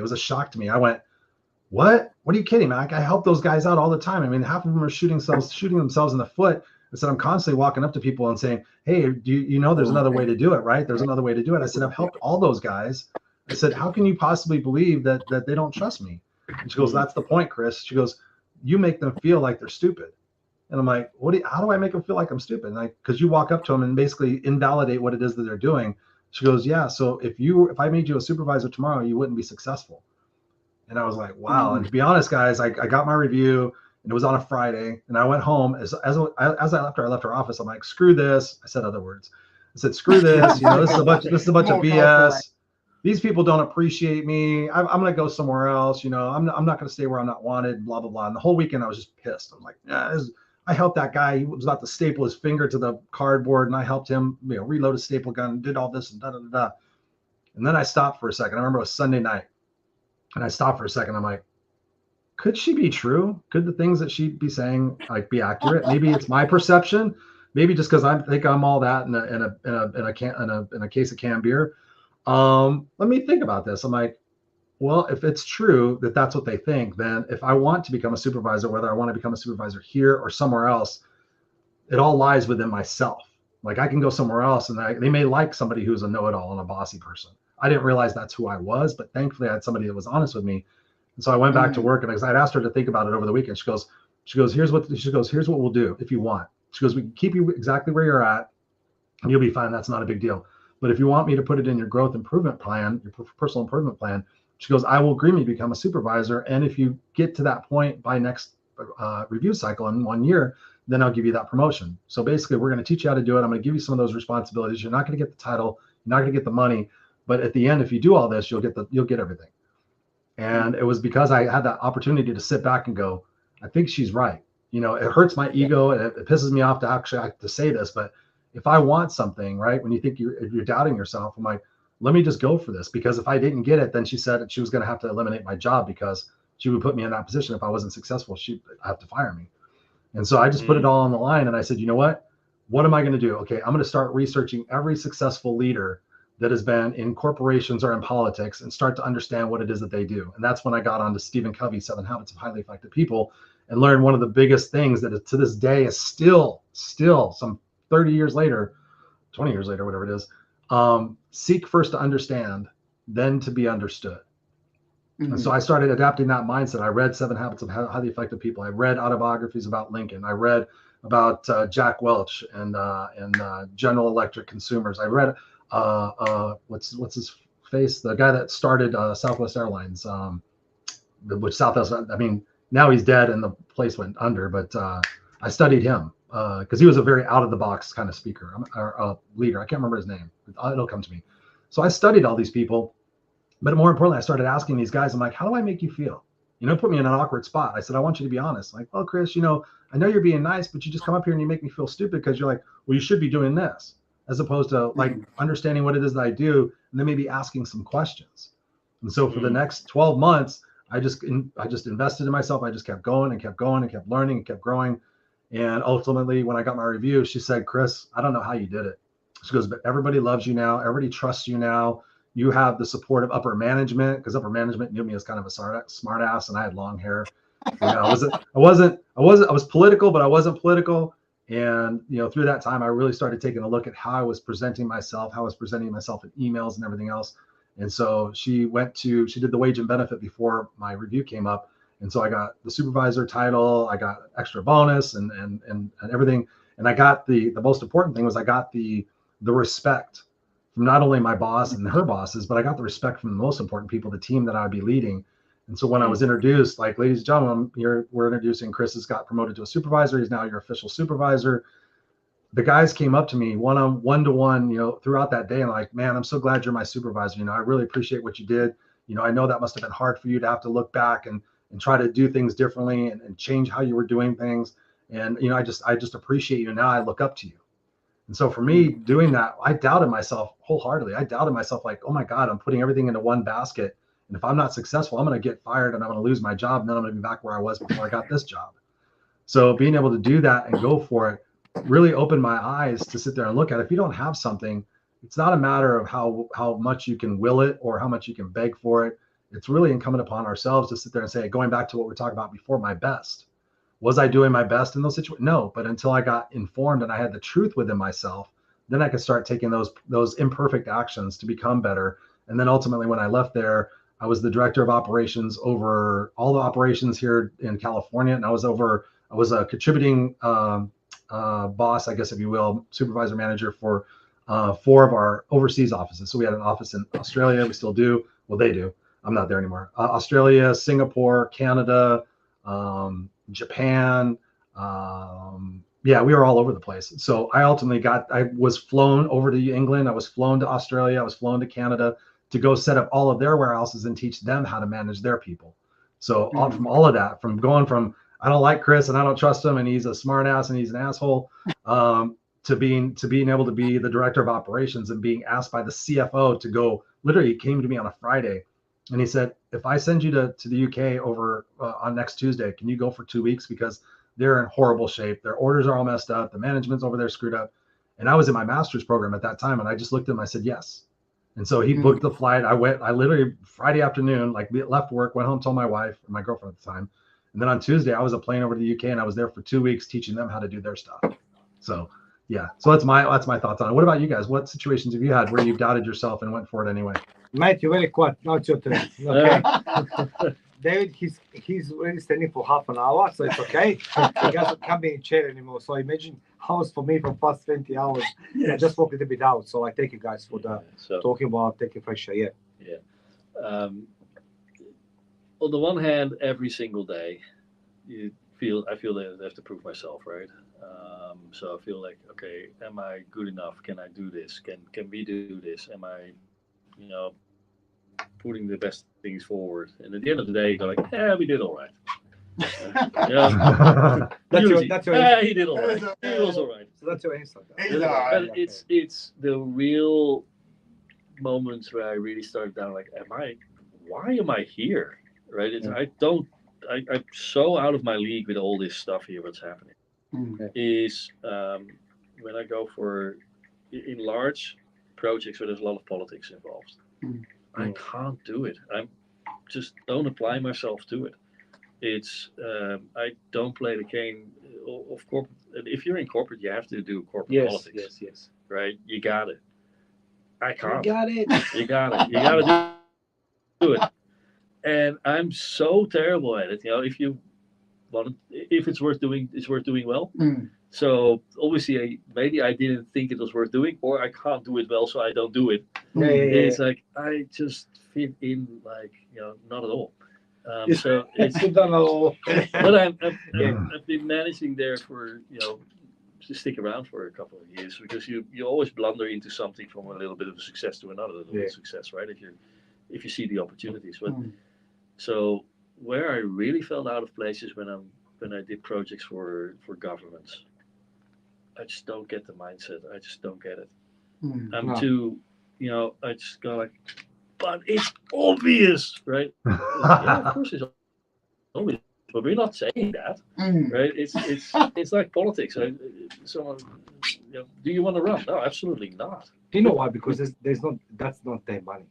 It's not their. Milton Friedman said it, right? It's like if you have your own money and you buy your own dinner, right? You look for quality and you look for value. Right?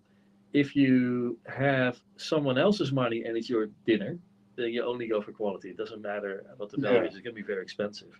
And then the worst culprits are if you have other people's money for other people's dinner. You care about neither, right? You get really crap dinners for a lot of money, and that's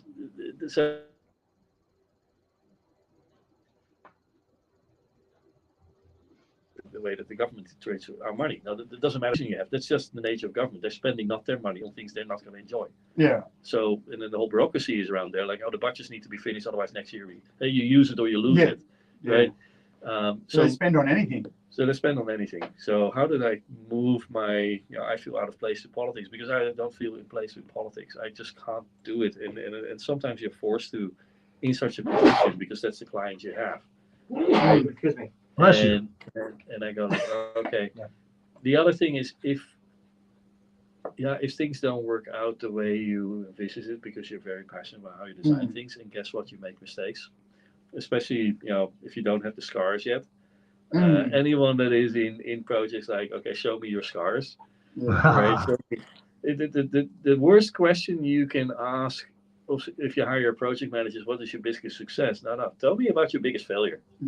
That's what I want to know. Like, where did you screw up, and what are you going to prevent next time?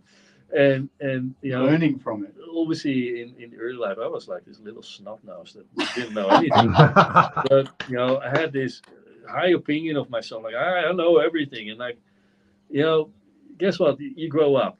Yes. Right. So it's you learn to avoid that a little bit. It's now I go like, anyone that I speak to is someone that can teach me something.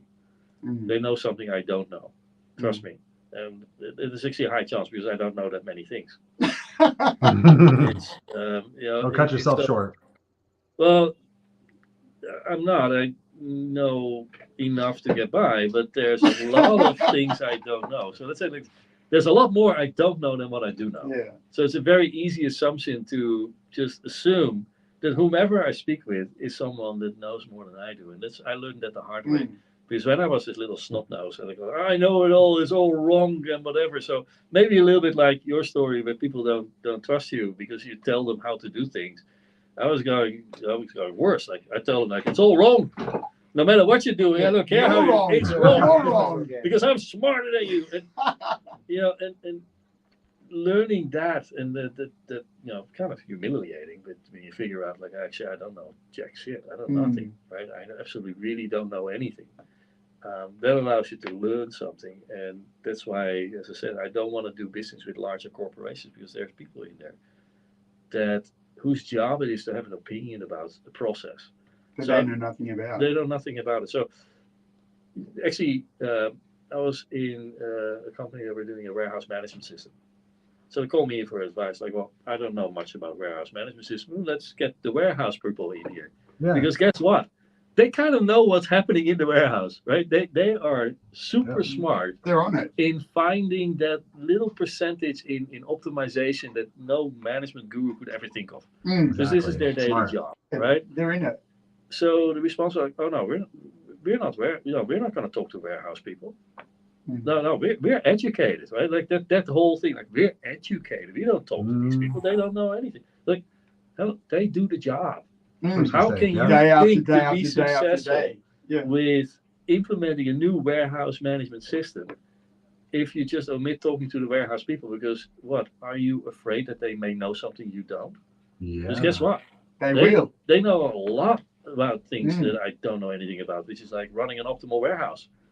How you should, stack your boxes here, and then this is going to be your pick routing, and all. That's knowledge that cannot be captured in a computer software if you don't talk with these people, right? So for me, when I really fell out of place was actually the moment I realized, like, I know nothing, right? And now I go in with any customer, like, hey, I don't know anything. You tell me about your business, right? And then I find also the right customer, because when they get passionate about talking about their business, like, yes, I got the right people. These are the ones I want to work with. This is the person that I want to work with, because I know very few things. I know something about computers and computer systems, right? Not computers itself, but systems. And therefore I can, make you run your business better by just listening and then applying what I've learned in other area. So I feel in place. So I actually limit myself from feeling out of place by not dealing with people that make me feel out of place. Yeah. Okay, that's smart man. Right. So I don't like that confrontation with myself. As I said, I'm very good and very humble, and I don't want anybody to prove that different, that it's wrong. But it's I've been doing this now for 30 years. Right, so I think you got it. Matt, you're 23. That is so hard. How did you do that? Work? Yeah, stop celebrating your birthday after you're 23. So I've been doing this for 30 years, and yes, I've been burned hard, and you learn that, and sometimes you blunder yourself from success to success. Right. What I mean is, you make a mistake, but you go like, you know what, we can fix this. And that's how I see smart business people. They are not playing 5-dimensional chess. They just see opportunities where other people don't see them. Even if they make a mistake, there opens up another opportunity. And I hope to be able to emulate that. And so far, so good. But yeah, it's you got to pick your battles. And if I'm feeling out of place, maybe in the wrong battlefield, right? It's like, don't go with your musket into a tank battle. Don't bring a knife to a gunfight. Yeah, exactly. It's so but you do have these feelings sometimes. Every time I do have a new client and I really don't understand how they work. I need to figure that out first. And while I'm figuring that out, and first of all, I learned something that's always good. But you do feel like, I'm actually selling to them, and they are explaining all these things to me, right? And then maybe they're expecting me to know all these things already, and then. Or it's even worse when they don't know. That happens a lot. Yeah, they go, I don't know.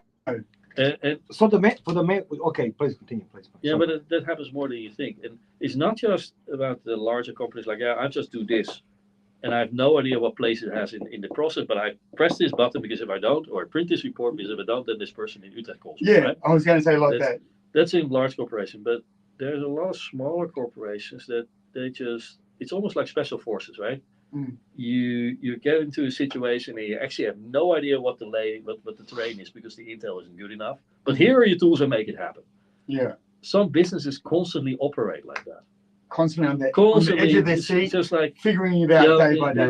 Except David is not on the seat. He's he's look at him he's like thinking on the seat. like what drugs you take him, man? Seriously, You want I some? like You want some? I can't believe. Okay, please answer Yeah. your now return so we can let the Chris go because he's like an hour over time. I agree with him, and he has another night shift tonight as well. It's like Oh, beautiful. and you too, Matt, as well. So, Yeah, because what you guys have said brilliantly, what so many people don't have is introspection. To be able to look at yourself and go, okay, where am I falling short? Mm-hmm. And having the people around you as well to help you with that. We're not perfect beings, but we've spoken about it a few times already. It's getting that little bit better each and every day. But a time when I really felt out of my depth, and I'm glad that you said that you work with Les Brown, because Les Brown is one of my favorite speakers. yeah. I love Les Brown, Old Eric school. Thomas, Jocko Willink, Yeah. Tony Robbins. Mario Bekes and Yeah, just to name the few. Yeah, that was top of the list. Top of the list. That's a premium one here. Sorry. There we go. But yeah, when I first thought about speaking, I thought, who am I? Who am I to get up on these stages in front of thousands of people? I don't have a story. I don't have this. I don't have that. I'm not a god like these guys are. I'll put those guys, they're on their pedestal. They're on there for a reason, but they're not on there for a reason because of God-given talent. They're on there for a reason because they've put the hard yards in. They've put hours and hours and hours and hours and hours and hours and hours and hours in the background before they get on those stages. They've done all of this. And then now it's like I did a video about that only a few days ago. It was about having belief in yourself.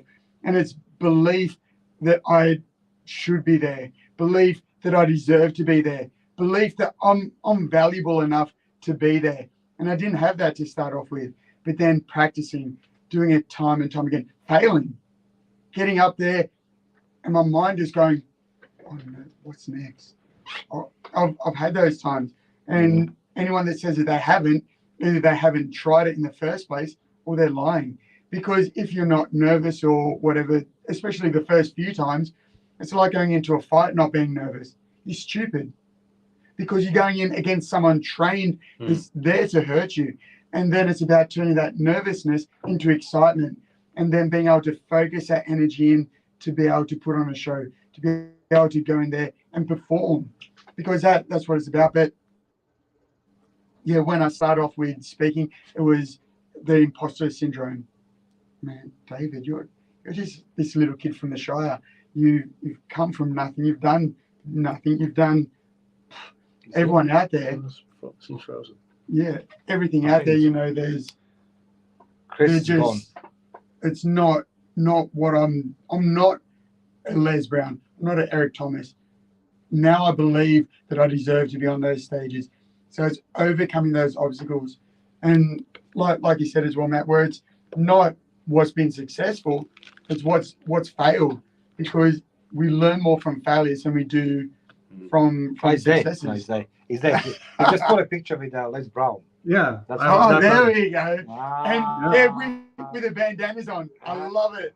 Yeah, there's As I said, I'm going to introduce you both to the Christian. I mean, he's a legend. He's a legend. here's Like, another both- one. Oops. Yep. Here's another one. Oops. Share screen. Oops. Oh, yeah, you can see I'm standing up. That's why I can. That's my best look from my There's head another down. one.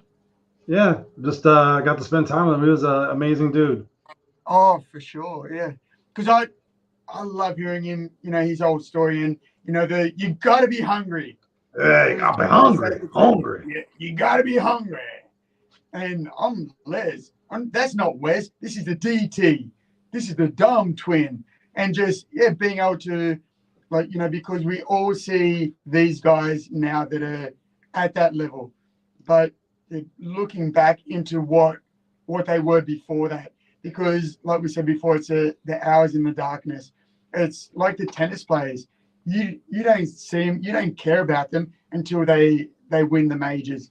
The golfers, you don't care about what they did when they're 9, 10, 11, 12. You only care about what they're doing when they're winning.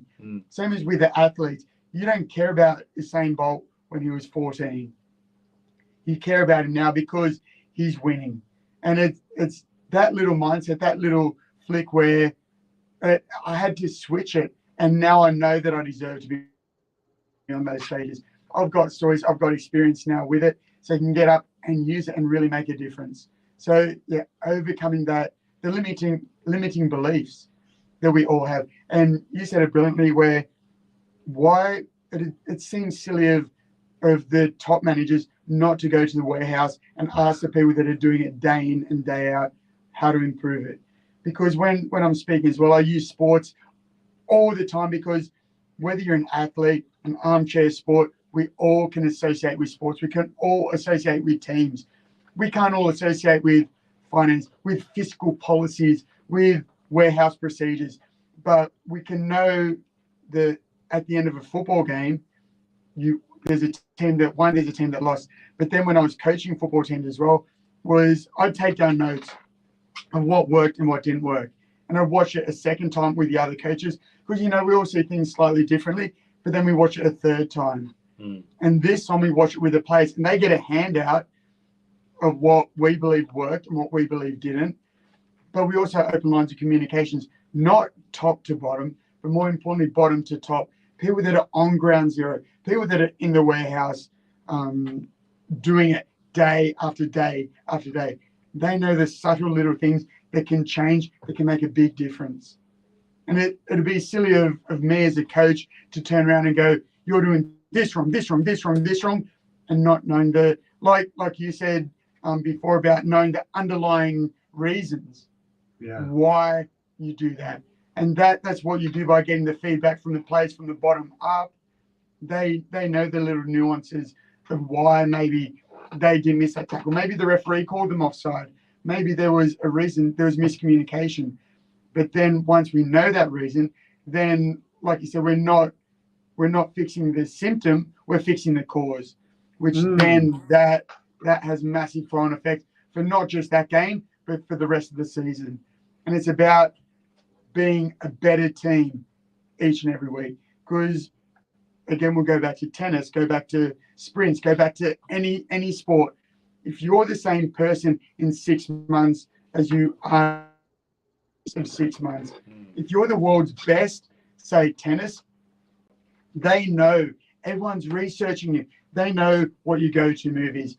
On this side, you're going to serve down the middle. On this side, you're going to serve out wide. That's your go-to.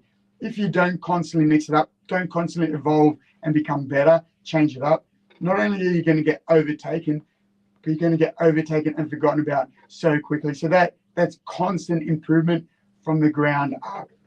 And that's where a lot of people, I believe, they're missing out on, is they're just coming at it from top down, but they don't see the subtle things. The things that if you do it once, it's not going to make any difference. If you do it 100 or 1,000 times, it makes a world of difference. So true. Bang on. Sorry, what did you say, Chris? No, I just said bang on. I said that was excellent. I loved it. No, it is like, look, Chris, I need to let you go. You're 1 hour overtime with us already. I've enjoyed that extra hour though with you, Chris. Am I getting paid for this? Am I on the clock? No, it's okay, but we're gonna use your brain for the promotion of my own funds. No, just joking, because, ladies and gentlemen, Chris is coming back tonight with me 4 o'clock tomorrow morning. He's gonna stay with me. Matt's gonna be in the studio with me as well. And sorry, Chris, I'll be there as well. Oh no, I'll be good. I'm looking forward to this. It's been a great conversation.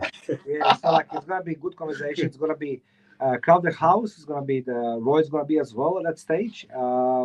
Another presenter here with me.